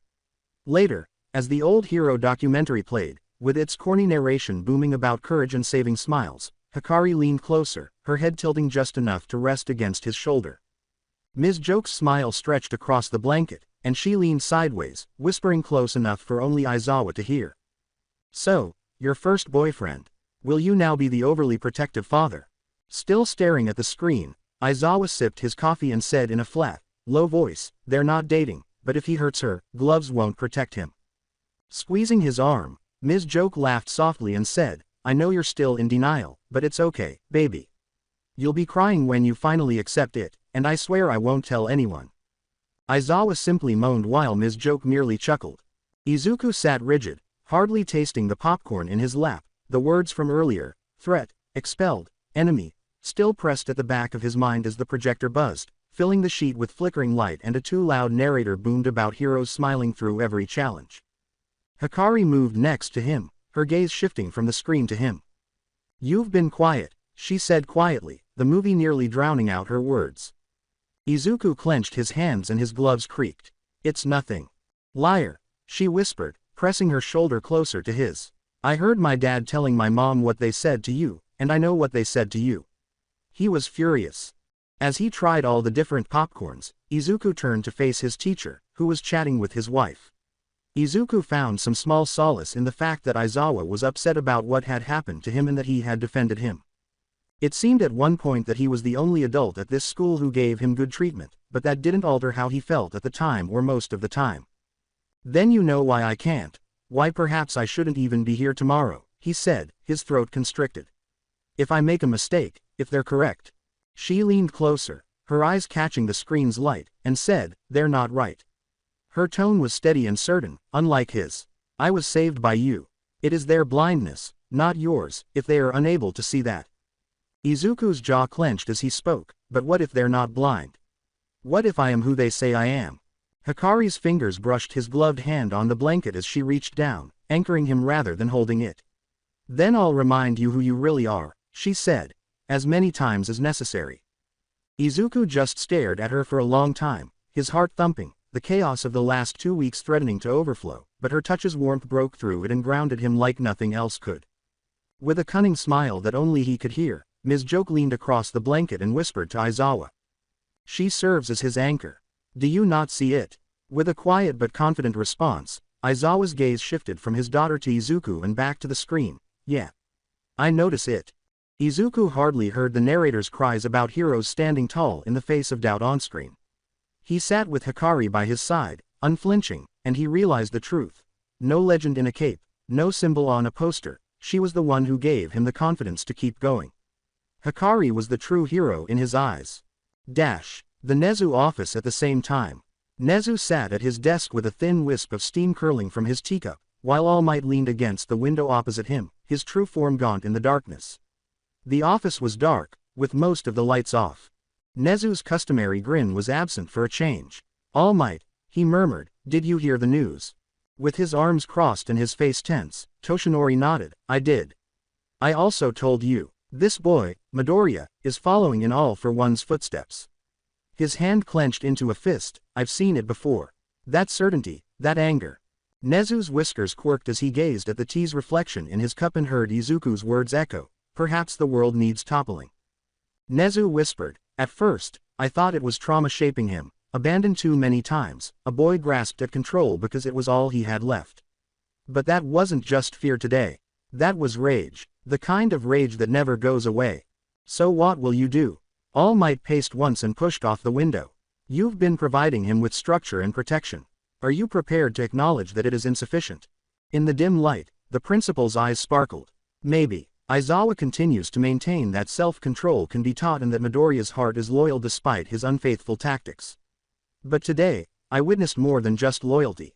I saw disdain. For the system. For power. For us. With a sharp but quiet voice, he raised his eyes to All Might and said, you might be right. He won't be the hero we create if he keeps going in this direction. He will be a force that we must control. Then we have to act before it's too late. All Might's expression hardened. And yet, if we act too soon, we may make him into exactly what we fear, Nezu said, swirling his tea as the liquid caught the dim light. We run the same risk if we wait too long. They were separated by a stone-heavy silence. With a gentle click, Nezu finally put down his cup. Excellent, All Might, you've persuaded me to exercise caution. Not yet, not yet. But limitations. Monitoring. Control. I want to know before the world finds out if Midoriya is really untrustworthy, he said, slowly curling his tail. With a grim nod, All Might said, good. Because we might not be able to stop it the next time he loses control. Then let's hope, for all our sakes, we still have time. Nezu's keen eyes lingered on the dark window, his reflection dim. UA. Locker room. Sports festival day. Nerves were in the air as students shuffled into their tracksuits, metal lockers clanging open and shut, and voices buzzing with quiet tension and excitement. As usual, Izuku sat at the far bench with his sleeves pulled down and his gloves tugged snug. He could feel the eyes on him, some openly wary, some cautious, but he kept his head down and used steady hands to tie his boots. The hum was abruptly cut off by the sound of a locker closing, and Todoroki moved forward, composed but determined, his mismatched eyes meeting Izuku's. Midoriya, he stated bluntly, you are the most powerful person present. Everyone witnessed your actions at USJ. You are the most dangerous if you aren't. In either case, we must defeat you. Even Bakugo stopped pulling his shoelace, sparks flickering faintly in his palm, as the room fell silent. Izuku stood slowly, looking directly into Todoroki's eyes, and said in a steady, low voice, "I'm not a monster. If you want to test me, you'll find out for yourself," he said, snapping his glove tight. "But I'm not about to roll over for anyone either." Bakugo stepped forward and gave a sharp laugh, saying, "TCH. It's there. Deku, you're finally displaying some spine. You think you're better than me because you killed that freak. Stop acting like you're hot shit." Calm but icy, Izuku's eyes darted to him. "No, I believe that because I've survived everything, I'm no longer weak enough to tolerate your condescending remarks." Bakugo's teeth were bared in a snarl as the sparks in his hands flared hotter. "You." Todoroki took a small step back and silently studied Izuku, his eyes narrowing with calculation rather than disgust. Aizawa's voice came sharply from the doorway as the tension grew, "Move it. You'll be on in 5.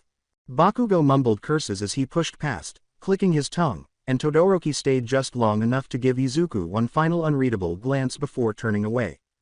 Izuku took a seat again. Although his heart was racing, he could clearly hear himself saying, "I am Midoriya Izuku, and I am here to demonstrate that I am neither a victim nor a monster." The students lined up, shifting uneasily, waiting for President Mike's thunderous announcement as the crowd's roar soon filtered through the walls, creating a low thunder that made the air hum. Izuku's heart pounded as he made his third glove adjustment, but as he looked sideways, he saw that Hikari wasn't grinning as usual. Instead, her jaw was clenched, her eyes darted to the doors, and her hands were balled into fists at her sides. She forced a smile when she saw him staring. "What?" Feeling anxious. After examining her for a while, Izuku gave a slight shake of his head and said, "You are." Her smile wavered slightly. "Dad is still recovering. Mom is at home watching. Everyone is watching us. Yes, I am anxious. You know, I have things to prove too." Izuku stood there for a moment, the words catching in his throat, and then he slowly extended his hand and placed a gloved hand on her shoulder. He whispered, "I understand, but you don't have to bear it all at once. Together, we'll stroll out there. You're not alone in this, no matter what."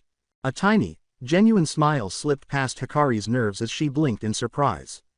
"Huh, I suppose you can give motivational speeches after all." With a slight smirk, Izuku pulled his hood down and said, "Don't get used to it." "Be careful, Midoriya," she whispered, sly but appreciative, leaning in just enough. "People will truly believe that we are a couple if you continue to speak in that manner." Izuku flushed, but instead of recoiling, he gave her shoulder a gentle, steady squeeze. The stadium's roar grew as the doors ahead creaked. They moved forward together, side by side. The ceremony of opening, with banners flapping in the wind and tens of thousands of voices rising in thunderous cheers, the stadium was ablaze with sunlight. The sound was so loud that it shook the bones of the students. The voice of the present Mike boomed throughout the arena. "Welcome to the UA Sports Festival, everyone." Every eye in the nation was on the students of Class 1A and 1B as they stood in orderly rows as the crowd roared once more and cameras flashed. Even with Hikari at his side, Izuku felt the weight of the stares and the whispers from the crowd echoing the ones he had heard in class. "That's the boy from USJ, dangerous, monster in the making." He pulled his hood lower, his gloves creaking slightly. As she raised her microphone, Midnight strode onto the stage with a brilliant smile.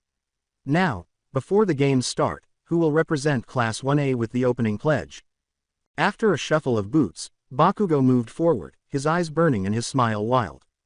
"I'll do it." Bakugo lifted the microphone with a sardonic sneer, and the class braced themselves as the crowd cheered his confidence. With a fiery voice, he jabbed a thumb at himself and declared, "I'm going to win this thing. There's no doubt, no argument, I'll be number 1. With a few jeers from the other classes, the audience cheered once more, but then he turned, his gaze fixed on Izuku in front of everyone. "Deku, don't assume I don't see you. You believe you are the strongest because you killed that Nomu. What makes you a hero? I'll crush you here," he said with a twisted, ruthless, and flaming smile, "before the entire world. After that, we'll check to see if you're still referred to as anything other than a monster." Cameras focused on Izuku's face as the stadium gasped, the impact of his words reverberating through the student rows. Hikari tensed up next to him, giving Bakugo a glare that could have cut but Izuku just raised his head and snapped his glove shut, his voice clear and steady above the mutter of the crowd. He looked Bakugo in the eyes and said, "I'm not a monster, but I'm also not going to bow down to you." Cheers and apprehensive whispers filled the stadium. Present Mike added fuel to the fire by cackling into the microphone, saying, "Folks, the tension is real. It appears that this year's festival will be spectacular. The obstacle race." The starting gates rattled and the stadium roared. The air was cracked by Midnight's whip. "Ready. Go." The pupils charged ahead. In an instant, Todoroki froze the ground, skating forward on a sheet of ice.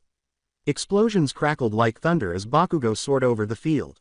Later, Izuku moved. Not the quickest, not the most dazzling, simply keen-eyed. The path was blocked when the first wave of robots thundered into view. Students were dispersed, crashing through the machines, slashing, blasting, and smashing. Izuku didn't. The bolts in the joints of the robots were pulled by his mother's peculiarity. As he slipped between them, their limbs gave way one by one, giving way under their own weight. Effective. Brutal. The audience let out a gasp. He's breaking them apart piece by piece. That's terrifying precision. Sweat trickled down his temple as he pushed forward, each movement deliberate. He yanked a metal plate loose from the side of a robot that swung down at him, transforming it into a makeshift shield as the arm slammed pointlessly against it. The path was divided by the gorge, the second obstacle. While some students leapt, others constructed bridges. Izuku grabbed one end of the rope by pulling it loose, using his mother's peculiarity. Izuku inhaled deeply before sprinting off the gorge's edge, enabling him to swing across it in a single fluid motion using his momentum. The minefield then appeared. Students paused, their nerves jangling. Buried charges shimmered on the ground, all poised to detonate at the first sign of pressure. Izuku didn't slow down. His eyes narrowed as he looked around the field. He pulled a few of the landmines together with a sharp tug, being careful not to set them off as he dragged them in his direction, utilizing his shield made of the same scrap metal. Balancing low, he climbed on it and then let it fall onto a mine. Boom! He was thrown skyward by the explosion, and the piece of debris carried him closer to the finish line. As smoke and fire filled the air, the crowd let out a scream. Izuku directed the slab beneath him like a crazed surfboard while crouching low and gritting his teeth. He used his mother's trick to pull another mine underneath each time it fell, setting it off and propelling himself higher and faster until the finish line was in sight. The debris blasted him over the last row of mines with a final crash. He fell forward, rolled across the floor, jumped up fast, ran, and crossed the finish line. As Present Mike's voice boomed, "First place, Midoriya Izuku." The stadium erupted in gasps and cheers. Izuku stumbled to his feet, his gloves burning, his sleeves ripped, and his chest heaving. All he had was a scrap of junk and his mother's quirk, and he had defeated them all. A moment later, Todoroki skidded across, his face icy with rage. Bakugo fell with a snarl of sparks to the ground. Iida trailed behind, breathing heavily. Izuku, however, was already erect and his eyes were burning brightly beneath his hood. 6 years without any peculiarities. A monster was branded after 4 years. And now, top spot. With her peculiarity. With my peculiarity. There were a variety of voices in the stadium. That was insane. Why did that other kid call him a villain? These first years are amazing. Sports Festival. Battle of the Cavalry. As Midnight clarified the regulations, her whip cracking for emphasis, the stadium hummed. Form your teams of 2 to 4. Remember, Midoriya took first place, so his headband is worth 10 million points. Like thunder, the words fell. The field immediately erupted in noise as students rushed to form alliances, grabbed partners, and pointed their hands.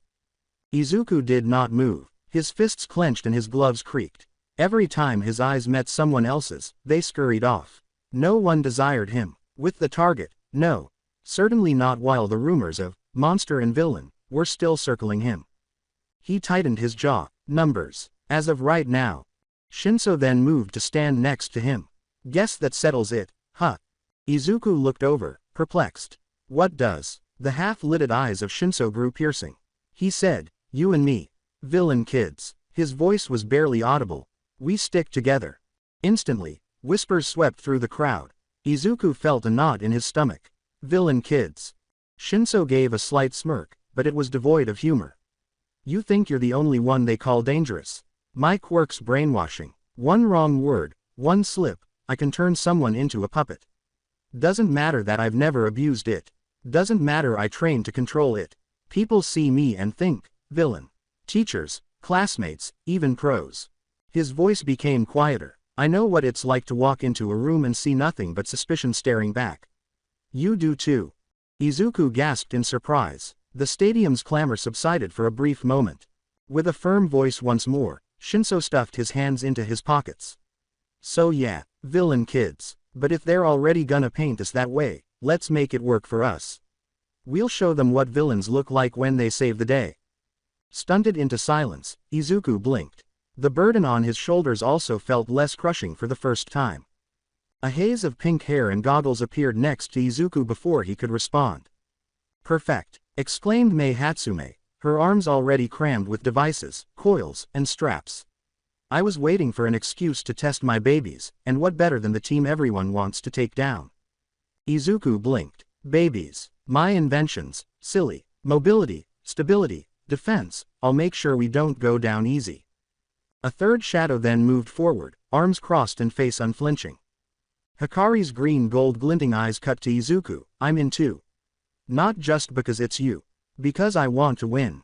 And because I'm not letting you stand here alone. Izuku's chest briefly relaxed, the first breath to not burn in hours. Between them, he saw Hikari steady at his side, Mei giddy with manic confidence, and Shinso with his quiet defiance.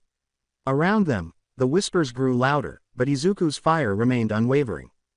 All right, then let's give them something to really whisper about. The present Mike's voice practically shook the stands as it boomed from above. Ooh, look at this, folks. The 10 million point headband is going to Midoriya's team, with Shinso, Hatsume, and Aizawa's own daughter, Hikari. Ready to turn the whole field upside down. Excitement and uneasiness clashed as the crowd roared. Izuku stood tall with his outcast squad in the middle, his eyes piercing beneath his hood. The horn sounded. Start. Midnight's voice shattered the silence. With their quirks blazing, dozens of teams surged forward as the arena erupted instantly. 4 misfits gathered in the middle to brace themselves. Izuku at the front, his gloves creaking as the air around him hummed with his mother's quirk. On one side, Hikari's aura pulses faintly, and the quirks around her weaken and sputter. On the opposite side, Mei's prototype stabilizers secured their harnesses and footing. Shinso Hitoshi was seated proudly above them, 10 million points tied around his head. He smirked and leaned forward. Let's see how long it takes before they realize we're not the easy prey they think we are. Immediately, the first rush occurred. A trio, one of whom was throwing flames, another leaping with augmented legs, and the third grabbing Shinso's headband. Izuku jerked out his hands. Stones from other students broke the floor or used their quirks, and his mother's quirk pulled and tore stones.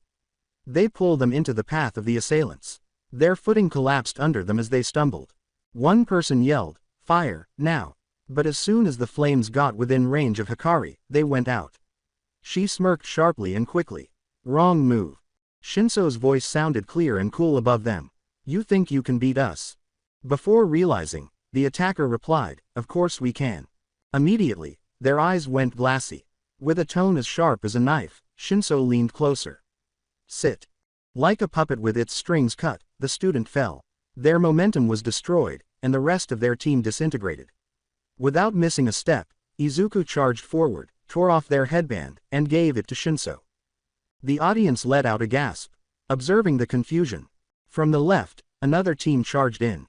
The air was illuminated by Bakugo's explosions, which propelled his group forward like a rocket. He roared, I'm taking that headband, Deku. As sparks flew. Izuku tightened his jaw. Not this time. A piece of debris tore from the field and was drawn directly into Bakugo's path of blast. It exploded in midair, scattering the blast and altering his course. Bakugo growled and regained his balance just as Kirishima did. Bakugo yelled, keep pushing. Shinso grinned more broadly. Oh, this is going to be fun. Every time another team slammed into them, stabilizers locked their formation, and Mei's inventions hissed and hummed around them. Her goggles flashed as she cackled. Yes, data, glorious data, keep feeding me numbers. Team after team disintegrated in an attempt to overthrow them minute by minute. They were always dismantled by the Izuku team. Before quirks could land, Hikari's aura destroyed them. Every thoughtless mouth was split open by Shinso's voice. And during it all, Mei's devices kept them upright. Their headband was still shining at the top when the dust cleared and the horn blew. Present Mike exclaimed, "Time." Team Midoriya holds onto the 10 million points. Instead, and they're headed to the next round. The stadium trembled with the sounds of jeers, gasps, and cheers. Half of the audience was excited, while the other half was uneasy. Izuku stood stooped, his chest heaving and sweat dripping. He glanced up at his team and felt his gloves creak. Hikari smirked and remained steady, a mad scientist smile on Mei's face. Shinso sat tall, content but with an unreadable expression. Izuku felt less alone for the first time. Yes, he felt dangerous, but dangerous in tandem. Furthermore, when Shinso bent over and murmured loud enough for him to hear, "See, villain kids win too," Izuku returned the grin, only a bit. As the enormous bracket appeared on the large screen, the arena lights first dimmed and then flared. Cheers broke out from the crowd. The current microphone voice booming, almost shaking the stadium. "Alright, people, the cavalry battle is over, the teams have broken up, and now it's time for the main event. One-on-one matches, baby. Just you, your quirk, your wits, no excuses." The first two names were highlighted as spotlights moved across the stage. Present Mike, pointing to the board with a wide smile. And leading US off, it's Hitoshi Shinso versus Mei Hatsume. The mind-bending enigma versus the mad inventor. With devices fastened to her harness, Mei was already bouncing, and the crowd roared, half inquisitive, half laughing. Cut to Eraserhead in the booth, speaking flatly with his arms crossed. Eraserhead. On paper, this isn't even close. Shinso's quirk can end a fight with one wrong response. But Hatsume doesn't play like a fighter. She'll use every gadget she's built to stall, distract, and turn the match into a performance. If Shinso doesn't stay focused, she'll make a spectacle of him. Present Mike leaning in and laughing. You heard him, folks. This might be the only match where winning isn't the goal. Hatsume's got sponsors to impress, and Shinso just wants respect. Who's walking away happy? Everyone in the crowd was humming Shinso's name, and some were yelling at Mei to show the babies. Match 1. Mei Hatsume vs. Hitoshi Shinso. They entered the ring together. With his hands stuffed in his pockets, Shinso stood slouched and bored. Mei hopped on her toes, her arms strapped across her harness with devices, her goggles shining.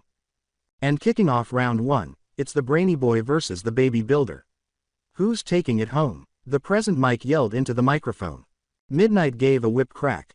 Begin. Mei instantly sprang forward, facing the throng rather than Shinso.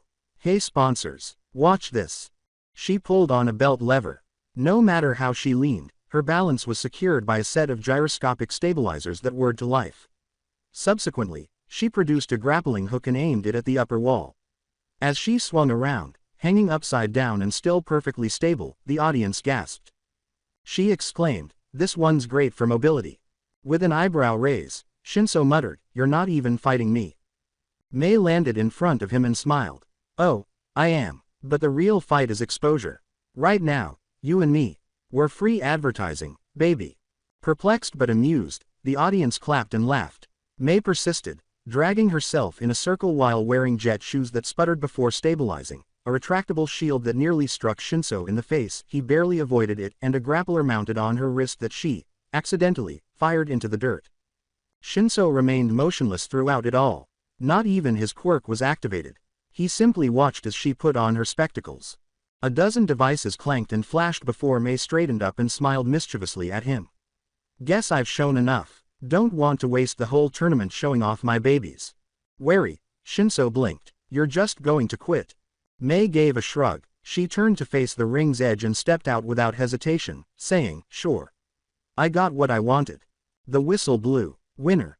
Shinso Hitoshi. Half of the crowd cheered for Mei's antics, and the other half were buzzing about Shinso's enigmatic poise. They walked past one another, and Shinso muttered, "Well, that was something, you didn't even try." Mei grinned. "I did try, just not to win. Now the sponsors have my number. And you still get to keep your secret. Call it a win-win, partner." With a faint frown, Shinso watched her bounce away before grinning to himself. Not bad. Match 2. Tetsu vs. Hikari Aizawa. As the two squared off, the audience was humming. Skin flashing into steel, gleaming in the sunlight, Tetsu slammed his fists together. He roared, "You'd better hit harder than you look. Steel doesn't break." Calm and keen-eyed, Hikari cracked her neck. "Everything breaks eventually. Begin." Midnight snapped his whip. With his fists flying, Tetsu charged like a freight train. Every blow sent shockwaves through the arena floor as his steel form glinted. With her scarf trailing faintly behind, Hikari slipped sideways and blocked. She retaliated by sweeping and jabbing sharply, but each blow clattered off his steel hide. Unfazed, he smiled. He yelled, "You can't dent me. I could do this all day." But his smiles began to waver as the battle went on. His swings were sharp at first, with his steel body driving each movement. But the gleam dulled slowly, ever so slowly. His motions became slightly less precise. His breathing became more labored. The audience murmured as they leaned forward. "What's happening to him? Why does he look weaker?" With a roar, Tetsu swung once more, but his arm was not as heavy. He stumbled back with a grunt as Hikari slipped past his guard and delivered a clean palm strike to his chest, the steel glimmering as if it were straining to contain him. She had a slight green-gold glow in her eyes. "Took you long enough." His transformation quirk sputtered in her suppression field. As he struggled to keep it up, the steel skin flaked, revealing patches of normal flesh. With perspiration streaming down his face, Tetsu exclaimed, "What the hell?" Hikari made a snap decision. He fell to one knee as she kicked him in the leg. She gave him a final swipe that sent him skidding across the boundary line after an elbow to the jaw sent him spinning. Thud. The whistle blew. Winner. Hikari Aizawa. Present Mike almost blew out his microphone as the stadium roared. Ooh, what a turnaround. She let him burn himself out until his quirk failed, then picked him apart piece by piece. Tetsu stared up at her in shock as he moaned on the ground, still half flickering between steel and flesh. You shut me down." Hikari straightened her posture, her eyes already at ease once more, her breathing steady. "You relied on your quirk. I didn't." After turning, she left the field. Izuku's chest constricted from the sidelines. He was familiar with the sensation of being defined by what other people feared, not just by winning. He also questioned whether Hikari knew more about him than anyone else for the first time. Tetsu was still moaning where he had fallen as Hikari walked calmly off the field, the crowd's roar deafening. Present Mike was practically vibrating in the commentator's box. "Did you see that, folks? A quirk suppression field, slowly eating away at a transformation quirk until it just, poof, cracked wide open. What a wild strategy." The word, monster, caused the audience to gasp, and rumors began to circulate. But a different voice, clear and calm, broke through. "Not wild. A calculated fighter." As the camera panned, it revealed Principal Nezu sitting neatly next to Present Mike in the commentary booth, with his small paws folded primly on the table. "Nezu," exclaimed Mike, astonished. "What are you doing up here?" Nezu said sweetly, offering clarity, with keen eyes. "Miss Aizawa's quirk is not immediate nullification, like her father's. It is suppression. Think of it as gradually turning down the volume of someone's quirk until it's barely audible at all." With one paw, he pointed to the replay on the large screen, where Tetsu's shiny steel gradually grew duller the longer he was in range. For transformation quirks such as Tetsu's, this process takes time. His steel skin held because it was already active. But every second she forced him to keep fighting inside her radius, his stamina drained faster than it should have. Eventually, his quirk could not maintain itself. Mike leaned in closer, his eyes wide. "So she's like a slow eraser." "A steady eraser," said Nezu. "And far more insidious in its own way. Most students rely on quirks like extensions of themselves. Her aura does not strip them instantly, it makes them fail in the middle of battle. That psychological edge is powerful." Unease grew as the crowd's murmurs became louder. With his eyes half closed, Aizawa leaned back in his chair on the sidelines and muttered, "She's better than I was at her age." Nezu's ears perked up, and a small smile appeared on his face. "She also doesn't flinch from combat. That, too, is very much her mother." Mike, in attendance, slammed the table. "So what you're saying is, don't get too close to Miss Aizawa unless you want your quirk to fail you." With half applause and half trepidation, the stadium erupted once more. Hikari glanced down at the booth on the floor. Her father gave her a slight nod of approval, and she smiled for the first time since the tournament. And in that explosive first-round clash, Bakugo blasts through Uraraka's meteor shower and clinches the win. We are now on our way to Izuku Midoriya vs. Momo Yaoyorozu. As Izuku entered the arena floor with his gloves pulled tight and his hood down, the stadium was alive with whispers. That's him, the Nomu kid. Why is he so dangerous? Is he even allowed to fight? Momo Yaoyorozu came up opposite him, taking slow, deliberate steps. The audience noticed right away that she was wearing something different from her typical sleeveless attire. She now wore long sleeves that were fitted, stylish, and functional. There were more whispers in the stands. She covered up. That limits her quirk, doesn't it? She's being cautious. When Izuku saw it, his chest constricted. His gloves curled around his fists. She completely changed her outfit, just for me. He understood what it meant on the surface. She's considerate enough to get ready. I'm not being underestimated by her. Something else, though, that still hurt, was beneath that respect. She fears me, and perhaps that is fair. Momo's face was composed and intent. No recoil, no sneer. Just someone looking at him like a fighter, not a monster. However, he could still see the sleeves burning. Midnight gave a whip crack. Begin. Staff sliced clean through the air as Momo struck first. With a sharp tug of his quirk, Izuku dodged. Though the sleeves gave her leverage and the fabric protected her from the direct pull of his power, the staff still rattled in her grasp and was on the verge of being torn away. She held fast and braced. Izuku spoke in a low, almost resentful tone. You thought about this? Momo gave a steady response. Of course, I take every opponent seriously. Then came the chain whip, the staff breaking into pieces. Izuku pulled and snapped his hand. The links trembled, then broke apart in the middle of the swing, pieces rattling on the stone. The audience let out a gasp. He broke it apart again. Momo didn't hesitate. A bolo hissed through the air as it spun out of her hand. Izuku's quirk yanked it directly into his grasp, allowing him to catch it in midair. He threw it back at her in one smooth motion. She used a newly made shield to block, but Izuku's quirk caused the shield to rattle and then tear from her hands. Shouts of confusion erupted from the crowd. That's not a villain's quirk at all. It's attraction. Like magnetism. Then why do people say he's dangerous? Izuku tightened his jaw. Because the truth is irrelevant. Just what they say I am. Momo switched to smoke bombs, casting a gray haze over the ring. Izuku knelt down, his eyes stinging from perspiration. He followed the faint clatter of her weapons in the fog, then charged ahead. She emerged brandishing a spear, steady and sharp. The shaft was slammed by Izuku's glove, which tore it into pieces. She was pushed back when his shoulder struck her chest. The boundary line was scraped by her heels. She gave it one last shove and stumbled out of bounds. Thud. The whistle blew. Present Mike yelled, "Winner, Izuku Midoriya." Over the din of the audience. Awe, bewilderment, and uneasiness clashed as the stadium erupted. With his eyes shaded under his hood, Izuku stood tall with a heaving chest. Pulling his gloves tighter, he muttered to himself. She was scared too, but she respected me. And perhaps that's reasonable. It still hurts, though. Momo caught her breath on the sidelines, her gaze fixed on him.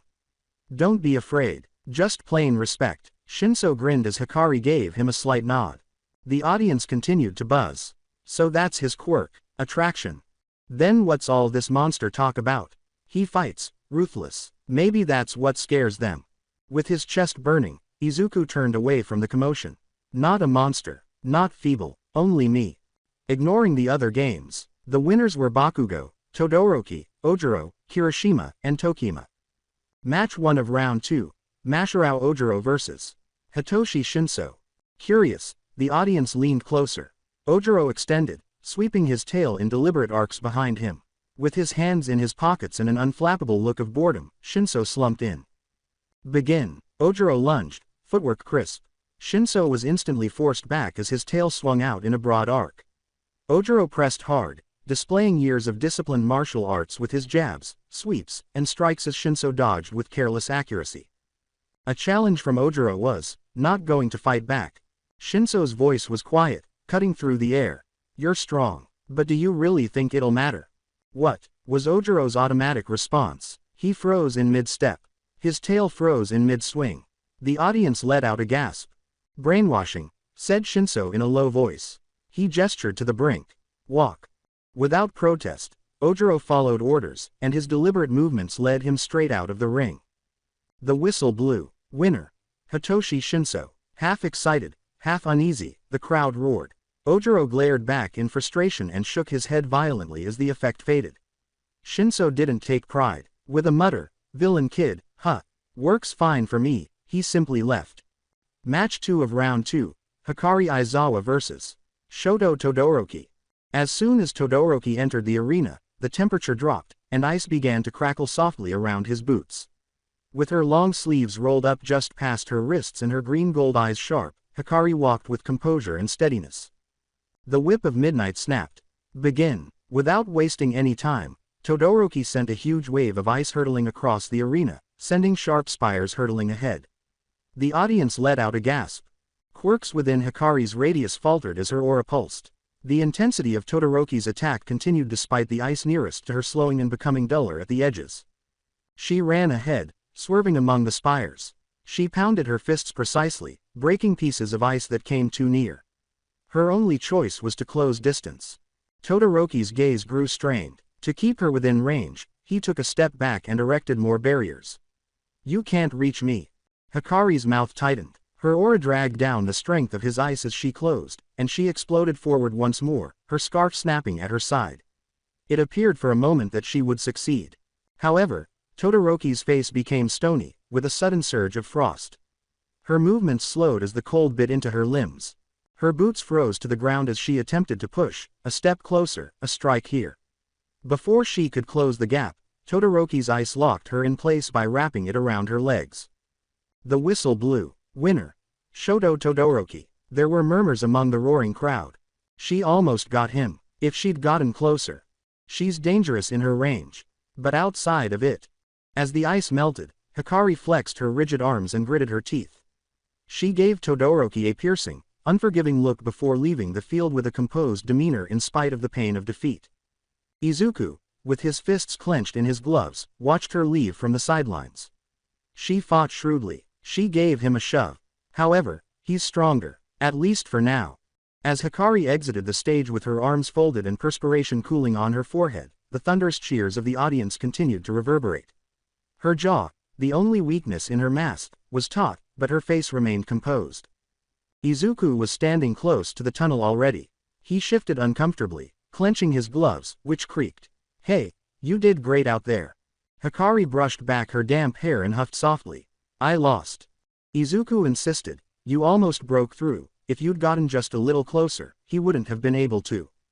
"Izuku." She gave him a stern look before softening. "It's fine." Under his hood, he scowled. "Is it?" She leaned against the wall and sighed. "You think I don't know what it's like? Having a quirk people call weak. Mine isn't flashy. It's not explosive. Half the time, it looks like I'm just standing there until the other person burns themselves out." She raised her green-gold eyes to meet his. "Sound familiar?" Izuku stopped. He gasped. Hikari gave a shrug. "People underestimate me until they don't. Then they start calling me dangerous. I don't care which way they look at it. Either way, I'm still me." For a while, Izuku was unable to respond. The words weighed heavily because they were truth rather than sympathy. At last, he was able to nod slightly. "You're not weak. You're the strongest person I've met in my whole life." There was a sliver of warmth in Hikari's crooked smile. "Careful, I might start thinking you actually like me." Izuku winced and instantly pulled his gloves to cover up the heat that was seeping into his cheeks.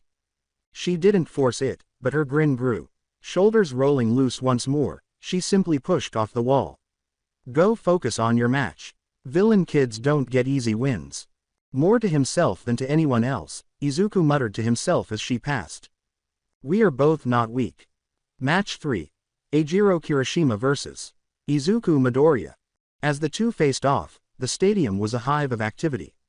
Kirishima's skin was already hardening into ragged plates that resembled steel, and his teeth were exposed in a broad smile. "All right, Midoriya, let's make this manly." With his hood covering his eyes, Izuku pulled his gloves tight. "I don't plan to hold back." The whip of midnight snapped. "Begin." Kirishima lunged forward like a moving boulder, her fists swinging recklessly. Izuku swerved sideways, the ground trembling with every blow, boots scraping stone. "You can't break me," Kirishima yelled, hitting the ground with his fist. Debris flew in all directions as the arena broke.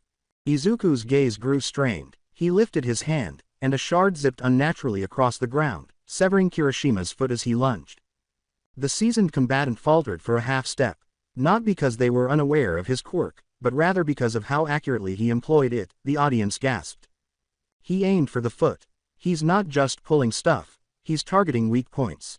With a quirk like that, Kirishima crushed the piece underfoot with a forceful stomp. That's clever, bro, but it won't stop me. He charged forward once more, his fists flying. Izuku drew another shard, but this time he flicked it high rather than at Kirishima's chest. Izuku slid low, hooking his leg behind him and pushing with his shoulder, but Kirishima's guard instinctively rose, blocking. The hardened boy lost his balance and staggered. Another shard was snapped into Izuku's hand by his quirk. His momentum was forced sideways as he slammed it like a lever against Kirishima's shoulder. Kirishima's boot scraped out of bounds as he stumbled. Thud. The whistle blew. Winner. Izuku Midoriya. Instead of being shocked by his peculiarity, the crowd erupted in amazement at the way he used it. He used a support class quirk like that. That was surgical. Why is he called a monster? Izuku drew his gloves tighter and stood stooped, chest heaving. Though his hood obscured his face, his mind was blazing. Not feeble, not worthless, not merely a monster. I'll show them all. Kirishima clapped Midoriya on the shoulder and laughed, his hardening fading. That was awesome, man. Crazy smart. You fight sharper than anyone I've seen.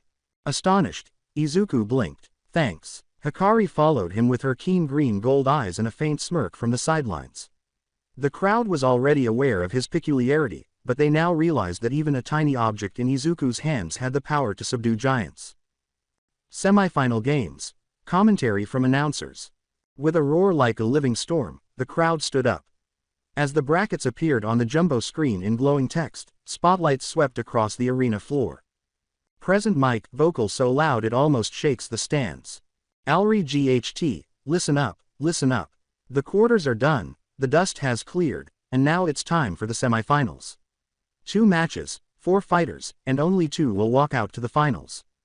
As the names appeared, he poked a finger at the screen. Present mic. First up, Katsuki Bakugo vs Hitoshi Shinso. Explosive Rage vs Deadly Calm. Fireworks and mind games, baby. Half of the crowd chanted, Baku go. And half of them were buzzing about Shinso's peculiarity of brainwashing. Cut to the booth. Aizawa sat with her arms crossed, her eyes alert, her voice steady. Aizawa. Bakugo is raw aggression, no question. His quirk's power and mobility give him a serious advantage. But Shinso doesn't need to overpower him, he just needs to provoke one response. If Bakugo loses his temper even once, the fight is over. Present mic enthusiastic, grinning. Oh snap, you heard it here. Can Bakugo keep his cool, or will Shinso pull the strings like a master puppeteer? The second bracket appeared when the screen moved once more. Present mic. And on the other side, Izuku Midoriya vs Shoto Todoroki. Unpredictable precision against raw elemental power. This is gonna be a collision, folks. Izuku's name was followed by a low ripple of murmurs, but Todoroki's name sent the stadium trembling with cheers. Aizawa, forward-leaning, more thoughtful tone. Todoroki has overwhelming control of the field. His ice alone can dominate the arena if Midoriya lets him. But Midoriya fights differently. He doesn't play by expectations, he dismantles. Presenting Mike with his arms spread wide. Ooh, deep cuts from the man himself. It's ice and fire versus steel nerves and scrap metal genius. Who's taking it, people? The stadium's very structure shook as the crowd let out a roar. Aizawa, in a low voice, practically whispering. Whichever one of them stops running from who they are. The roaring stadium above was louder than the tunnels beneath the arena. With Hikari by his side, Izuku walked while wearing tight-fitting gloves. She gave him a slight elbow bump. She said, "You're up next, don't let your head get too heavy." Izuku tightened his gloves and grunted softly. Already, every angle and piece of debris from the previous match was being replayed in his mind. Then they froze as they turned a corner. Shoto Todoroki was standing directly in front of them, his eyes narrowed in silent rage. A man Izuku had only ever seen on TV stood next to him, Endeavor, with flames glimmering faintly from his shoulders even in the small hallway. "You know what to do," Endeavor said, growling softly. "Show them your fire. Prove you're better than All Might." Shoto remained motionless. His eyes were fixed straight ahead, and his jaw was clenched. "I told you already," he said in a cold voice. I'll win without using that side. I don't need your fire. The ensuing quiet was oppressive and oppressive. It was like a blow to Izuku's chest. It isn't a father. It's a warden. Leaning down, Endeavor spoke sharply. You think you get to choose. You're my creation. You don't get to waste power that's yours. Shoto avoided his gaze. For a brief moment, his gaze shifted to Izuku and Hikari instead. An acknowledgement in silence. Izuku's gloves tightened around his fists. He recognized that expression. He had observed it in mirrors. A person who was defined by expectation and fear rather than by choice. Hikari took a step forward and spoke steadily. Your son's not your tool. He doesn't need you to tell him how to win. She didn't flinch when Endeavor's flaming eyes turned on her. For once, the repression in her eyes was defiance rather than a peculiarity. Izuku didn't say anything, but his chest burned. He simply looked into Shoto's eyes. There are others who are battling more than just an adversary. Endeavor took a step back and scoffed, fire crackling. Do what you want. Just remember. Everyone out there is watching. The air cooled as his flames disappeared down the hall, and he turned and walked away. Shoto let out a slow exhale, his face unreadable. Then he said softly, see you in the ring, Midoriya. Izuku nodded while pulling his gloves tighter, making a creaking sound. Yeah. A glimmer of concern tightened Hikari's jaw as she watched them both. This goes beyond a simple match. A collision has occurred. Match in the semifinals. Hitoshi Shinso vs. Katsuki Bakugo. When the two took the stage, the audience was already chanting Bakugo's name. Explosions were already exploding in Bakugo's palms as his hands crackled with sparks. With his hands in his pockets and his bored eyes idly following Bakugo, Shinso appeared to have just rolled out of bed across from him. Over the clamor, the present mic yelled, "Oh, this is the one, Bakugo, boom boom, versus Shinso the Mindbender. Let's see if raw firepower can outrun the mind games." The whip of midnight snapped. Begin. Suddenly, Bakugo leapt forward, his hands exploding like cannons. Shinso quickly moved out of the way, narrowly avoiding the blast. Shinso moved with unexpected agility, never fast enough to appear ostentatious, but just quick enough to avoid contact. Another explosion, another sidestep. Shinso slipped past another blast and called out, "You're predictable," his voice carrying. Loud, angry, explosive, it's all to cover up what's underneath.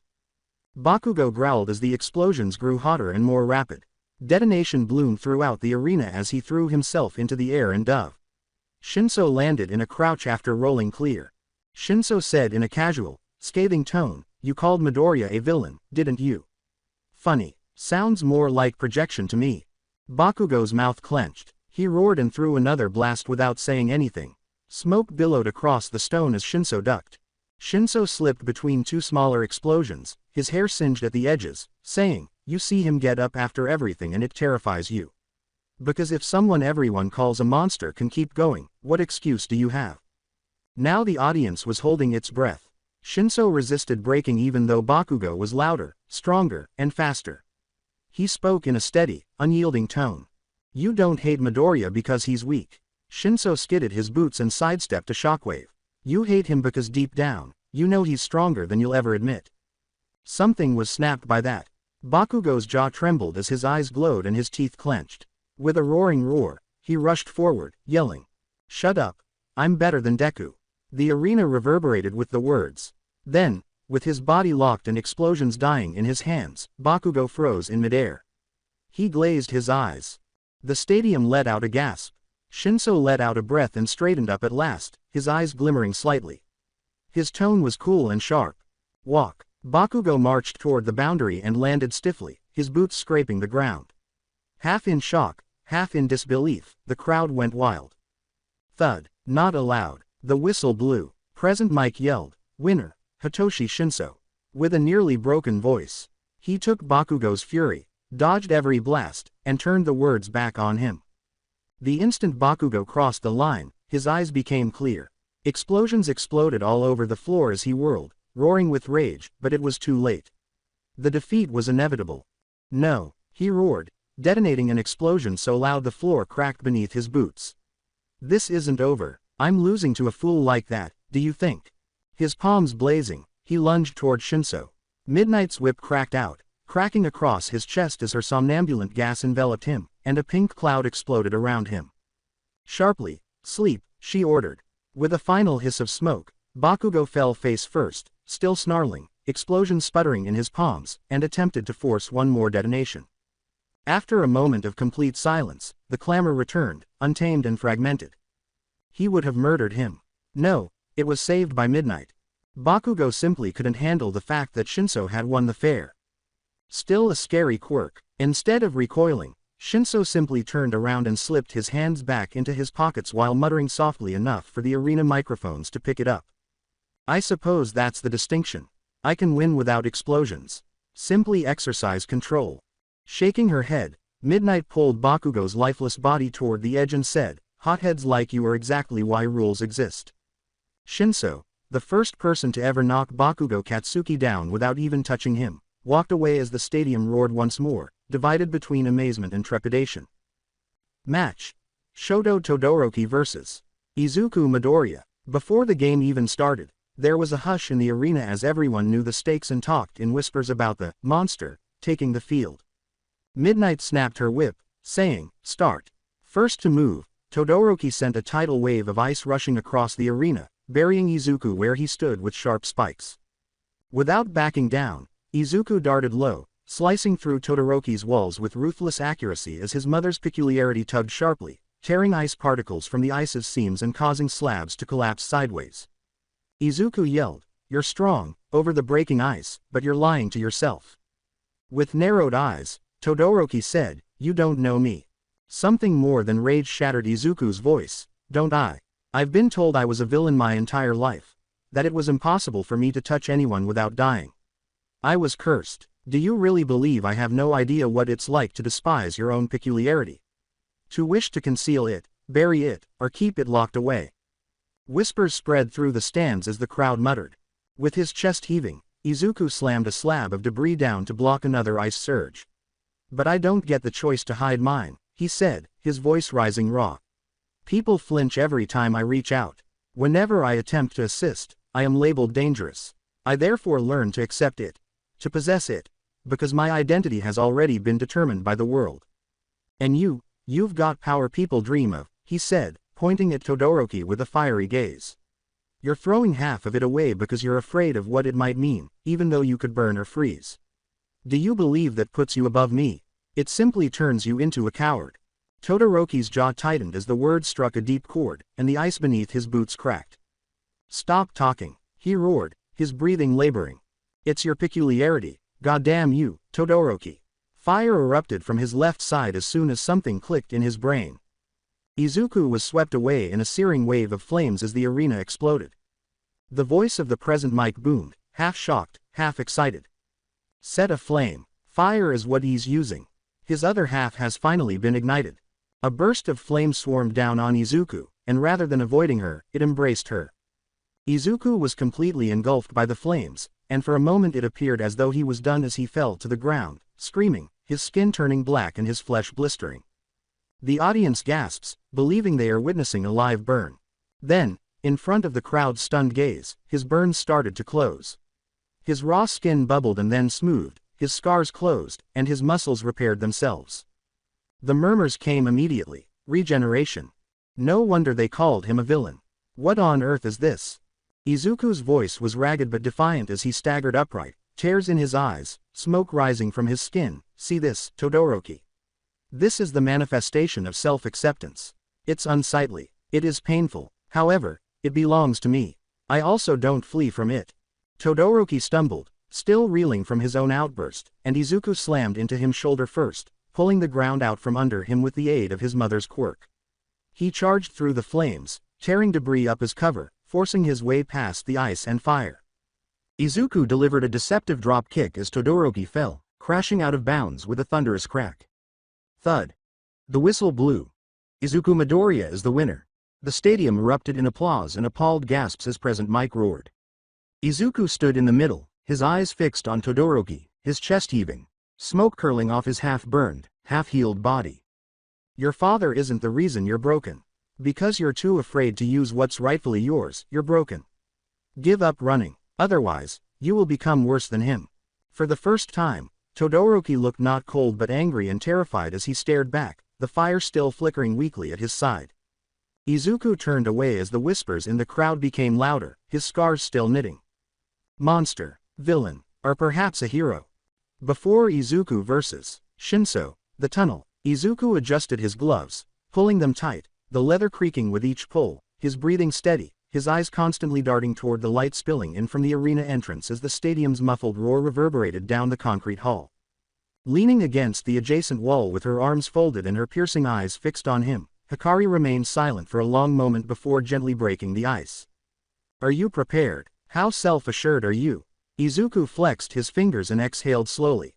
Are you sure? His green eyes hardened as he looked up, but he shook his head and said, not really. But I'm not going to play by their rules. I will fight for what I want. It will be on my terms, win or lose. With a slight smile on her lips, Hikari moved closer, extended her hand, and gave him a firm, warm, steady squeeze. That's the answer I wanted, she said. Show them who you really are. The weight in his chest lessened as Izuku blinked at her, the corner of his mouth quivering as if he wanted to smile but couldn't quite bring himself to do so. From the stadium beyond, Present Mike's voice boomed. Midoriya Izuku vs. Shinso Hitoshi. The next match. With a sly smile pulling at her lips, Hikari let go of his hand and said, go.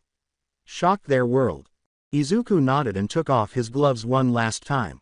Yeah, my way. The roar of the crowd rose to meet him as he turned toward the arena's blinding light. Final match. Hitoshi Shinso vs. Izuku Midoriya. Reporters leaned forward, pens scratching, cameras fixed as the arena shook with the energy. Izuku entered from the other tunnel, hood down, gloves pulled tight, and Shinso entered the ring in his typical slack stance, hands in his pockets. The stadium let out a roar. The Brainwasher versus the Nomu Kid. There are two potential villains. Why is this permitted at all? Before Midnight could raise her whip, Shinso raised a hand and said, wait. His voice was calm but sharp, we're not fighting. Not in this manner. The stands echoed with gasps. They already call us villains, Shinso said, shrugging slightly as Izuku's eyes flitted to him. Why don't you show them something different? As he gazed at the heroes in the stands, the cameras flashing, and the thousands of eyes watching him with horror, disgust, and sympathy, Izuku's throat constricted. He inhaled deeply, his fists clenched as the gloves creaked, and then he spoke. Are you curious about my peculiarity? The authentic one. All right, I take in life, recollections, peculiarities. I can tell what makes you with just one touch. It kills if I hang on too long. I am that. Villain is what you whisper whenever I pass by. A reporter's pen froze mid-scratch, and the crowd shifted uncomfortably. Izuku's voice rose, unvarnished but firm. I used to be quirkless. I was informed that I had no prospects. My quirk then came back to life, and all of a sudden I was worse than quirkless. I posed a threat. I was a monster. I was constantly let down by the system. Foster homes were afraid of me. I was called a villain in the making by heroes. A culture that labeled me as dangerous before I even knew what I was. With his hands still in his pockets, Shinso silently observed him. Izuku took a step forward and spoke louder, his words piercing the quiet. But pay close attention. I'm not a monster. I'm not weak. I'm not who you thought I would be. The hero who saves the quirkless will be me. Their weak peculiarities. The misfits. The ones you discarded. Those you've imprisoned because they frightened you. All of us who were forgotten will be led by me into a future in which we will all be saved. Whatever peculiarity they possessed from birth, regardless of the society's stamp on their file. Thousands of breaths held as the stadium fell silent. One voice cheered, then another, and still another, from somewhere in the stands. The heroes in the faculty box exchanged gloomy glances, reporters scrawled frantically, and the crowd broke up, with some clapping, some booing, and some whispering in terror. But the message reached people far away, in living rooms, alleys, and shelters. The forgotten, the unstable, and the oddballs heard him, and for the first time, they felt seen. So, the winner is, Midnight said, dropping her whip limply to her side. Midoriya, Shinso interrupted, his languid smile twisting sharply. Without a doubt. Once more, a storm of amazement and indignation erupted from the crowd's roar. Izuku's thoughts were like fire as he stood tall in the middle of it all, chest heaving and hood low. The world now knows who I am, and I will not stop until I save the people, even if they call me a monster or a villain. I'll continue the story in next part. Till then, bye bye.